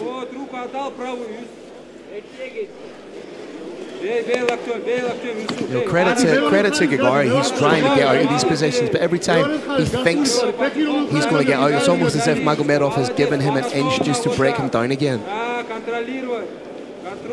Phil, as you referenced earlier, I do believe that's part of his strategy. He smothers, makes a little bit of space, he knows where the opponent's going to move, and he smacks him accordingly. Because there is nothing more soul-destroying in MMA when you work so hard to get yourself out of a precarious, dangerous position and then find yourself right back into the fire. Big Boy showing great speed on the ground too. Those shots are coming in thick and fast. Boom. Oh, that's lovely. His output is fantastic. He's happy just to solidify that half guard. Has his own legs triangled. Maybe thinking about starting a submission sometime soon, Phil. He's clearly posturing back with something in mind. Could be to get leverage for shots, but I would not be shocked if he starts looking to take an arm home with him. Hanging over his mantelpiece in Germany. May try and transition into the mount here, just slip that leg through if he wants. It's open for him. That guard is wide open. You could see the early stances of a head-on triangle perhaps, but he would need to get his own leg free. That's a very loose guard, very loose half guard of Gagari. Yusuf walking his opponent to the fence. I'm very interested to see what he's got in mind to do there. Look at him. Very few fighters do that anymore. Most fighters will pull an opponent away from the fence so the fence can't be used to stand up. But Big Boy may have a realization that his positioning is so dominant, the chances of his opponent standing up are slim. And he's with the greatest of respect to Turnigay, he's getting the fight beaten out of him right now by Yusuf. Trying to work for a Kimura, perhaps more so to get himself out of the position than to actually threaten with the submission. And just completely shrugged off by Magomedov. Yeah, there's a special reward for trying to grab that arm. Just a big old dirty elbow to the head. Yep. Trying to get back in on the Kimura trap. This Kimura is not wise to do here. Could he use it to try and bump sweep? But I don't think you're moving a solid mass like Big Boy anytime soon. His hip is getting smashed. Kidneys are getting damaged. Magomedov looks completely non-bothered, nonplussed by the Kimura attempt. His positioning is absolutely exquisite. This is like having a safe full on top of you, like out of a cartoon from the 1930s or 40s. I don't know, Scoob. Even just the thud of these shots. Now tenderizing the midsection of Tourniquet. This is almost an octopus guard attempt, but does not work with a Big Boy on top of you. Credit to Tourniquet. He's trying to get up. He's trying to get out of these positions, but respectfully, he's down 2 definitive rounds. He'll need a finish going into the 3rd round. Does he have enough in the tank to rally like that? Yeah, he does, Phil. He was looking for it. He was trying to get in on that arm. But the pressure from top, the pressure from Yusuf Big Boy Magomedov was just too much. Tourniquet is actually stumbling a little bit as he walks towards his corner.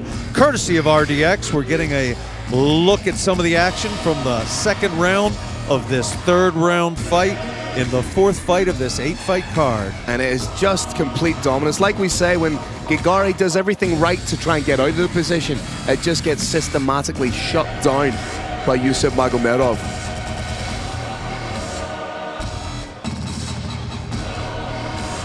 I feel like right now, if Tourniquet gets taken down again, there's going to have to be a gravity leak in the middle of the cage in order for these two to... Yeah, it's going to take a break in the space-time continuum in order to get rid of Big Boy in that top position.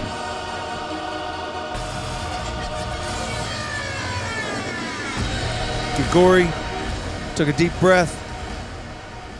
He's marshaling what resources are left. I think he's going to try and unleash him hard, Phil. He's just going to have to throw the kitchen sink right from the get-go, whether that be a flying knee, an uppercut to hook combination. He cannot afford to stand like this or he will get taken down.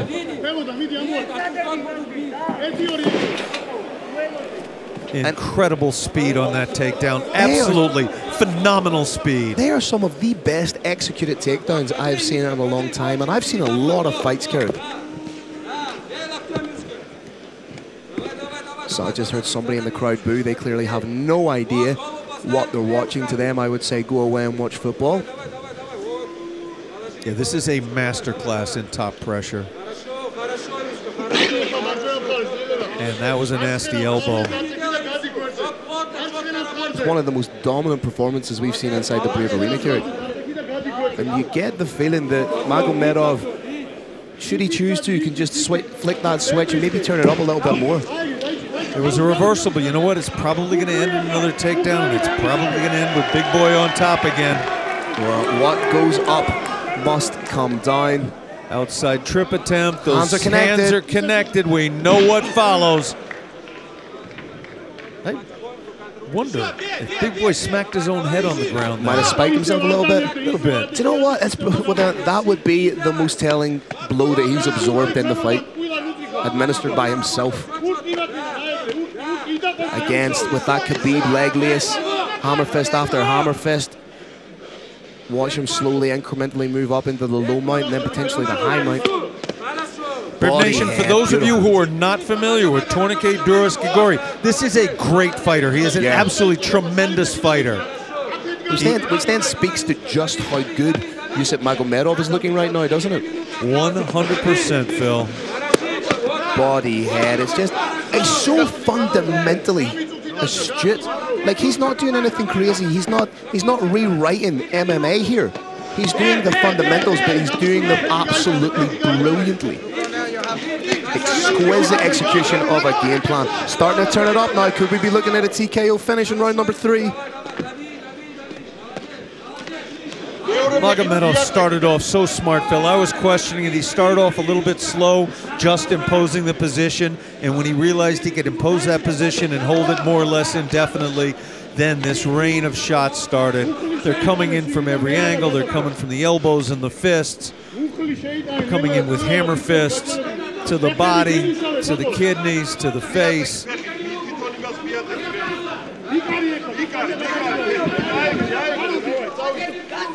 You know, I think the most complimentary thing we can say about Grigori is that he has a hell of a heart.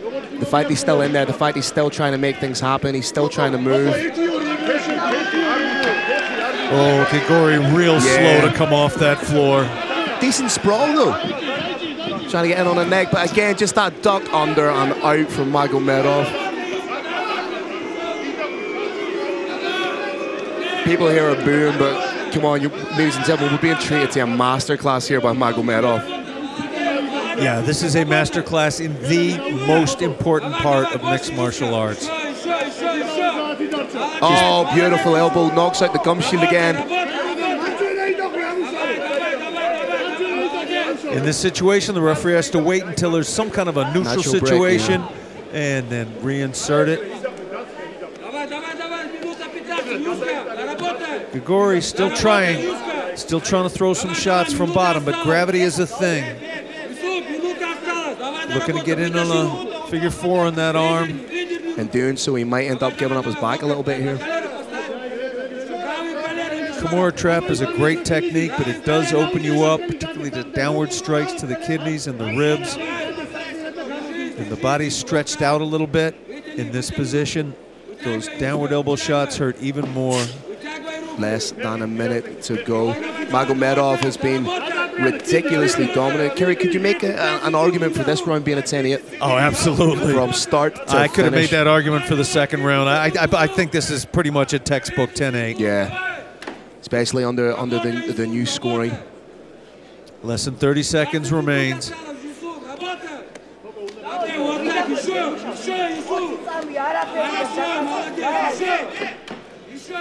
Just absolute profound dominance. Little gorilla smash attack there. Just seconds left. Final stanzas of the round. And that's it. There is no chance the judges get that one rolling. If they do, I'm quitting the sport, Phil.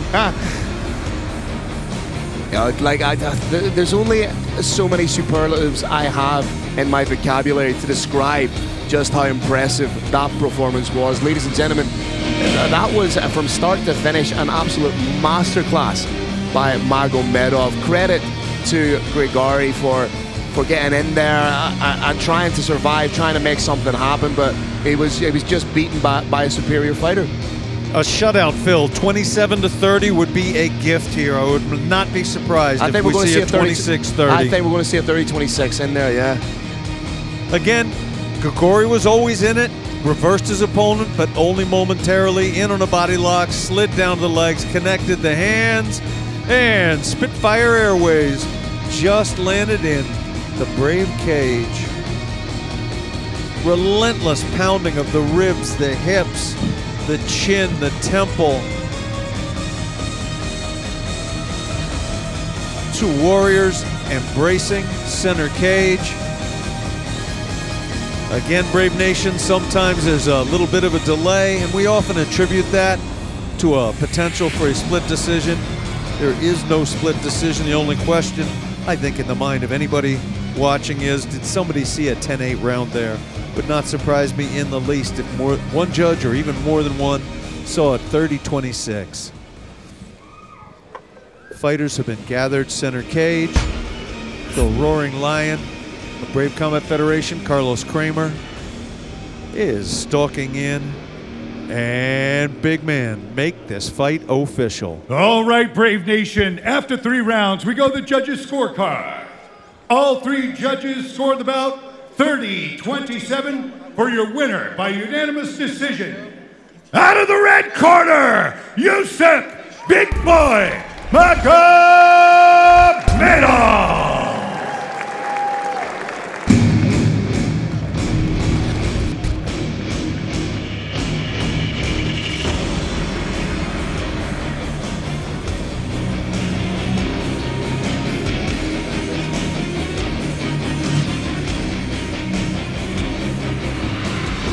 All right, ladies and gentlemen, I'm here with the victorious Yusuf Magomedov. Yusuf, congratulations. Please give us your thoughts on the fight.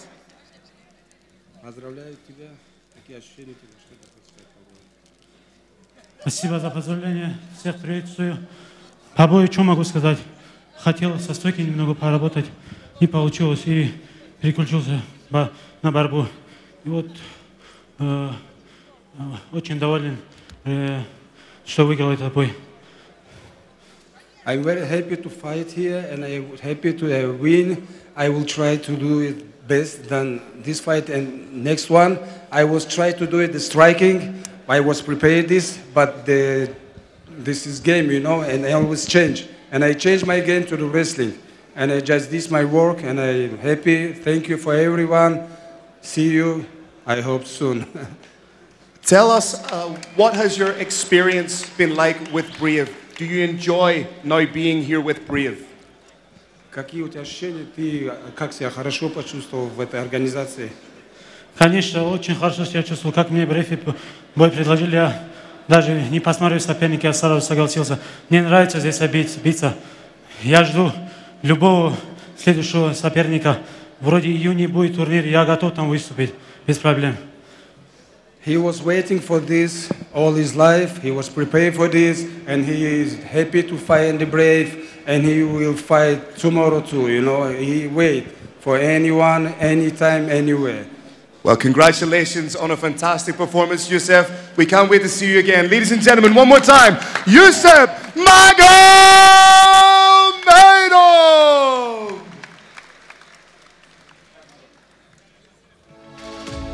Courtesy of RDX, we're getting a look at some of that amazing action, that amazing performance by Yusuf Big Boy Magomedov.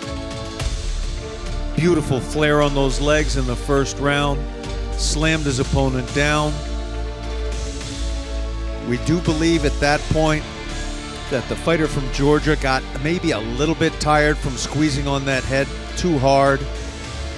And from there, things only got worse.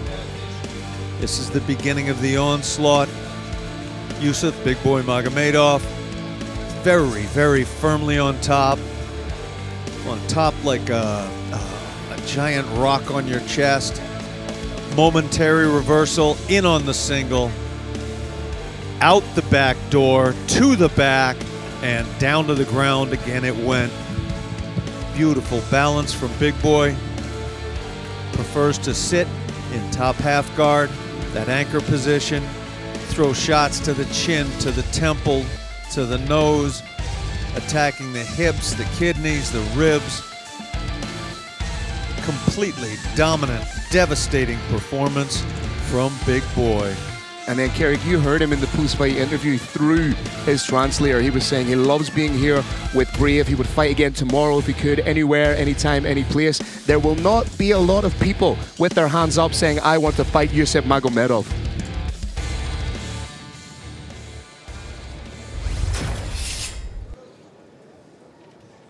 Coming up next, ladies and gentlemen, an incredible bout at a catch weight of 72 kilos. Demetrius Scissorhands Moirotsos taking on the striking legend that is Yusuf Buganem.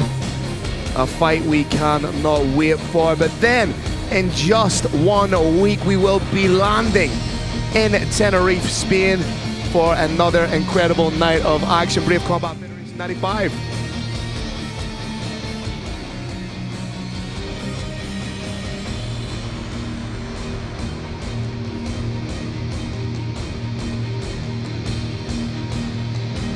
Coming up next, a striker versus a pure MMA practitioner at 72 kilos.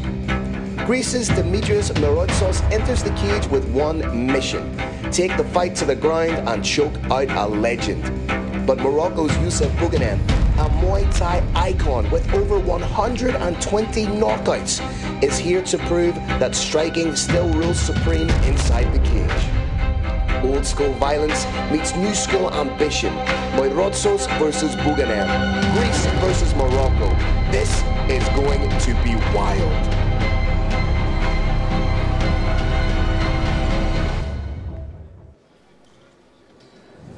All right, Brave Nation, let's meet our next warriors in the Brave CF94 WNC cage.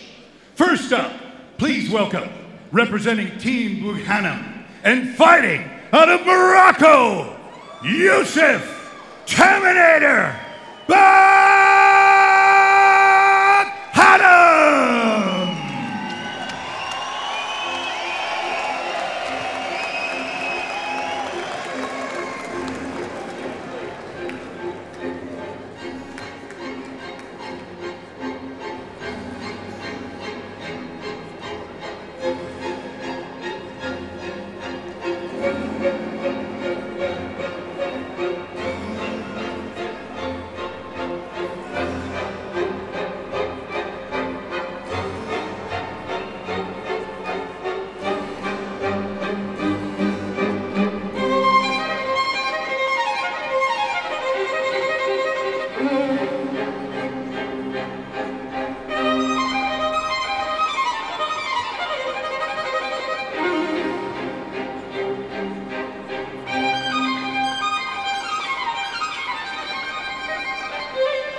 Ladies and gentlemen, when you are a legend like Yusuf Buganem, you can let the people wait for your arrival. Carrick, we quite simply don't have enough time to detail the legendary achievements of Yusuf Buganem, perhaps the most successful Farang fighter in the history of Muay Thai, a multiple-time world champion in the sport of Muay Thai, a multiple-time stadium champion. This man lost both his parents at 17. He entered into a tournament. He finished second. With that, he won prize money. He moved to Thailand. He slept on gym floors. He slept on the streets with his brother to become an absolute legend. And right now, he is starting from ground zero once again. Formerly a legend in Muay Thai, attempting to become a legend in the sport of mixed martial arts. 3-0 as a pro. 2 wins by way of KO or TKO, win-win by way of decision. Questions have to be asked, Kerry. Is he a Muay Thai fighter playing at being an MMA fighter, or is he a fully fledged, well-rounded mixed martial artist? With every fight we see the latter, we're about to see it. If he wins, Phil, what are the keys to victory? He's got to exploit his vast striking experience, mix up jabs and straight rights with low leg calf kicks in the traditional dust style, and he's got to employ constant, unpredictable lateral movement. There you have it. From the mouth of a legend to your ears, ladies and gentlemen, Kerry Janess knows what he is talking about. I want to talk about, I spoke about it in the preamble, the slight elephant in the room. He has missed weight 3 times in a row. Is that perhaps coming from Muay Thai where you don't cut a lot of weight? He's not used to these types of weight cuts in MMA, but it's surely something that he'll have to address. It is indeed, and I think that's exactly it. MMA is very, very heavily weight cut oriented. Muay Thai much less. So I think that's all we're seeing, and I think he'll get better.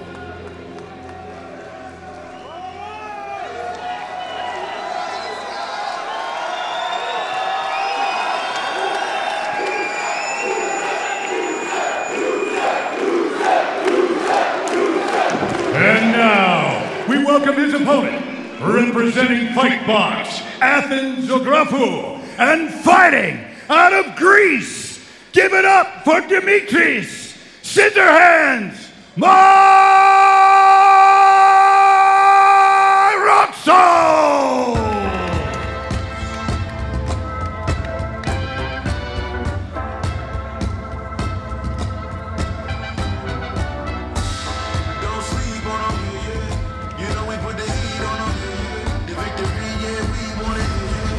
Here we go, ladies and gentlemen. We are looking at Dimitris Marotsos, professional 1-on-1. In his last fight, he defeated Kostas Angelidis by a second round rear naked choke. He is a 3-time Greek national MMA champion as an amateur. He is a former Pancratian world champion, a Brazilian Jiu-Jitsu purple belt, a Pancratian black belt. This is a guy who a lot of people think he's coming in the role of Patsy here. He's just the B-side to this fight, if you will. I said it in the preamble. I believe he is the more well-rounded mixed martial artist. If he implements a fully fledged, well-rounded game, uses strikes to close distance and takedown, I think he could cause one of the biggest upsets we've seen in a very long time. Well, we're looking here. Brave Nation is a master of Pancration. Pancration is a MMA light, if you will. They took the karate approach.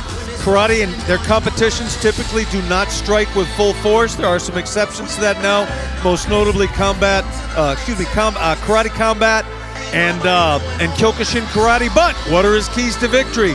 He sure has to avoid a striking back and forth, establish that clinch, and work for a takedown. And he's got to exploit his opponent's grappling inexperience. That's exactly what he needs to do. It's, you know, it's pretty much MMA by the numbers if he's to get it down tonight. Take down, positional control, submit, and he cannot afford to get caught clean on the chin by the multiple-time world champion, the legend, Yusuf Buganem.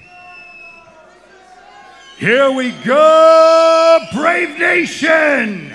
This bout is 3 5-minute rounds at a catch weight of 72 kilograms. Introducing your first warrior. Fighting out of the blue corner, this man's a mixed martial artist with a perfect professional record of 3 wins and no losses. He stands 185 centimeters tall and weighs a ready 73.2 kilograms. Representing Team Buhanam and fighting out of Morocco, give it up for Yusuf Terminator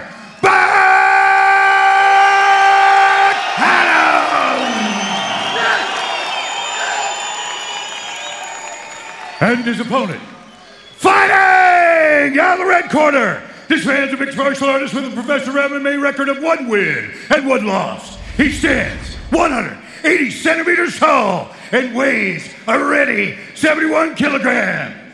Representing Fight Box, Athens, Zografo, and fighting out of Greece. Put your hands together for Dimitris Scissorhands Marozzo.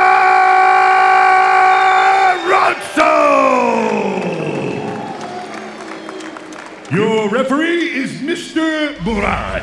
This bout is brought to you by Le Maxime, Geneva's fine dining destination, where taste meets elegance in the heart of the city. Tail of the tape, you can see Buganem at 10 years the elder. On paper, it says Buganem's 6'1". I'm not 100% sure that's correct. Pointing out, this is a catch weight of 72 kilo. Youssef did come in 1.2 over, but let's see if he can put that behind him and make a great impression here tonight.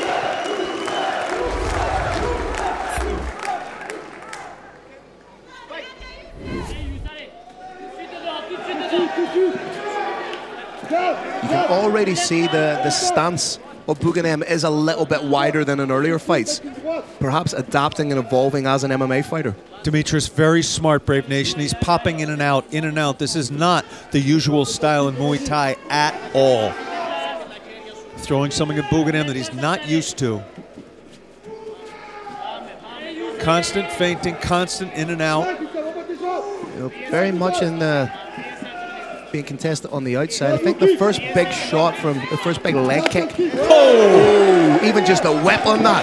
That's smart from Phil, that kick hurt. Good frame off from the Muay Thai man. Beautiful frame. Would have liked to see a shot off after it. Decent lateral movement from Marozzo. Another big shot to the middle. That switch kick is lovely. That is savage. The next one may go to the inner thigh, may go up to the neck, could even go to the temple. Decent takedown defense from Buganem. Trying to frame off again. He's got to frame off that head.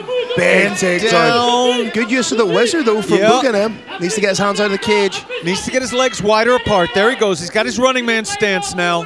Needs to pull up a little bit more in that overhook on that whizzer. Now he needs just a little bit more pummeling. He's got to get a wrist, a frame on the head, and he's out. There it is. Good job to break away from Buganem. Oh, beautiful on the shot. Attack. Oh, he's landing some big knees to the body. Beautiful elbow. Moroccan fire here in the Brave cage. Needs some work from Marozzo to break that tie clinch. Oh, tenderizing the body. That is nasty from Buganem. Beautiful work on the body. Trying to get in on the single. Gets his opponent down. Maybe try and work for the back take from here. There he goes. He wants to frame on that head. He's being cautioned not to hit the back of the head. Imagine a mohawk. Brave Nation, you can't hit there. There's the takedown completed by Marozzo. Not for long.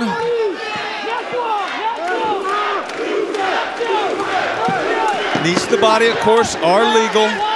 He is a Brazilian Jiu-Jitsu purple belt. Let's see if he can get in on a heel here. I believe he's in on that heel. He's just got the wrong part of his forearm. He doesn't have the bony part of the forearm there. He's got the muscle. Those axe kicks to the kidney are legal on the ground.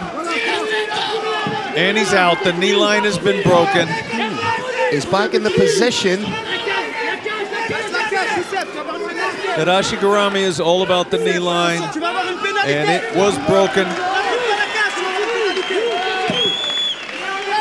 Dimitris Scissorhands, a little bit slow coming off that floor.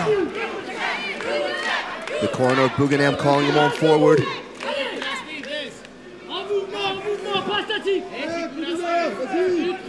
Marozzo looks like he doesn't really want to engage, Carrick. Yeah, I think it was a liver shot. There was one beautiful hook to the body from the outside. It hurt me just to watch it. That was an illegal, slightly illegal post. You have to keep your fingers pointing up when you post on the head in this sport. To be Excuse me, pointing sideways, not up. What we saw there was an up post, but Buganem's been hit in the eye before. To be fair, both fighters were doing it. Buganem was doing it earlier in the round, pulling out with the open hand. There may be a check for a cup. Does the cup come loose, maybe? Or just a loose drawstring, perhaps?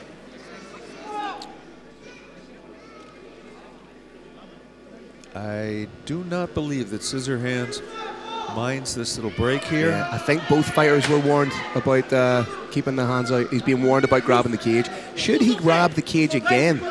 Surely that's a point deduction after a stiff warning.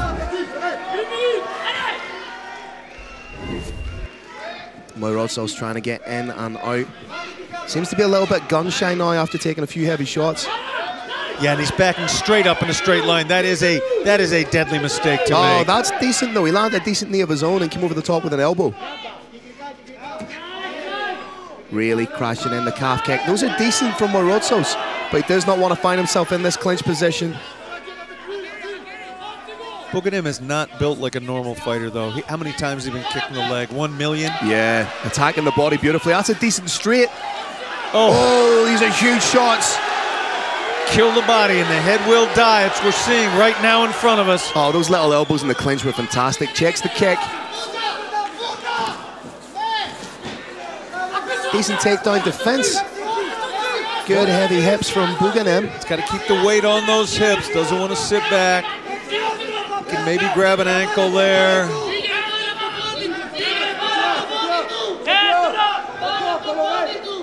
Buganim seems content to hold this position. Land some shots. Final 10 seconds of the round. And that's it. Terrific round for Yusuf Terminator Buganim from the great nation of Morocco. Brave Nation, we were talking with media yesterday or perhaps the day before. They asked us all, what was your favorite country ever? For Carlos Kramer, the answer was none other than Morocco. The food, the people, the incredible warriors. There you see some of the action. Just that switch kick to the midsection was money for Buganim. The work he did to the body was exemplary, and I think that that's made Moirotsos a little bit reluctant to engage. He doesn't want to get the body tenderized like that. Brave Nation, the problem with body shots, or if you're throwing them, the good thing about them is they are cumulative. When you hit somebody in the head, 10 seconds later, you're right back to 100%. When you hit somebody in the body, it just takes away a little bit, a little bit, a little bit. Doesn't come back for a long time.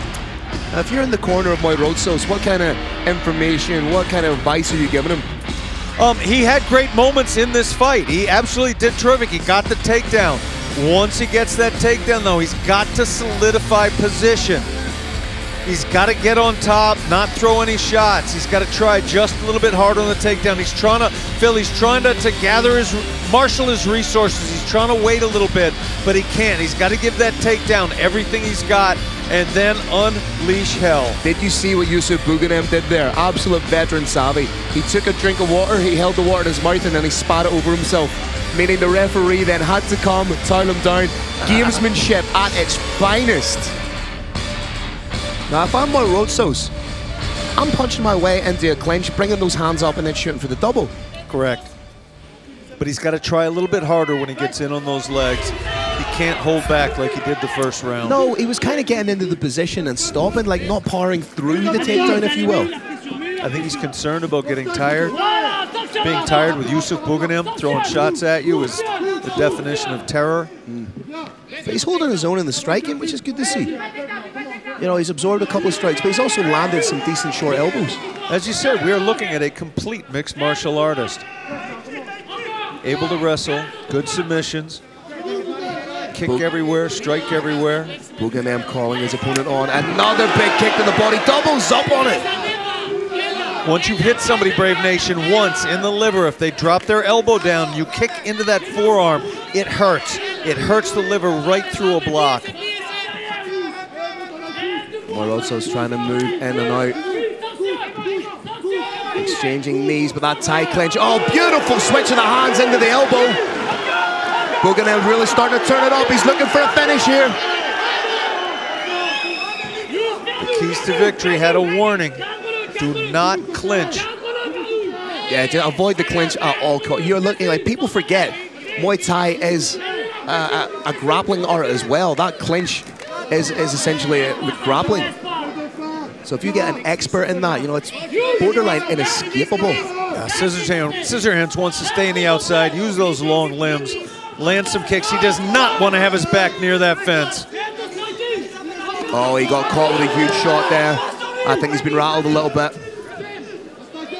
Tried a Superman punch. Still's got some pop in him. He can't be on that fence. Those elbows from Buganem. And I love that Buganem isn't crowding his work.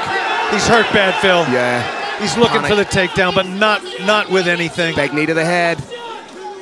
Big knee to the head was available there. Buganem wisely keeping that foot on the far hip, not the inside hip.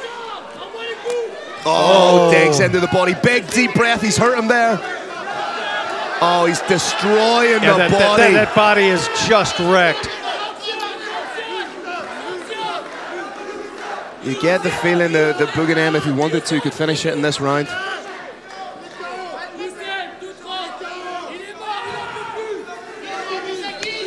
Oh, just crushing shots into the body. We're halfway through. Scissorhands, I don't think is going to make it through this round. Big takedown, though. He's not going to be able to hold him down. He hasn't shown the urgency from this position that he needs. I tell you what, I'm impressed by Buganem's ability to work to get back up. You know, that shows me that there's a little bit of evolution in his game. But the true nastiness comes when he goes after the body. Oh, he could break a rib with those knees. He may have. He may have. He's definitely hurt him.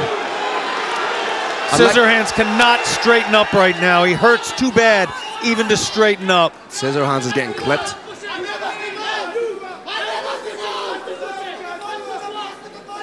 Yes, he's scoring the takedown, but he's scoring the takedown out of urgency. It's a panic shot rather than one he set up and been proactive with, if you know what I mean. He's got head height superiority, but he gave it up. Oh, just brushed off by Buganem.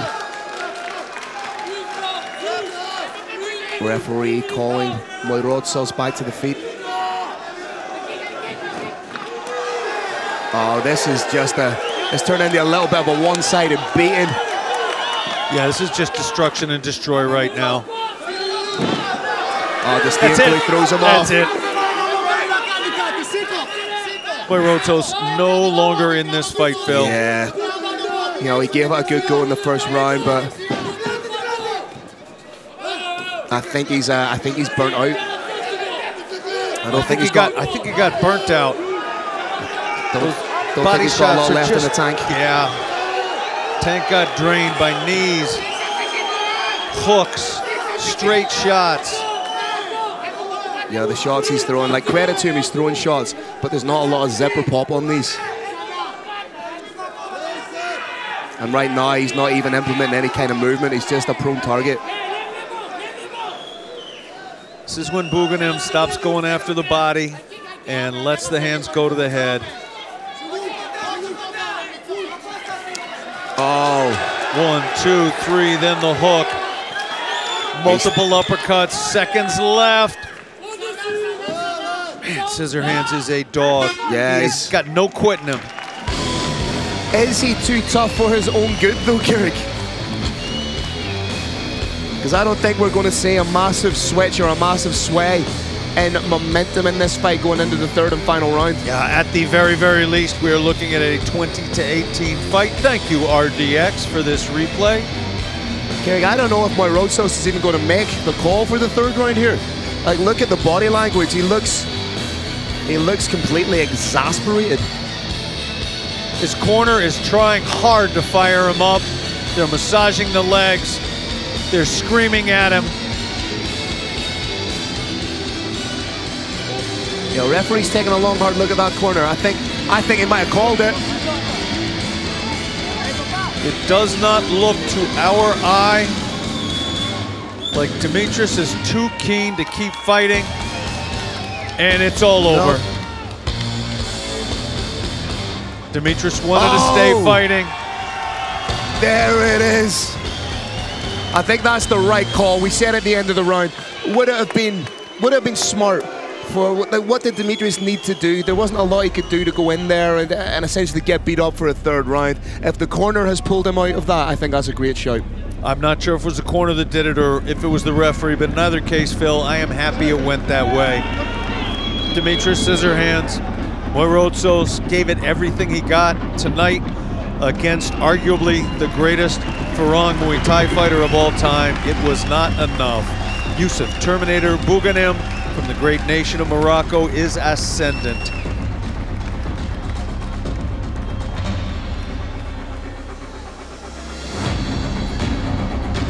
You see the corner of scissor hands speaking calmly to him. He's now standing. No, he remains seated. Corner is speaking to him. And he's up. And for reasons that aren't 100% clear to us, I do not believe Scissorhands will be in the cage for the final ceremony. He has exited the Brave Combat Federation cage and the WNC cage. Our fabulous co-promoters here tonight at Brave Combat Federation 94 in beautiful Geneva, Switzerland. Speaking of, got a fantastic fight coming up on Friday, the 30th of May. Live from Tenerife, Spain, we have got one of the best cards that we have ever put off. In the co-main, we've got Jose Shorty Torres, and in the main event, we've got hometown superheroes, Duque versus Pone. Again, that is Friday, 30th of May in Tenerife, Spain. Brave CF 95. Fighters are now gathered center stage, and the great man Carlos Kramer makes it official. All right, Brave Nation. What an incredible battle inside the Brave CF WNC cage. Give it up for both fighters. After 2 rounds, red corner was unable to continue. Your winner by TKO, Yusuf Terminator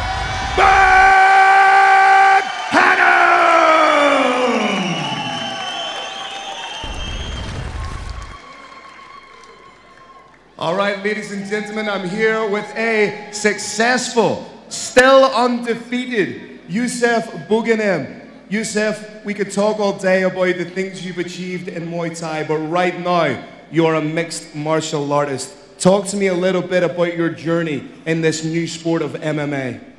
MMA life is not easy. I want to acclaim people who love that and train every day for that. And quite no light, but they still train until the day of the fight when we can hopefully have some light. So I want to also acclaim my opponent.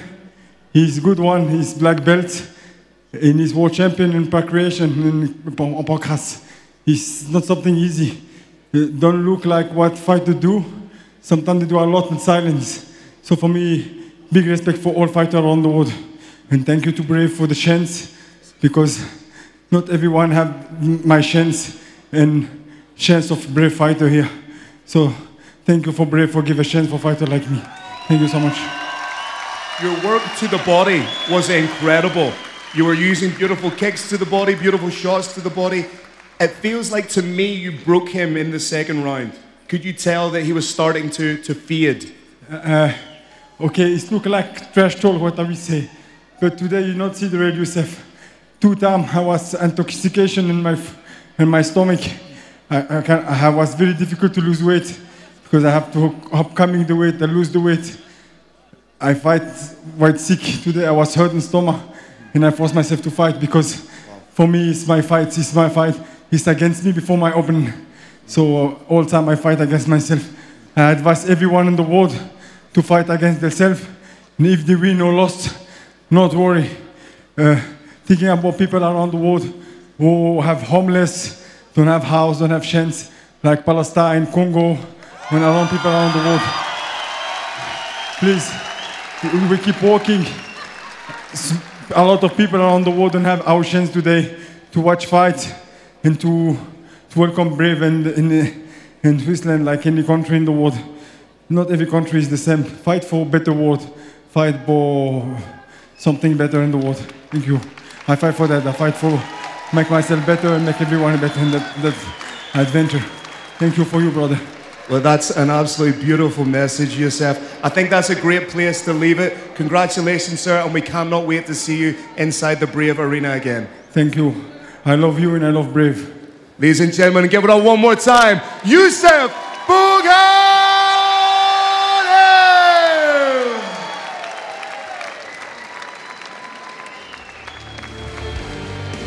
Brave Nation, we're getting one last look at one of the greatest Muay Thai fighters of all time, Youssef Terminator Bouganem from Morocco, fighting off takedown attempt after takedown attempt.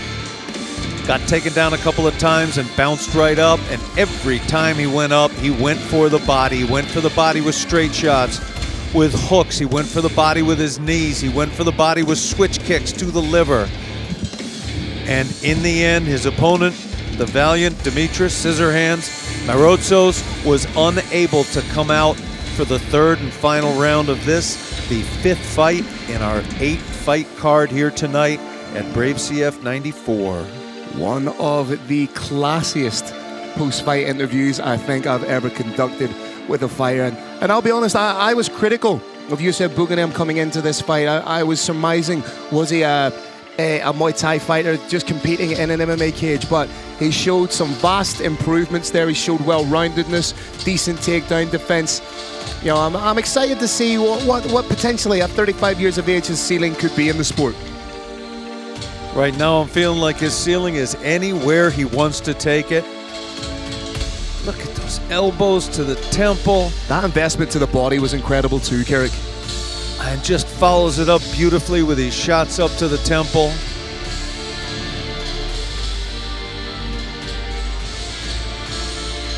Again, we see the valiant Scissorhands shoot, but it was all for naught.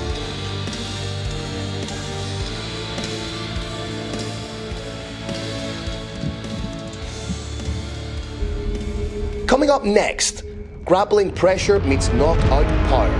Poland's Mansur Abdurzakov, a relentless submission machine with 8 career finishes, looks to drag the fight into deep waters.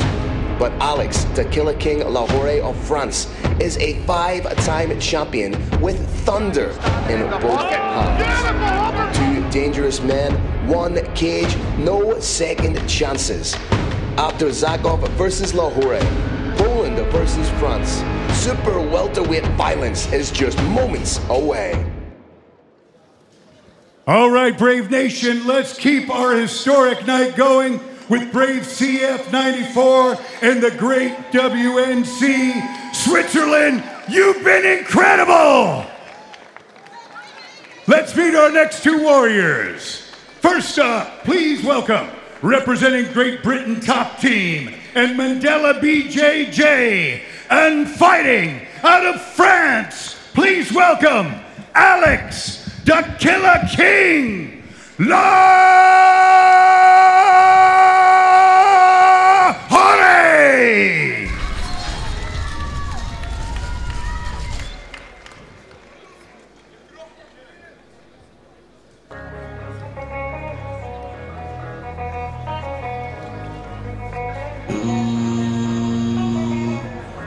C'est pas de ma faute si je contrôle le game. On a charbonné pour ça, faut pas nous jalouser. Abidjan connaît, même Paris connaît. Le j'ai dit une fois, faut pas nous demander. On a charbonné pour ça, et charbonné pour ça.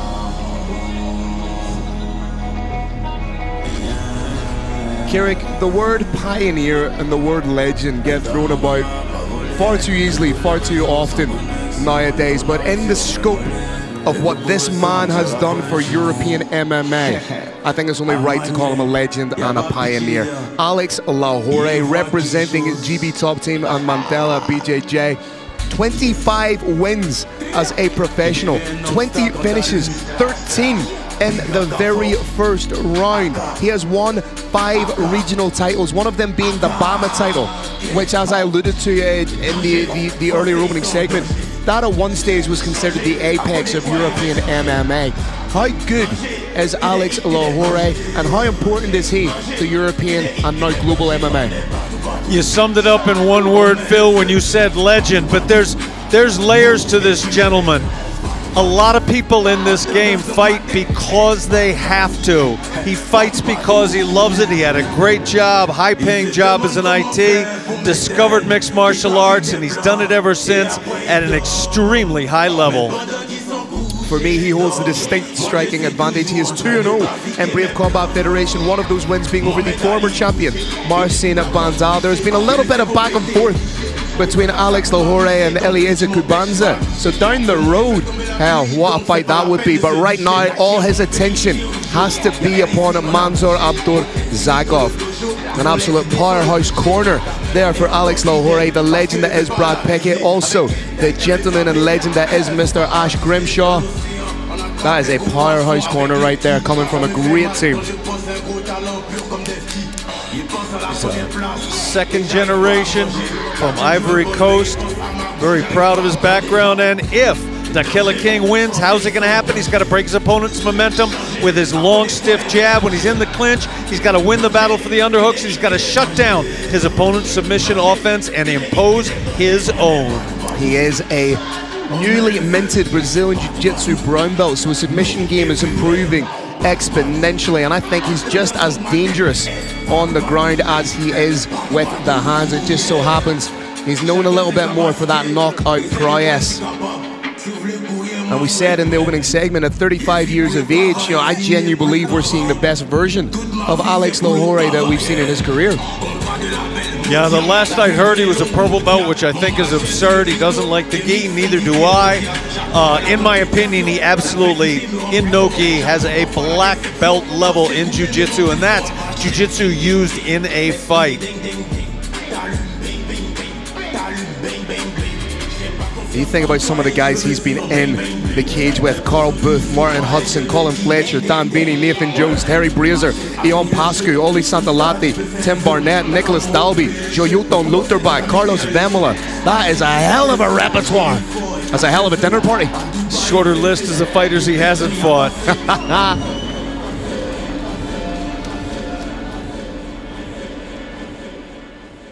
And now, we welcome his opponent, representing WCA Fight Team Warsaw, and fighting out of Poland. Give it up for Mansour Bars Abdurzakov!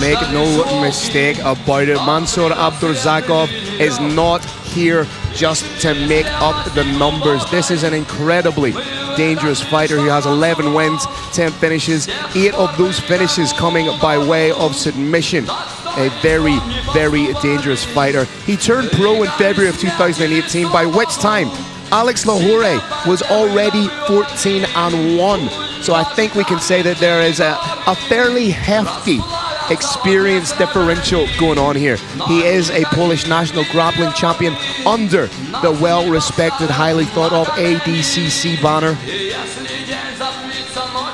Very, very light on the feet. Almost sneakily uses his movement to incrementally force his opponent against the cage, but against Alex Lahore, I think we're going to see something special here. This is going to be a great fight. Big shout out to all the jiu-jitsu players in Poland. They are showing the world what real jiu-jitsu is. It should be used in fights. The whole world is going in odd directions. Polish Jiu-Jitsu players, not so much.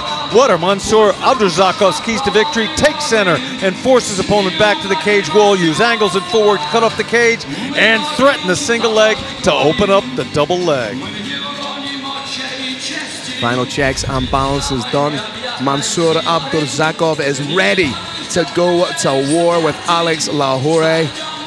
Feature bout of the evening. We still have your co-main event and main event to go. Brave Nation, you are welcome. This bout is brought to you by Score Live, reinventing combat sports engagement through Web3 innovation, connecting athletes, fans, and investors through tokenized experiences.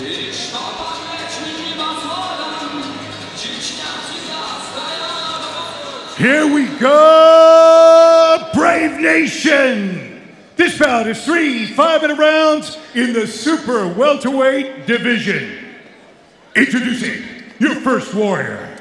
Fighting out of the blue corner. This man's a mixed martial artist with a professional record of 25 wins and 11 losses. He stands 185 centimeters tall and weighs a ready 79.4 kilograms. Representing Great Britain top team and Mandela BJJ, and fighting out of France. Give it up for Alex, the Killer King Lahore!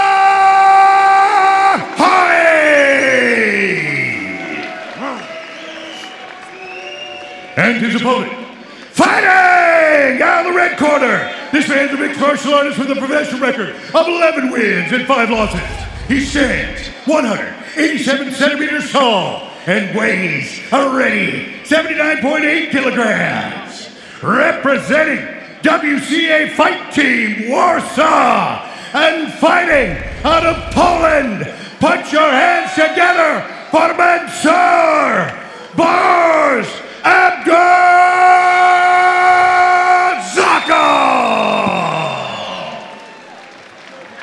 Your referee is Mr. Christoph.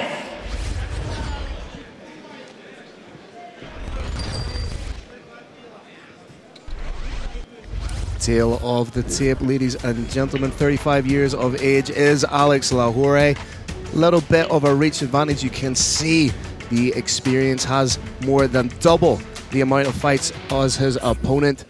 We're about to get things kicking off. This is your feature bout. Brave CF 94 live from Geneva, Switzerland. Phil Campbell, Carrick Jeunesse on the call. What did Mr. T say when he was asked for a fight prediction? In one word, pain. That's my prediction right now. Nasty oblique kicks. You always have to be careful with Lahore in the opening stanzas. Like we said, 13 of his finishes coming in the first round. He is a specialist in getting guys out of there inside the distance.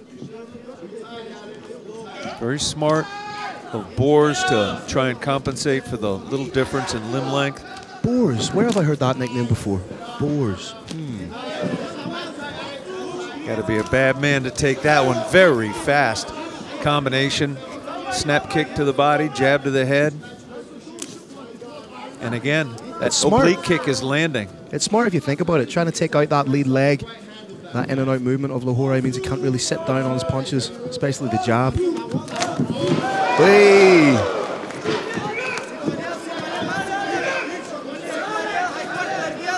Getting in on that leg. You need to be careful. Like we say, a very, very dangerous grappler is Mansour Abdurzakov.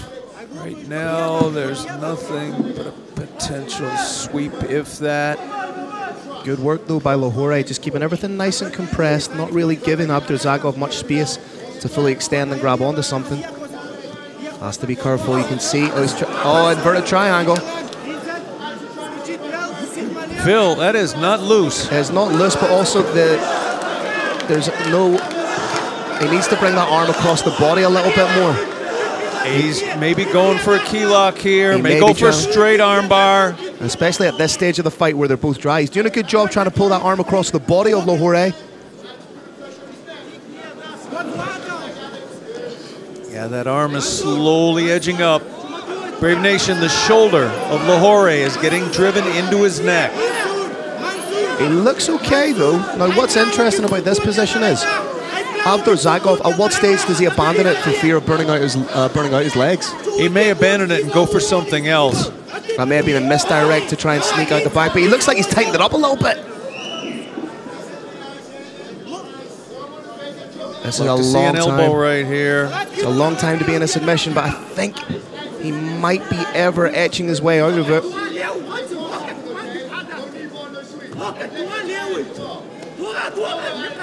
Lahore's got to keep that. He's got to keep his posture. Cannot let himself get bent forward. He's keeping everything compressed to stop that really tightening up. But again, he's showing a veteran level of calm and poise here, isn't he? Watch that foot, Phil. It is just slowly coming apart. That foot is no longer tight, tight, tight under the knee. You can see a little bit of a gap. You can see a little bit of daylight between the legs. That lets me know that it's not super, super tight. Just under 2 minutes left. Does he need to let it go and move to something else, Kirk? I think he's landing some shots off it. He's waiting to see if he can get an arm off it or potentially even a sweep. It's all about the straight arm bar. He does not appear to be in any danger. I think it's a good strategy. It does not appear either to be burning out his legs. He's relying on leverage here rather than a tight squeeze. You can hear the corner of Lahore, Brad Pickett calling for a hammer fist. Abdurzakov trying to wrench on that shoulder. Does well to strip that grip though, very intelligent. Watch out for the Kimura grip. There's the big, he's looking for a pass off. But Alex Lahore is very, very smart in these situations. Final minute.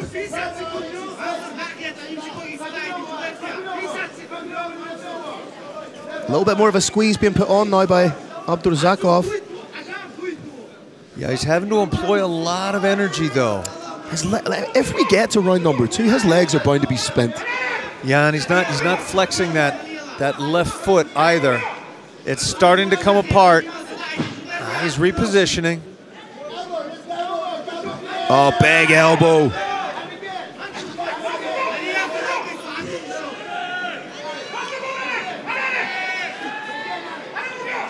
Lahore needs to land a big shot. If you get a cut right here, considering how little punishment he's taken, might be able to carry the round. Has Abdurzakov perhaps peaked too soon in the fight?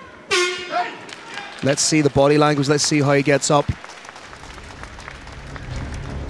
Well, he seems okay.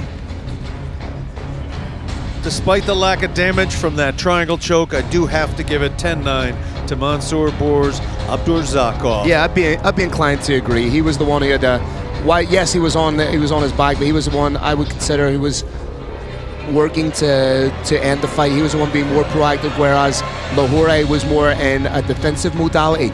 Incredibly intelligent defense from Lahore. I do believe lesser fighters with less experience might have panicked and in trying to get out of the submission attempt, put themselves in the direction of the likes of a knee bar or a heel hook. Absolutely. I said I thought this was a black belt in jiu-jitsu, and the jiu-jitsu that we were looking at here, and certainly that defense backs that up. Former Brave alum Hussein Kadimagomayev in the corner of Abdurzakov. Shout out Lamont Bours. Lahore always seems to come from behind a little bit in his fights here in Brave. Gets back a little bit, stays totally calm, and turns it up as time goes on. He is staring a hole through his opponent right now. Someone tell Alex Lahore it's okay to blink. Outside of the cage, one of the loveliest men you can meet in MMA, but inside it, nasty. There's that long jab we talked about. Let's see what the takedown defense is like. Good. Alex, when your chest is off the cage, buddy. You have the wrist, just off the cage. His hands are not together. His hands are not together. Alex, don't throw knees when you're just trying to get yourself off. You can hear the corner telling him not to throw knees, to try and think about stripping the grip, breaking away. Very, very sound advice. This is not a time to strike. Don't grip the shot. Don't grip. A little bit of a cheeky cage grab from Abdurzakov. Do not let him his hand. He's going to try to do a single. Yeah, elbow if you need May switch into the single. I think those hands are connected. May try and run the pipe on it, but good defense being exhibited here by Alex Lahore. Pulling that arm up. I think he's got to get his legs a little bit wider apart. Yeah. He's got to turn his body a little bit, and he's got to pummel in a little bit more with his right hand. Then he can get out of there. That was nice. That was a nasty elbow. Boer's just going to be lifting that head way higher. And in doing so, to defend or negate that threat of the elbow, he brings himself further up, which is where Lahore wanted to bring the arms.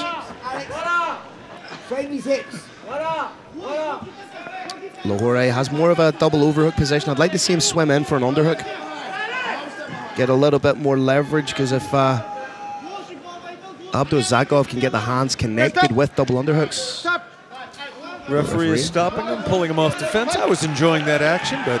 Oh, good stiff jab from Lahore. I'd like to see him work that jab a little bit more. Maybe attack the body. Those hands of Abdurazakov are very high. He's implementing that trademark jab beautifully now. I'd love to see some of Lahore's kicks here, just to set up the hands, not with full commitment. There we go. Aston received. He's really getting a lot busy with that jab, then attacks the body. That's nice stuff from Lahore. That is great. Not enough body shots in MMA. Oh, almost needs a big knee, though. But he didn't. Very nicely avoided. Oh, very good from Lahore. Lahore takes the back. Tight waist. Shots landing to the head. Huge shots being landed by Lahore. His team, Abdurazakov's team, were trying to get him to roll, but right now, huge shots from Lahore. The Killer King is in ascendance in the Brave Combat Federation cage. He has a hold of the wrist, which is preventing Abdurazakov from being explosive, and right now he's eating big shots. Have we seen the momentum shift in the fight here, Carrick? I believe so. Not too happy with him allowing Abdurazakov to get some semblance of guard here. You know, as much as I know that Lahore is an incredible grappler, I would like to see him stand up here. Stand up, stand off. He's having the distinct advantage with the strikes. Yeah, he may otherwise end up in a leg lock. Abdurazakov is a dangerous, dangerous dude. Good posture from Lahore. Doesn't want to dive back into that inverted triangle position. Smash pass attempt here. Very nice technique from Lahore. Pass a little bit, punch face a little bit, pass a little bit, punch face a lot of bit. These are big strikes from Lahore. That tight waist is excellent. The scope here for a big knee too. Nope, wants to bring him back down. Nice little ankle pick.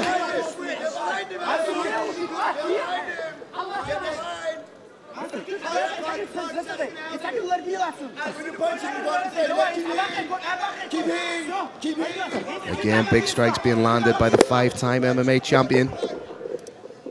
Excellent technique. Elevating that knee that way requires very little energy. Takes a lot to break. Great ankle pick again, you know.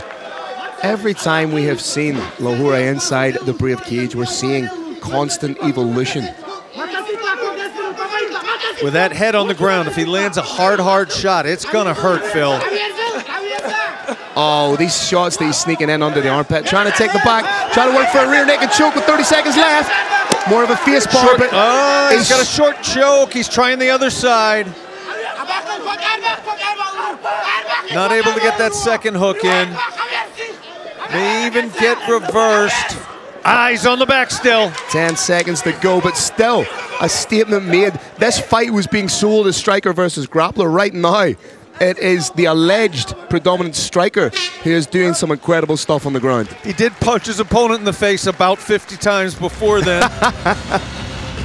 I think in our completely unofficial score, we're looking at 18-18. I would be inclined to agree with you, my friend. 19-19, so the winner of this third round is the winner of this fight. We're looking at a round apiece, is what we're saying without trying to do math. But again, this is just some beautiful work from Lahore. That tight waist is great. Those shots coming from every angle, right up the middle, around the side. Hammer fist to the far side. Terrific technique. This was a good time. Not too much time left, so if he got reversed, he was okay. If he ended up on bottom, he made his statement.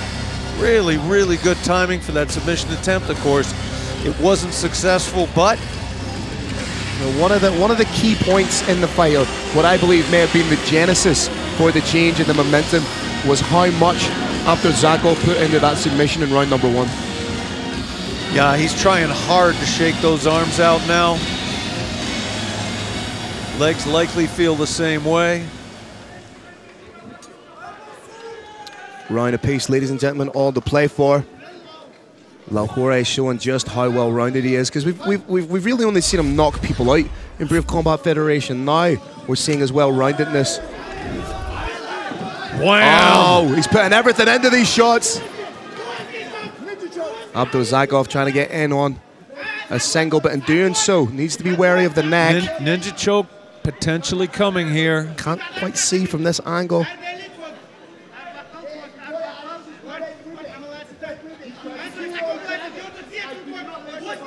No, I think the neck's safe, yep.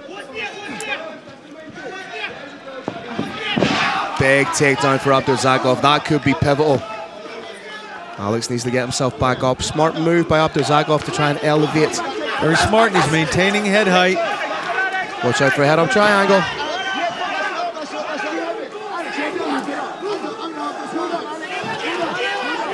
Lahore doing everything he can to get back up. Lahore rising. This position is exhausting, though. Need to make sure that there's no grip of the glove, or no grip of the shorts there from Abdurazakov. There's no choke there. There's no choke there. Abdurazakov trying to get in the back, but he has no hooks in place. Again, if I'm Lahore, I'm doing everything I can to disengage out of this position. There's a little bit of a backdoor escape there for Lahore. He has those double underhooks. 10-finger choke perhaps here from Lahore.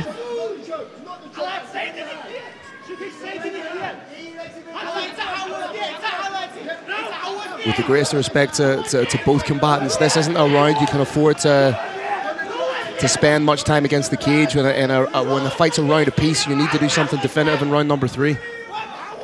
And it's been so close, Phil, that one big definitive thing could decide this round. Correct.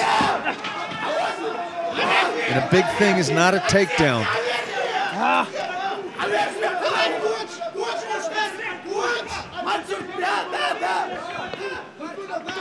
Trying to shelf a single leg, not usually that successful.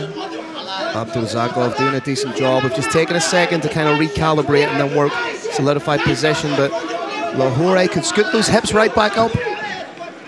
Trying to work his way to the cage. Oh, back take attempt here, Abdurazakov. Got one hook in.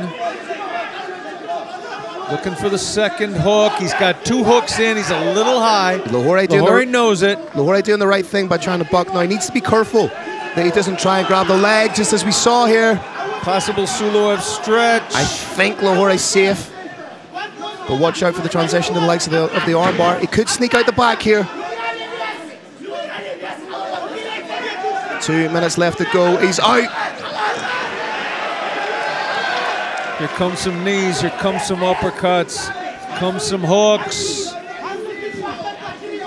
2 minutes left. It is imperative that Lahore cause damage right now. That's exactly what he needs to do. Abdurazakov has established. Oh, big takedown. And has that wrist control with the free hand. He just needs to punch. Got to keep that weight back. Can't get too high.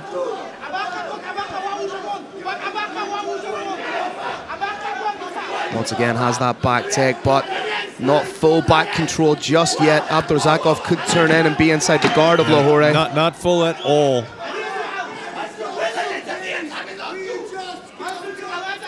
Hussein Kadimagomayev apoplectic in the corner of Abdurazakov, but full back mount. Just over a minute remains. Oh, these are huge shots from Lahore. Big shots to the temple. When that head is on the mat, it hurts all the more. Referee taking a long, hard look at it. He's flattened them out. Potential gift wrap coming up. There it is. I'd like to see some elbows from Lahore as well, just to punctuate it. But he's doing a good job. Just the frequency and output here is fantastic from the big man. That wrist control preventing. This, Phil, is what you're supposed to do on the ground in mixed martial arts. You don't spend 2 minutes hoping a submission opportunity comes. You strike and strike and strike, and that's it! The Killer King! Wow, one of the most impressive performances in the career of Alex Lahore. Well-rounded from start to finish. Showed that he can mix it up with just about anybody on the ground. Outstanding work. Proudly flying the flag of GB Top Team is Alex the Killer King Lahore. And thank you, RDX, for one last look at this bout. We see the long jab. This is where the Killer King turned it up. Looking hard for the takedown. And I do believe at this point, Mansour Bours Abdurzakov did not have anything left. The referee, clearly seeing no intelligent defense, very wisely stepped in, stopped that bout, and your winner, the Killer King. Now you know why they call him that, Alex Lahore.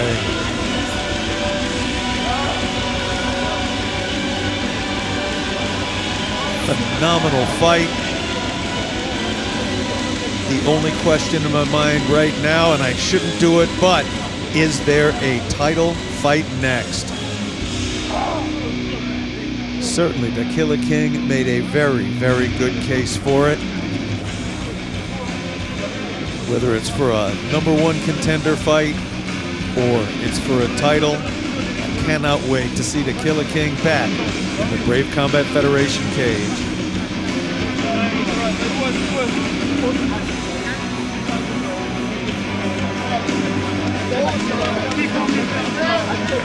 A little bit of pandemonium in the cage.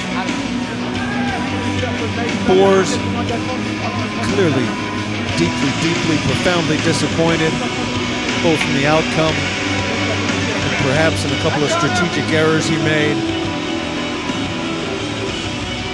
Lahore with a well-deserved crown of sorts, so proudly representing his parents' home nation of Ivory Coast, now France, and if you listen to that accent, he's got some of the England in him too. Carlos Kramer, make it official. All right, Brave Nation. This exciting bout comes to a dramatic end at 4 minutes and 37 seconds of the 3rd round. Your winner by TKO due to strikes, Alex the Killer King Lahore!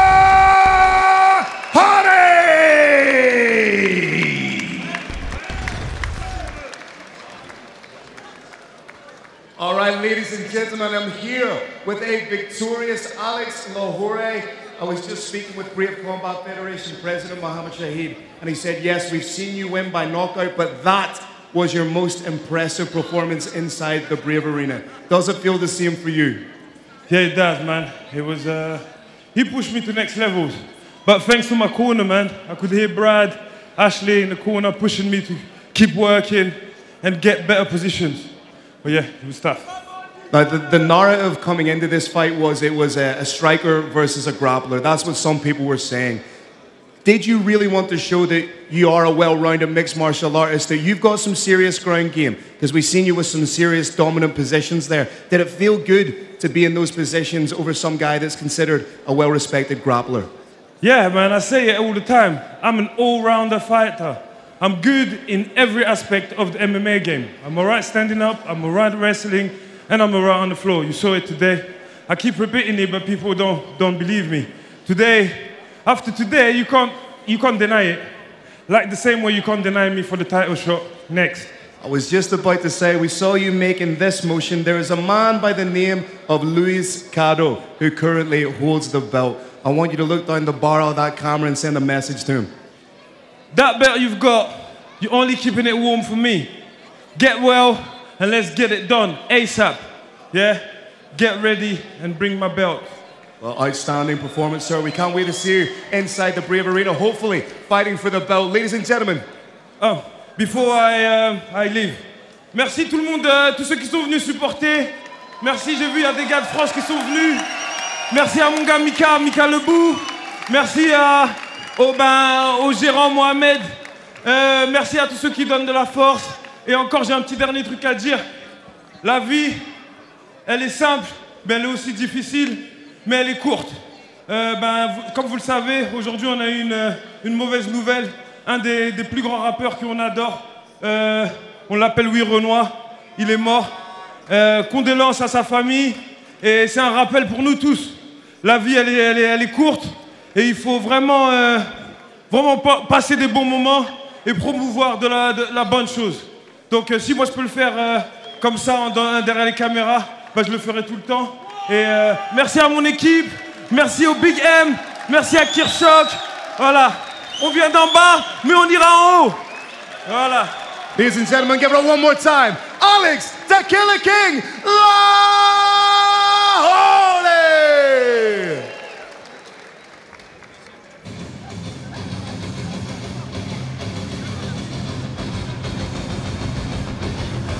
Brave Nation, this is the year of the Brave, and coming up we've got Brave Combat Federation 96 in beautiful Ljubljana, Slovenia. That is happening Saturday, the 7th of June. We have not one title fight, we've got 2 title fights for you on Saturday, 7th of June, live from Hala Tivoli in Ljubljana, Slovenia. This is a must-see night in the history of Brave Combat Federation. It is a must-see night in the history of mixed martial arts.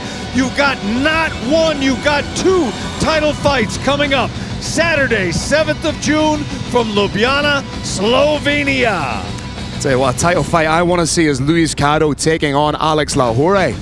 Woo! Coming up next, a featherweight war between France and Brazil. Damien Lapalus, the veteran from Paris, brings fight IQ, championship experience, and a grit forged across Europe. Facing him is Victor Hugo, a Brazilian submission artist, IBJJF world champion and rising MMA powerhouse. One fights to reclaim glory, the other to announce his arrival. Lapalus versus Hugo, France versus Brazil. Let the fireworks begin.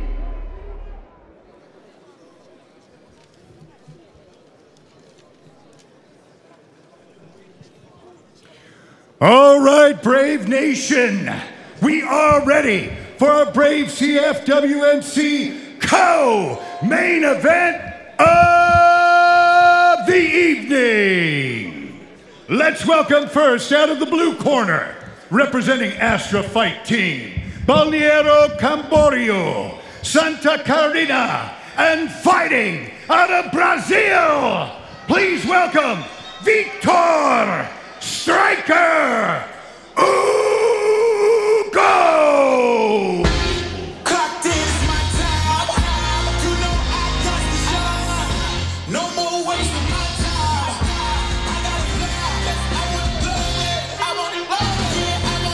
Here we go, ladies and gentlemen. It's time for your co-main event of the evening. Making his Brave Combat Federation debut, Victor Striker Hugo. 25 wins as a professional, 7 wins by way of KO or TKO, 10 wins by way of submission, 12 of his total 17 finishes coming in the very first round. He is a legitimate Brazil Jiu-Jitsu black belt and a 4-time IBJJF world champion. Kirik, this young man on paper should be wearing a championship belt. Is that something you believe he can achieve here in Brave Combat Federation? I sure do, Phil, and I think he can do it. I think he can do it quickly.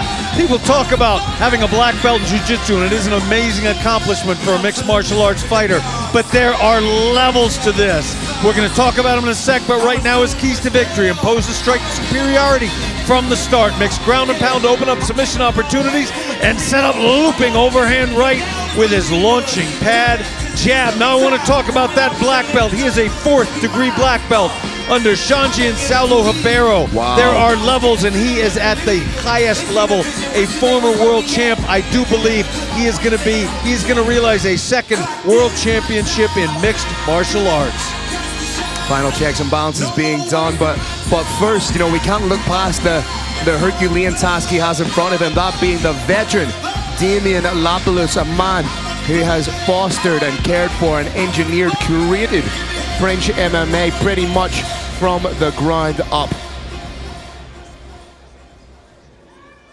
And let's welcome his opponent, out of the red corner, representing Boxing Squad Nice, and fighting out of France. Put your hands together for Damien, the Walking Dead, Lapalus!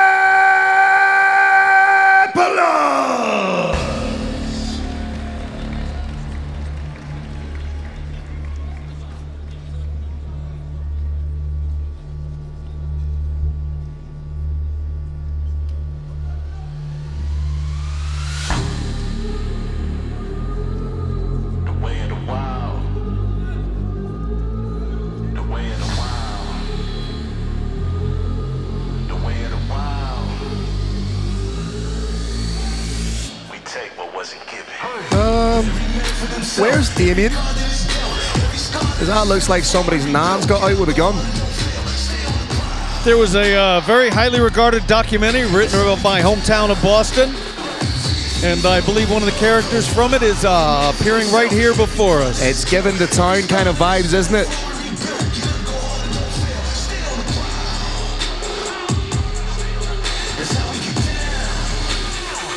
That's what we are going to see here tonight. Damien Lapalus coming in like a thief in the night to score a huge win. Like we said, a veteran of mixed martial arts. This is his 42nd official MMA bout. However, you've got to remember he was competing at a time where MMA was illegal in France, so the number is probably exponentially higher. I would say he's maybe in and around 55, 60 bouts total. 35 years of age, a former BAMA champion, actually defeated Amin Ayoub to win the Aries title, but however that was revoked due to a doping infraction. But he has incredible talent. We say once again another legit Brazilian Jiu-Jitsu black belt. When you have two Brazilian Jiu-Jitsu black belts facing off against one another, what tends to happen is it becomes a little bit of a striking war, which I think would be incredible entertainment tonight for everyone. Again, you listen to some of the guys that Damien Lapalus has been in there with. Mikel Labou, Joe Duffy, Martin Stapleton, Faraz Zahim, Ronnie Mann, Max Koga, Amin Ayoub. He's been in with some of the best in the world, but right now he is in with Vitor Hugo. If he's to get it done, Carrick, how will it happen? If the Walking Dead is going to win this fight, how's he going to do it? He's going to close the distance, initiate clinches and takedowns, threaten with a submission early and often, and win the scrambles and solidify a dominant position. Quick reminder, powering everything tonight is KHK Media Group, your global media solution and the driving force behind world-class combat sports entertainment. How crazy is it that both these men are making their Brave Combat Federation debut? Over 70 fights between them, but right now it is all about who can be the dominant force in the Brave Combat Federation featherweight division. This is your co-main event. This is Brave Combat Federation 94 in partnership with WNC live from Geneva, Switzerland.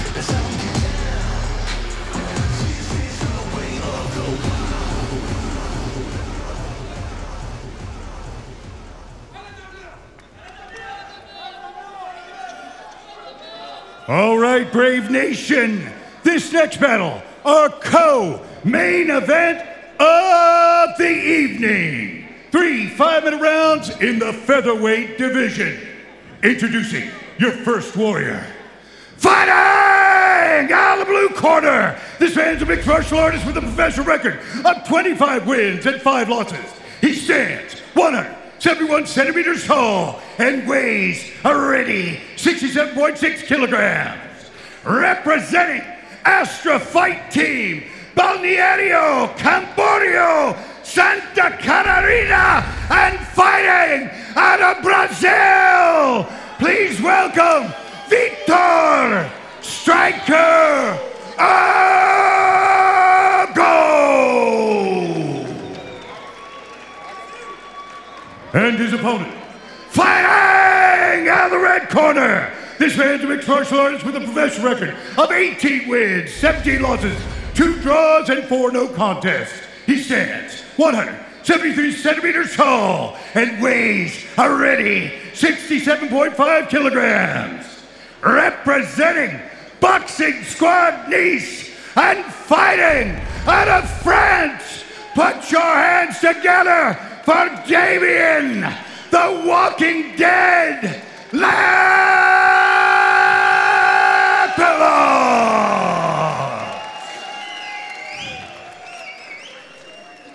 Your referee is Mr. Murad. We've got Vitor striker Ugo in black and blue, Damien the Walking Dead Lapalus in red and black. Tail of the tape, 35, 33 years of age respectively. Distinct reach advantage for Damien Lapalus. Be interesting to see if that plays a part. We are about to get things kicking off in your co-main event, ladies and gentlemen. Let's go.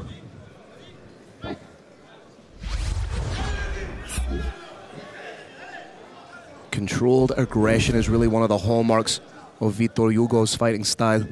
He almost looks borderline disinterested and then pop, springs forward.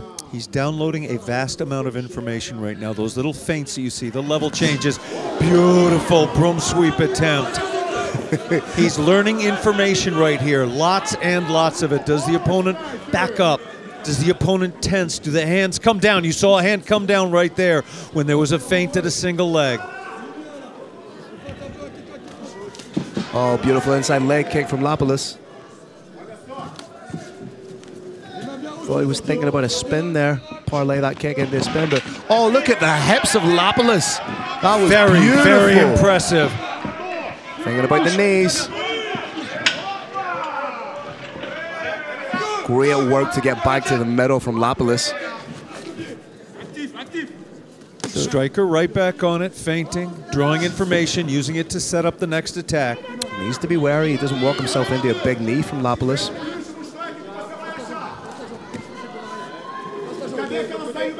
Lapalus standing in the southpaw stance right now. Southpaw versus orthodox. Nasty side kick to the knee attempt. Lapalus throwing bombs out here. He is not feeling his opponent out. He's trying to take him out. You don't get paid for overtime in MMA. Watch out from the land, that straight left, right, down the pipe, get the head off the center line. Yeah, striker too much in that warning track area. Oh, that jab is stiff.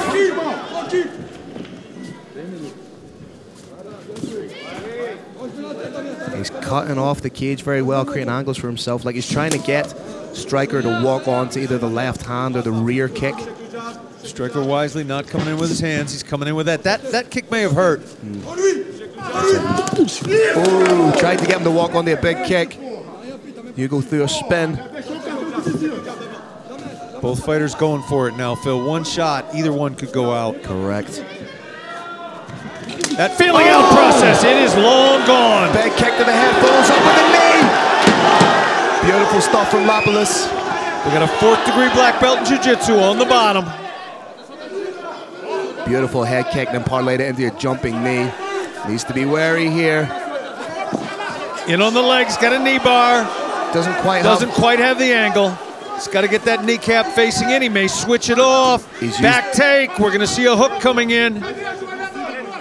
There it is, one hook. Lapalus very wisely keeping those hips tight against the fence to prevent the second hook from coming in. If it does, it may be a short night for him.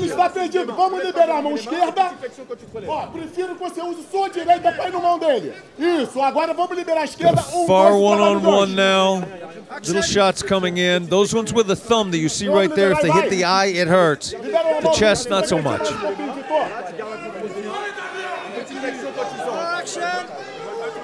Lapalus doing a good job of not expending any unnecessary energy, just taking it nice and easy, being aware of the situation. Lapalus has those hips glued, velcroed, super glued against that fence to prevent that second hook from coming in. Bit of veteran savvy there from Hugo covering the mouth. You can also see the younger brother of Damien Lapalus, Taylor Lapalus, in the corner. Fantastic fighter in his own right. Striker's starting to amp up the shots now, Phil. Very smart.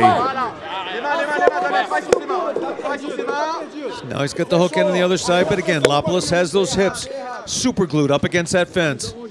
Does not want to see that second hook go in.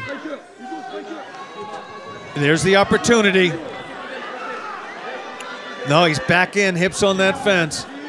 Lapalus trying to break that grip, strip that grip, but he's the very picture of calm in this situation. Knows that he's not in any immediate danger, which is giving him time then to relax and think and progress. Going to do everything he can to turn in. And he's out. 30 seconds left in the round. Wise a striker to throw a shot on the break. This is not boxing. Woo! Swing and a miss. That was a fast swing, though.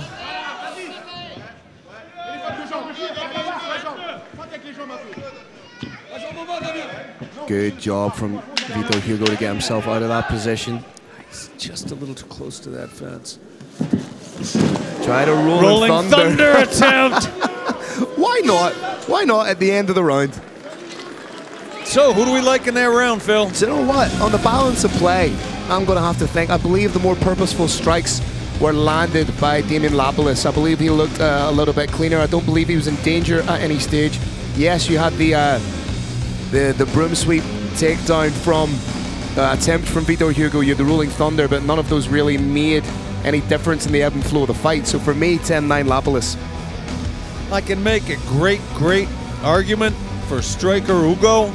But out of deference to your young age, the lack of seasoning, we're going to go with 10-9 in favor of The Walking Dead. That was very astutely put, but somehow I think there might have been an insult in there somewhere, Carrick, but I'd need to listen to it back. Anyway, we're going to watch back some of the action that we've just seen. Beautiful stuff from both fighters, but again, like you say, you could probably make a compelling argument for a 10-9 to Vitor Hugo as well, but for me, Lapalus just seems to be the busier fighter. Here we go, round number 2. Vitor did promise us he was here to entertain us. That broom sweep, that rolling thunder, sure are doing it. Oh, big shot over the top from Hugo. Answered though. You know, both these guys carry serious power at featherweight. Takedown attempt from Vitor and gets it, but Lapalus right back up. In on it again, that time a little bit more emphatically. Lapalus doing everything he can. I like that Lapalus doesn't settle in these positions at all. Striker needs head height here. There, now he's got it, but his opponent's up. He's in, nice elbows.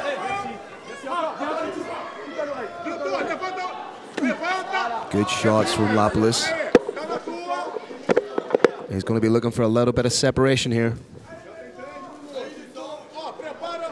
He has wrist control, which is preventing Vitor Hugo from connecting the hands and trying to work in towards the likes of a single here. He's broken away. He's out. Excellent leverage, excellent technique. Now starting to work the body a little bit. Oh, big shot over the top from Vitor. But Lapalus largely unfazed and unmoved by it. Elicited more of a reaction from the crowd than it did from Lapalus.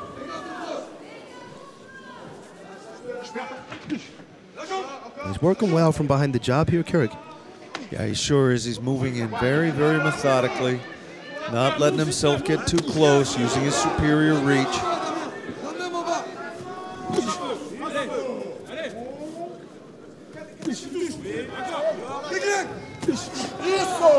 That front kick's very, very good for Vitor. That oblique kick that kind of makes, as a man with bad knees, it kind of makes me cringe anytime I see it being landed. Yeah, that kick will age you. I'd like to see Lapalus start putting the combinations together. He's still landing great with the jab, but stick a straight left behind that. Nice body shot from striker. I like that jab, but again, I would like to see it. I would like to see it not just be a singular shot, but maybe the starting point of a combination. I think both these fighters, Phil, are such great counterpunchers that they're literally sitting down and letting the second one go. That's a great point too. That's Because that's what happens. Single on the bottom, not a great place to be. Into Ashi, looking for a straight ankle lock, made transition. It's a second cage grab from Lapalus in quick succession. Trying to get that heel out. Now going for a calf crush. Yeah, he's got a figure 4 in place. Doesn't think it's going to work. Again, well, sometimes you see people try and go for these types of crushes in MMA because they get them in no-gi, but no-gi you're not wearing a glove, and that impediment of even that little strip of padding can take away the ferocity you would get with the little crook of your wrist. In no-gi, there's very rarely death before dishonor. Nobody's going to tap here to a broken ankle. Agora vai. 1, 2, é só ficar parado. 1, 2, 1, 2. A pressão é de fora para dentro. Striker's opponent calling for a 1-2. Wants to see him hit. There's his opponent. Listening to Striker's corner.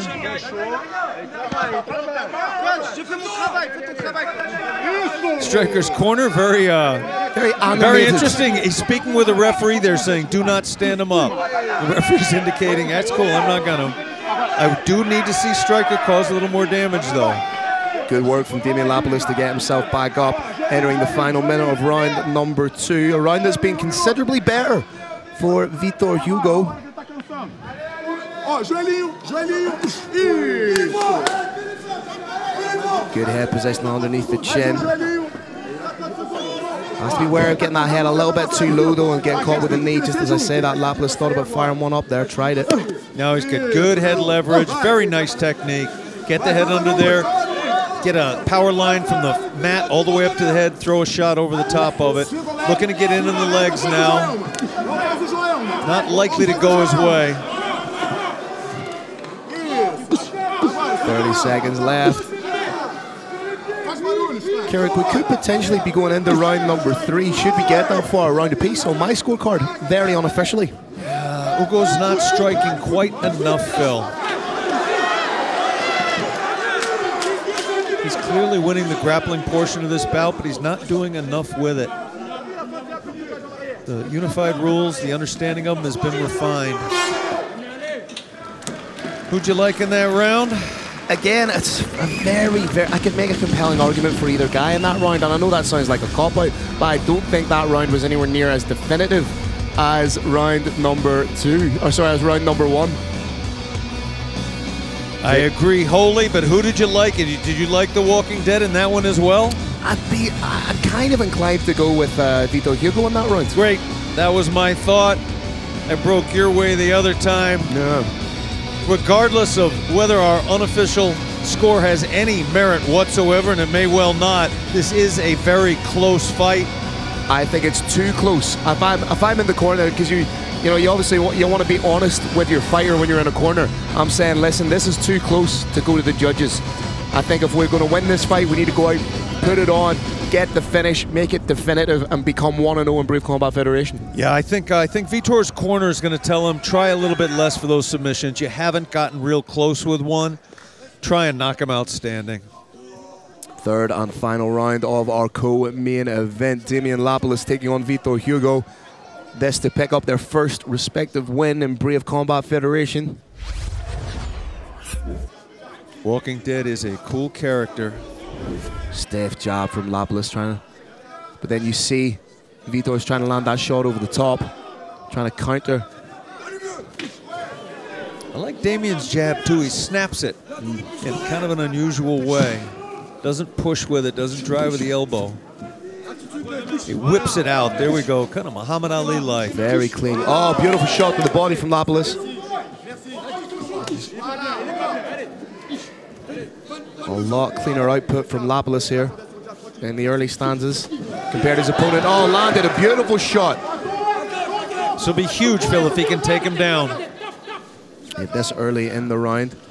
Oh, dives on the leg, drops down into it. I think that could have been a mistake, Carrick. Yeah, as I said, if I was his corner, I'd tell him, you're probably not going to get the submission tonight. You sure can get a knockout. Focus on that.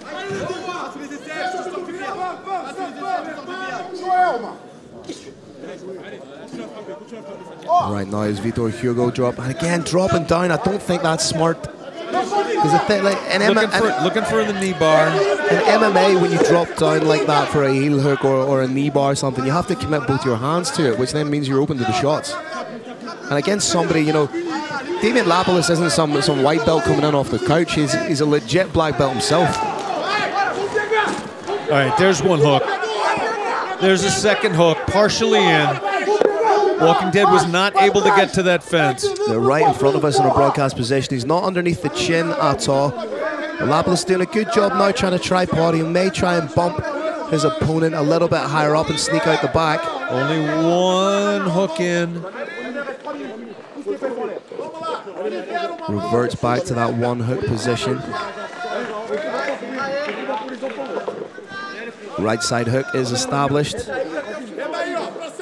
As the legs triangled, not an overwhelming amount of control, as the far hip is not controlled.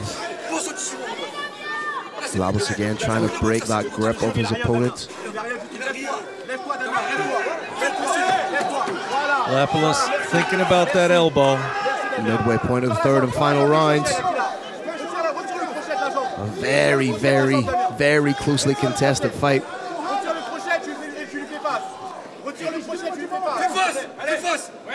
He can break here. I think he's able to break here.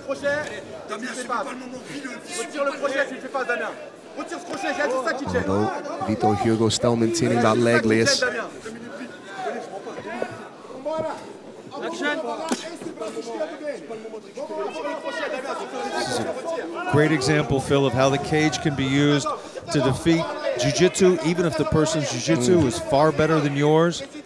It's an invaluable tool. It's the great equalizer in our sport. Lapalus going to do everything he can to try and turn in towards his opponent. Almost broken away. He's done well to negate that leg lace. Separate and strike. Yeah, Lapalus seems like he wants to pin his opponent on the cage. I haven't seen a lot of use of elbows from either fighter in this fight. In these close quarter positions, you would like to see somebody land a grazing elbow. Too busy trying to make those legs go backwards. Final minute, and again another very close round, Carrick. Lapalus landing the cleaner strikes in the early stanzas. That might be the difference maker. Yeah, recency bias is a thing in mixed martial arts. You end up in charge at the end of the round, you tend to win the round. Lapalus stalking.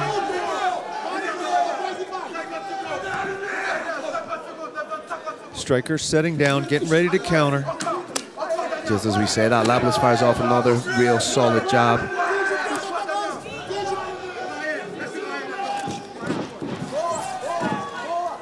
The only thing, Vitor Hugo isn't setting those takedowns up. He's not using his hands to set them up, which has given Lapalus that extra half a second or so to download the data and react.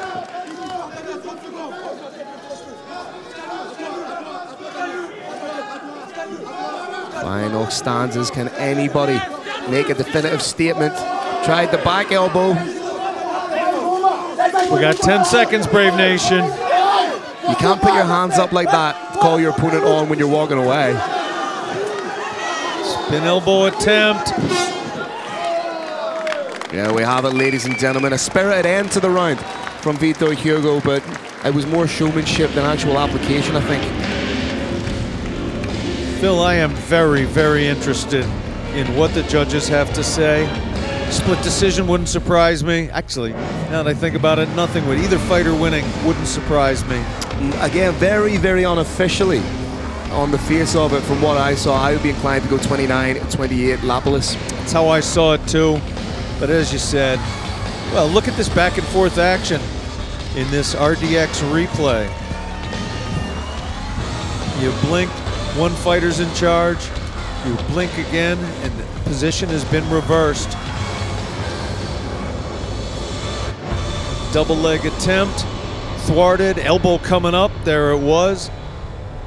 Gotta have a thick skull not to have that elbow give you a cut. Brave Nation, this is, for a fighter, one of the most miserable moments.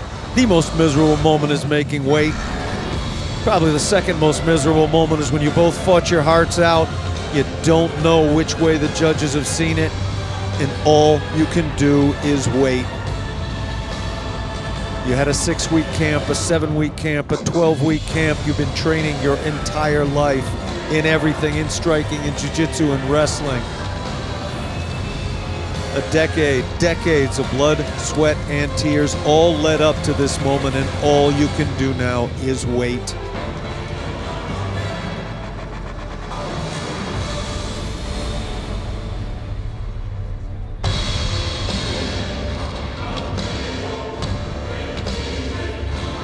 Both fighters showing a degree of confidence. They both fought extremely well.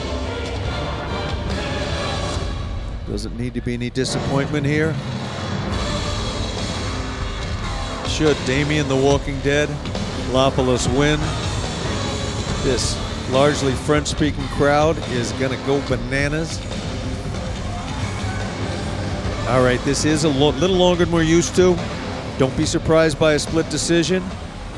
And here's the Roaring Lion to tell us what's official. All right, ladies and gentlemen, after 3 action-packed rounds, we go to the judges' scorecards. All 3 judges scored about 30-27 for unanimous decision victory. Out of the red corner, Damien, the Walking Dead, Lapalus!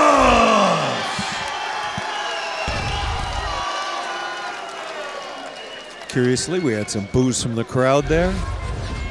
We're going to hear from the victor himself momentarily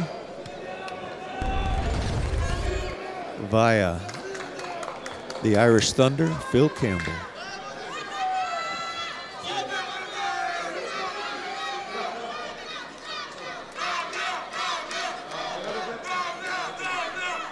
Ladies and gentlemen, I'm here with Damien Lapalus and Taylor Lapalus. Congratulations on a fantastic performance. How are you feeling? Je me sens très bien. Il faut savoir que je reviens de loin. J'ai eu plein d'épreuves dans la vie. La vie de sportif, c'est pas facile chaque jour. Mais grâce à ma famille, à Dieu, tout particulièrement, que je remercie ce soir, comme on dit toujours, il sait ce qu'on ne sait pas. Donc déjà, je voudrais remercier Dieu, ma famille, mes hommes de coin qui sont là ce soir, qui m'ont jamais tourné le dos, même dans les situations les plus compliquées. Je tiens à remercier aussi le WNC, plus particulièrement Mohamed, qui a joué un grand rôle dans ce qui se passe ce soir. Donc je voudrais le remercier. Merci à toute ma famille et les gens que j'aime qui sont présents ce soir et qui sont à la maison en train de regarder mon combat. Je vous aime tous. Merci aussi à toutes les personnes qui sont là et qui vivent ça avec moi. Merci à tout le public qui est là ce soir. J'ai eu l'impression d'être à Paris, chez moi en France, à certains moments. Et merci au public de Genève. C'est de très bonnes personnes. Merci énormément. Okay, first of all, thank you WNC, thank you Brave for the amazing opportunity. I'm feeling great. I'm feeling so good. I'm be back with the victory, so I'm happy. Thank you for my family, for the fans, for the Switzerland people, and I feel very, very, very good. A lot of good energy, and thank you so much, guys. Damien, you are a legend of French and European MMA. Do you want to make a run at the featherweight belt here in Brave? J'aimerais évidemment bien combattre pour la ceinture de 66 kilos. Je me préparerai encore mieux, bien évidemment, mais avec grand plaisir. Je suis là pour relever les défis. Je me sens dans une grande forme. J'ai pris un adversaire ce soir qui a fait son dernier combat à l'UFC en octobre dernier contre un très bon combattant. Donc voilà, c'était un combattant qui avait vraiment un gros palmarès, une grosse expérience, que je remercie ce soir d'ailleurs. Un combat, c'est à 2. Il y a beaucoup de personnes qui me voyaient perdant, je pense. Mais voilà, toute ma vie, ça a été un défi. Et je suis là pour relever les défis. Et comme je l'avais dit pendant le combat, enfin dans les interviews, je pensais qu'il allait striker, c'est Victor Striker, mais on n'a pas vu de striking ce soir, on a vu que de la lutte. Yes, for sure. I'm ready for the title. I'm feeling good in this division.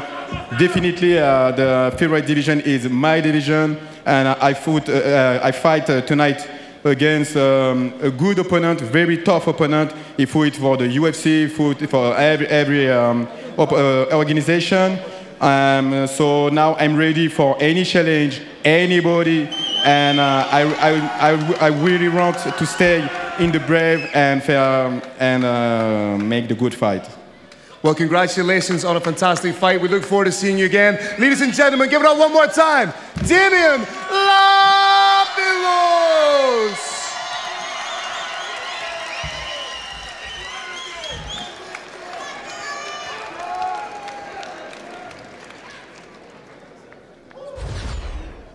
Watch Brave CF anytime, anywhere on Brave TV. Available in the App Store, Play Store, Huawei, Amazon Fire TV, Android TV, Apple TV, or stream live at bravecftv.com.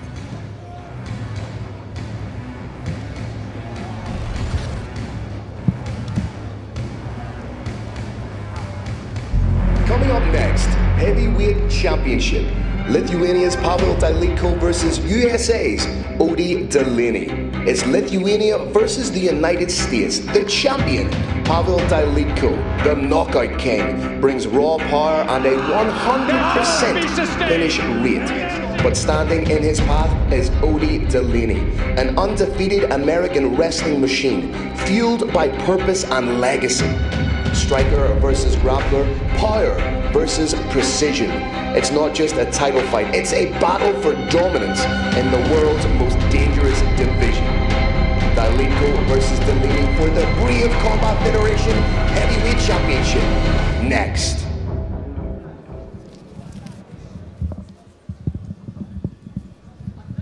All right, ladies and gentlemen, let's welcome our first warrior into the Brave CF WNC arena for our main event of the evening. This is for the Brave Combat Federation Heavyweight World Championship.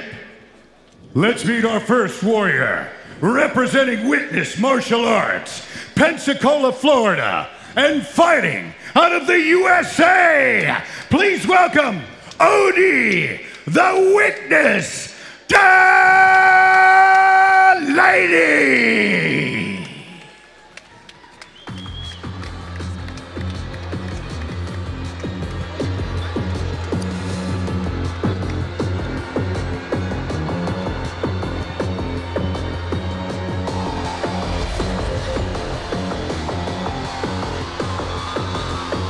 Ladies and gentlemen, we all have the distinct pleasure of bearing witness to the witness himself, Mr. Odi Delaney, a wrestling powerhouse born and bred in the good old US of A.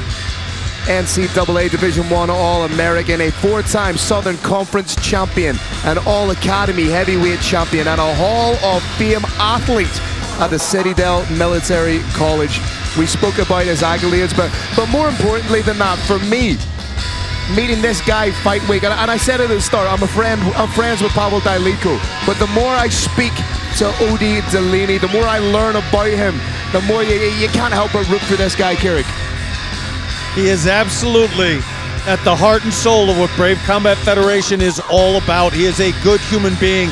He wants to leave this world better than he finds it. He is not in it for himself. He is here to improve everyone around him, and he is, if he wins. What are Odi Delaney's keys to victory? He's got to take center cage immediately.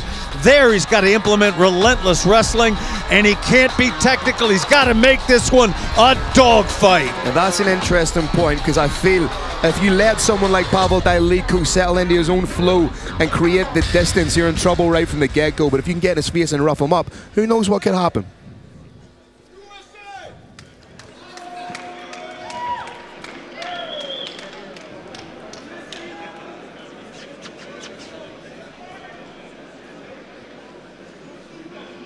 Now, let's meet our champion, representing Fighting for Fitness and fighting out of Lithuania.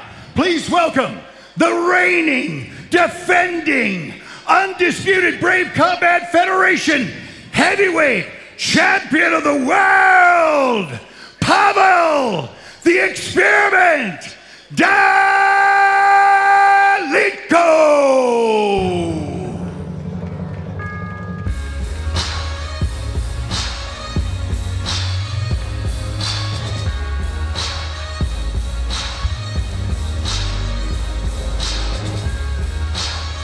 Here we go, ladies and gentlemen. There's just something a little bit different about a heavyweight title fight. Ladies and gentlemen, you are looking at the reigning, defending, undisputed baddest man in Brave Combat Federation, the heavyweight champ Pavel Dalitko. 9 wins as a pro, 9 finishes, 8 of those finishes in the very first round. This is a man who we have seen grow into a champion, who now has that confidence, that air, that borderline swagger of a champion. This has Fight of the Night written all over it.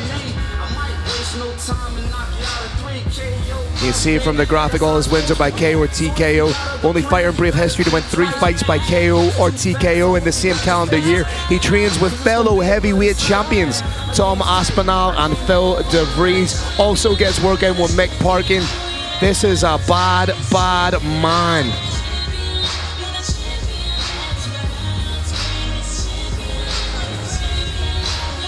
And if this bad, bad man wins, what are the keys to victory? He's got to punish takedown attempts with knees and uppercuts. He's got to stay active, moving on those feet, and he's got to mix his boxing and kickboxing to finish his opponents.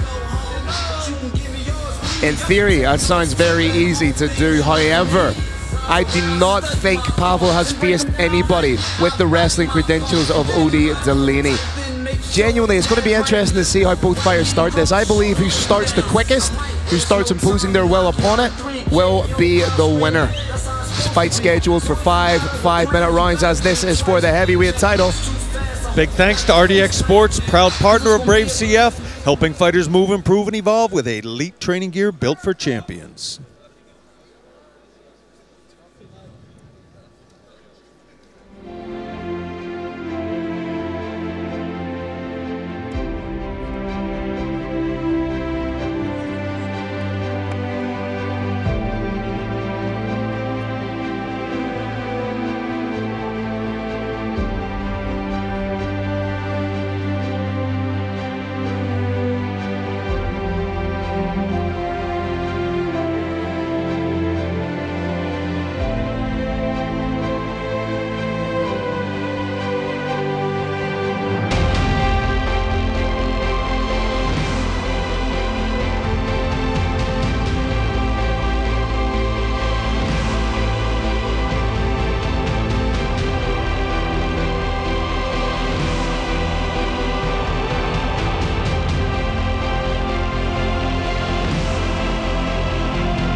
And now, Brave Nation, it's time for our main event of the evening. 5 5-minute rounds for the Brave CF Heavyweight World Title. Your referee in charge of the action is the Bandit, Decky Larkin. Your judges are Mr. Mohammed, Mr. Murad, and Mr. Kristov. 2 warriors are ready to collide inside the Brave CF 94 Arena for the Brave CF Heavyweight Championship of the World. Brave Nation, don't blink for this one. This will be absolute fire. Our main event of the evening. 2 men enter, only 1 leaves with his arms raised in victory, and the Brave CF World Heavyweight Championship title around his waist. Who comes out on top? It's time to find out. Let's introduce our two main event warriors. Brave Nation, can you feel the thunder? It's time to be brave. Before we begin, I have one question for you and one question only. To all those watching in beautiful Switzerland and the millions watching around the world, Brave Nation, are you ready?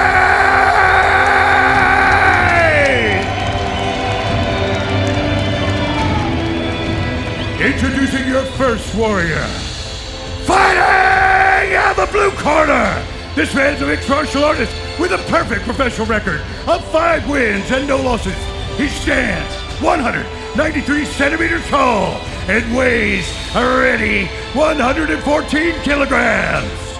Representing Witness Martial Arts, Pensacola, Florida, and fighting out of the USA. Please welcome the challenger, Odie, the Witness, Delaney.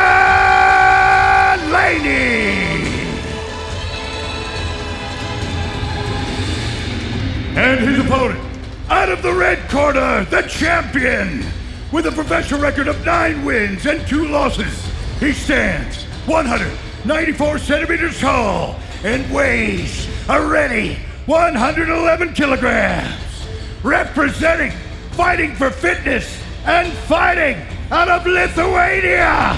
Please welcome the reigning, defending, undisputed Brave Combat Federation heavyweight champion of the world, Pavel the Experiment Daliko.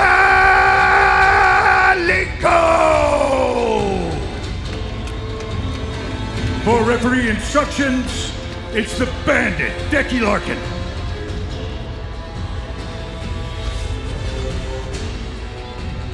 Gentlemen, you've been over the rules and listen to my instructions at all times. You obey my commands at all times. Any questions from the challenger? Any questions from the champ? Touch gloves, get this done.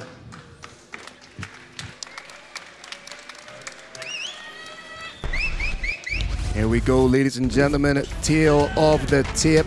2 years the elder is Delaney. Height pretty much the same, slight weight advantage, slight reach advantage to the champ. An incredible fight and prospect. I cannot wait to get things kicking off.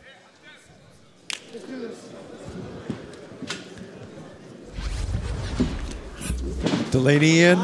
Delaney putting the pressure on right from the get-go. He's occupying the center. Powell too close to that fence. You get the feeling that's what Delaney wants to do. Pressure Daliko up against the cage, but you know that Pavel can just in an instant change the complexity of a fight and put his opponent to sleep. Delaney attacking that lead knee as well. He's in. This is a huge moment, Phil. Huge moment. He's trying to get in on that single, trying to parlay that into a double. Good work from Pavel. Needs to bring that level of his opponent up. Oh, beautiful strip of the grip from Pavel. Yeah. What you're seeing right here, Brave Nation, maybe telling. This may be the story of this fight. Nice work from Pavel Daliko, showing why he is considered one of the best heavyweights in the world. But beautiful takedown from Delaney. Paul staying calm. And this is where Delaney kind of thrives, when he is the heavy pressure fighter. Has that Kimura grip. Yeah. Does have one win by Kimura. Well, more a one-arm Kimura police lock style submission. Gave it up. No. Switching to a far one-on-one. Little shot to the head. Actually, a man that size throws it. It's a big shot to the head. These are not small shots at all from Delaney. Delaney may have that arm trap. Now the arm's free. This is the first time I think we've seen Pavel in this kind of position. But good top pressure from the NCAA Division I All-American. Just taking his time, trying to strip the grip. And you know, to a certain extent, the first round of a championship fight, especially at heavyweight, might be a little bit slower by virtue of the fact you have five-minute rounds to go. Yeah. There you go, yeah. Giants who stalk the earth aren't known for running marathons. 5 times 5 is one of the sternest tests of human conditioning ever devised. Very wise to pace yourself a little bit. But it's real great sort of strategic output from Delaney. He's taking the sting out of the fight. He's forcing the champ to carry his weight. The champ's known for his ferocious striking.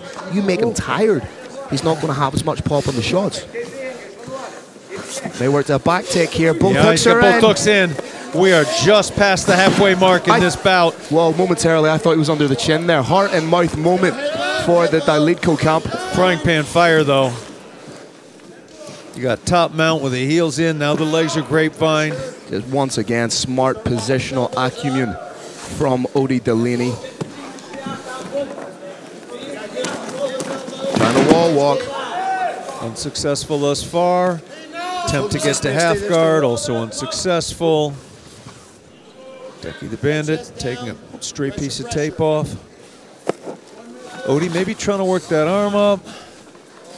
Nope. He's trying to work a Kimura. He's looking for that Kimura right there. Oh, trying to go straight arm lock with it. Didn't quite have it. Watch out for the back take once again. Both hooks in. We'll try and flatten out. Delaney with 3 wins. Should switch to mount here. There he goes. Or arm triangle. Delaney with 3 wins by way of submission in his career. This is just beautiful positioning by Delaney. He's keeping himself completely safe.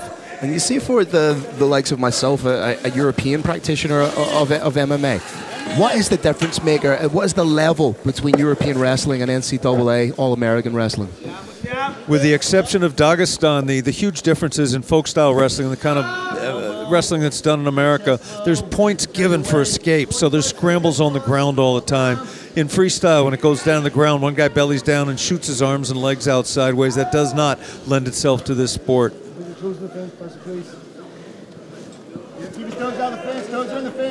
30 seconds now. 30 seconds. Delaney positionally in control, not causing a lot of damage thus far. Oh, it's a big shot from Delaney. You know, interestingly though, Kerry, neither of these fighters have been to a 3rd round in their professional careers. So the longer the fight goes, it's going to be a real interesting dynamic. I'm a little surprised it went past that first round, Phil. Well, that's a great round for Delaney. He took the center right away, did some great work. 10-9 for the witness, no question. Big question is, how tired is the experiment? Now, this is only the 2nd time that Pavel Dalitko has gone to a 2nd round in his professional career.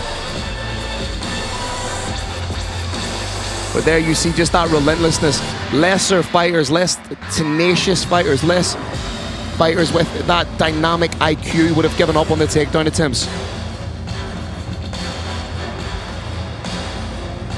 But look at Delaney just boring a hole through Pavel Dalitko. Dalitko almost entirely on the defensive in this round.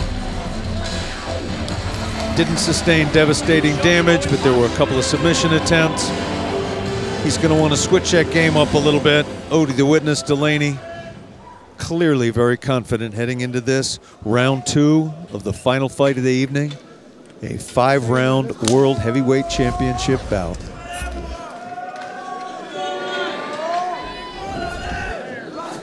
Pavel maybe just a little too close, Phil. He's biting on that fake of the teeth a little bit.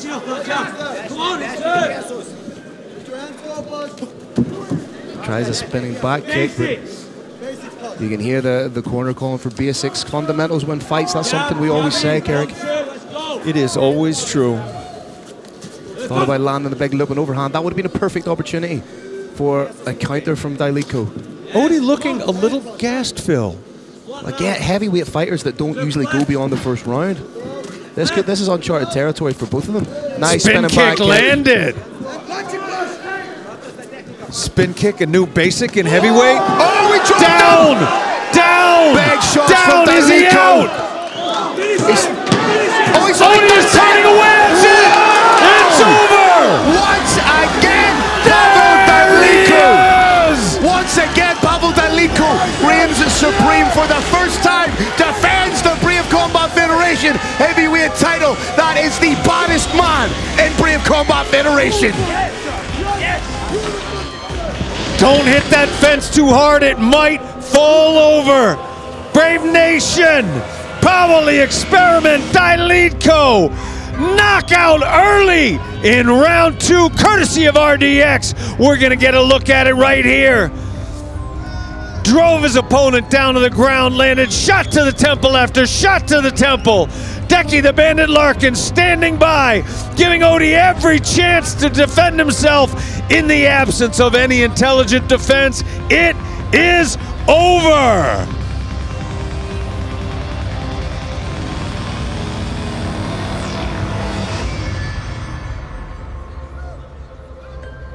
Pavel Dalicko now very respectfully kneeling next to his opponent, expressing respect, appreciation for one of the most exciting fights in Brave Combat Federation history. What a knockout that was. That could have been right there the knockout of the year. Boom! Spin kick to the body. Corner wanted basics. He wanted a spin kick. And there it is, glancing shot to the temple. Kaboom, kaboom, kaboom, kaboom. They are raining down, undefended, and that's it. One more time, shot to the temple. Drives the witness down. Hips driving forward, hands slamming into the head. Boom, boom, boom, and that's it. And still the baddest man in Brave Combat Federation history, Pavel the Experiment Dalicko.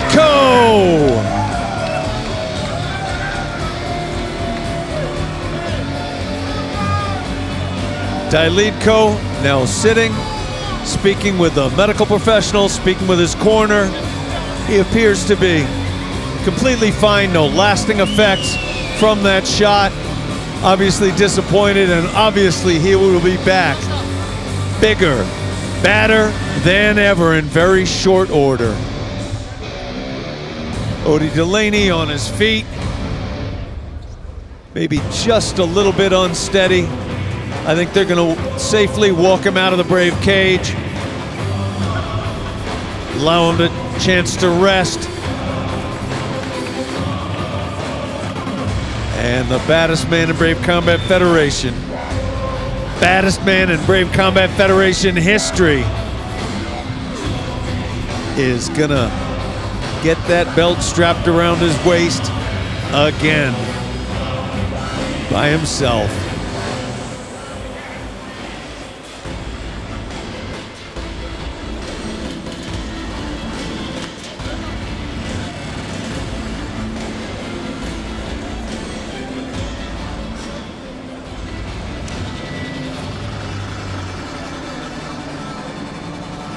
Our leader, the Hawk, Muhammad Shahid, exchanging pleasantries, offering congratulations to the and still, to the world champion, to the heavyweight, Pavel the Experiment Dalicko.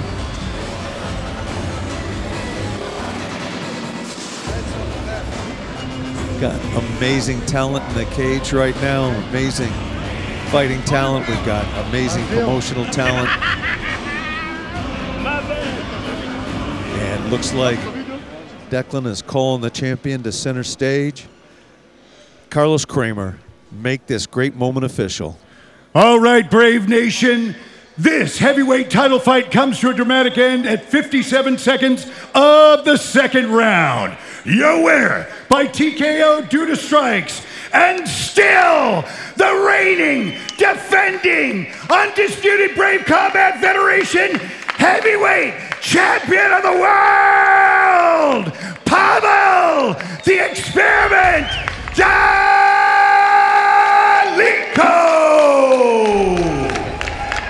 Brave President Mohammed Shahid presents the belt.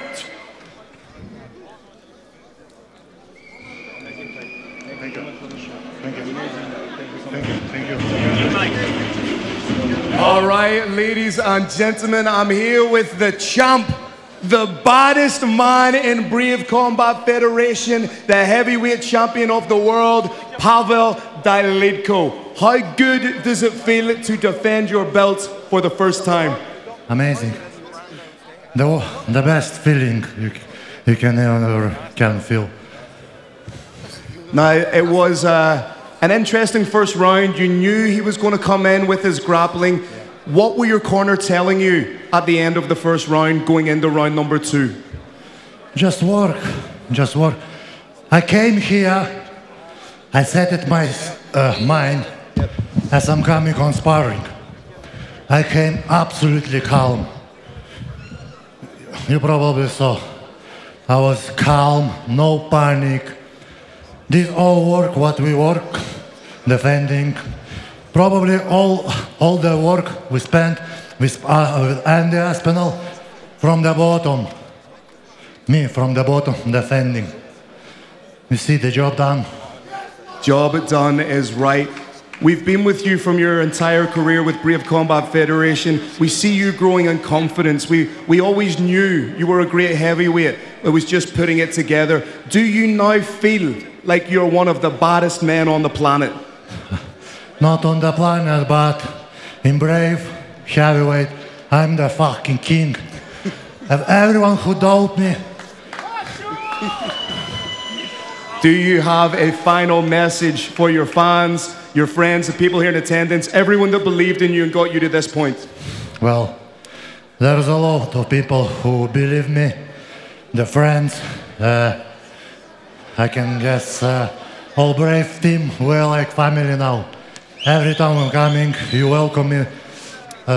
Great. I'm like home here, you know.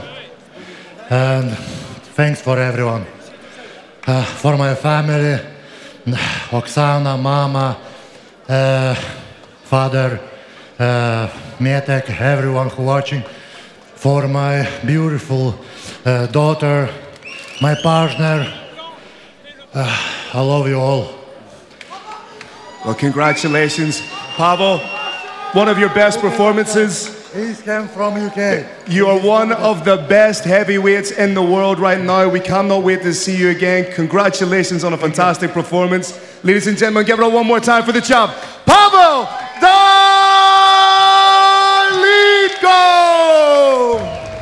The experiment.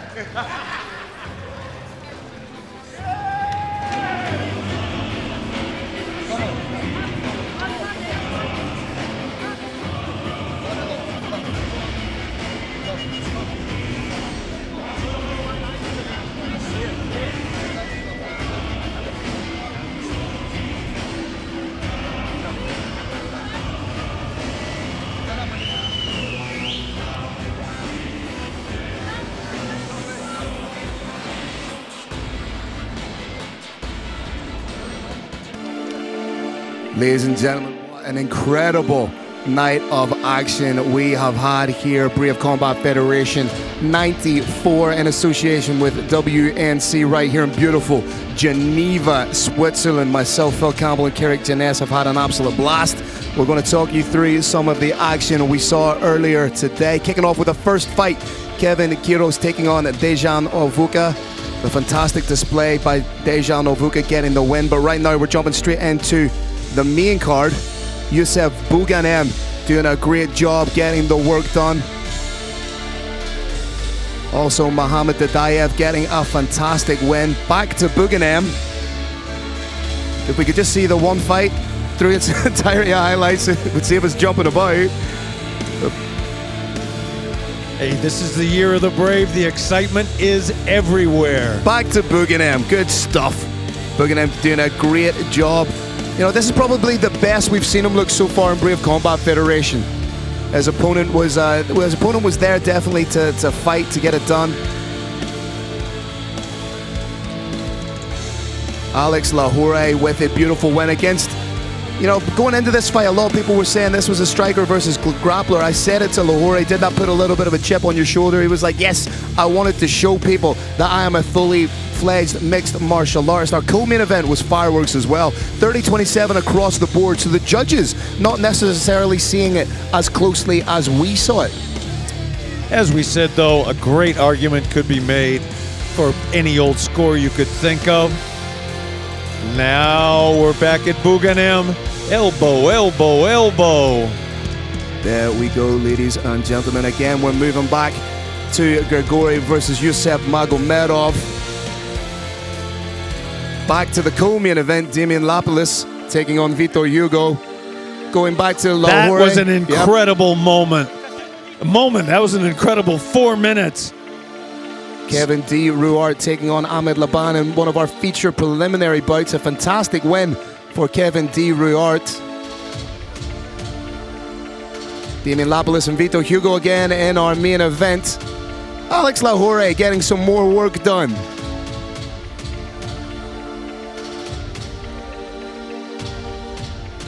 Like you said, that was one of the most telling points of the fight. And then our main event of the evening. A great first round for Odie Delaney. A round he won undoubtedly 10-9. But again, to me, this was the story of Pavel Dalitko's evolution. He knew he was going to have a tough fight. And then was able to come back in the second round to score a beautiful knockout. Here we're seeing some more work from Lahore and Mansur Abdurzakov. Our co-main event of the evening once again. Damian Lapalus and Vitor Hugo. Summing up the entire card, Phil, what was your favorite fight of the evening? Favorite fight of the evening? I'm not sure if it was necessarily my favorite fight of the evening or my favorite performance of the evening. Was definitely the incredible work done by Alex Lahore. I believe at 35 years of age, he has really come into his own and is doing some of the best work we've seen him do inside a cage. I do believe that he has set himself up as the #1 contender for Luis Caro's belt. For me, it was the world champion. It was Pavel the Experiment Dalitko. He, as he said, he very calmly rode through a very tough first round. He had a black belt in jiu-jitsu, was an all-American Div 1 wrestler on top of him, really stayed out of danger completely. And in the second round, he put his opponent in danger and then put him out. Other fights on the card that stood out to you, Phil? I also think that in Damian Lapalus, again, you know, a slightly more seasoned fighter. I think we have a ready-made contender in the featherweight division. This guy's fight IQ, the way he was working the jab, it was absolutely fantastic. So to see him make his Brave Combat Federation debut at 35 years of age and perhaps place himself front and center, maybe jump the queue a little bit in the featherweight division with a performance like that against a very dangerous former UFC veteran in Vitor Hugo. Another one, Phil, that really stood out for me, and I think he proved me wrong, was Yusuf Big Boy Magomedov at middleweight. I thought it was going to be a very, very close fight. I actually thought Duras from Georgia might have had a little bit of an edge, having watched both of their tapes, and boy, was I wrong. It was all about Big Boy. Well, I did say during the walkouts that I thought Yusuf Magomedov was potentially the best kept secret in global MMA. He had a huge coming out party. He's now 7-1 as a professional with some incredible performances. But hey, from start to finish, once again, Brave Combat Federation continuing to deliver. But the next thing we have to talk about, who is next for Pavel Dalitko in the heavyweight division? Because nobody after that performance will be in too much of a hurry to take on the baddest man in Brave Combat Federation. Yeah, who's next for Pavel Dalitko and who's next for Alex the Killer King Lahore? He too, I believe, deserves a title fight here in the Brave Cage. Again, Lapalus and Vitor Hugo putting on a fantastic performance. It was also great to see the return of Kevin Ruart getting it done against the very dangerous Ahmed Laban, and it was a huge shot that got it done. But an incredible night of fights here in Brave Combat Federation.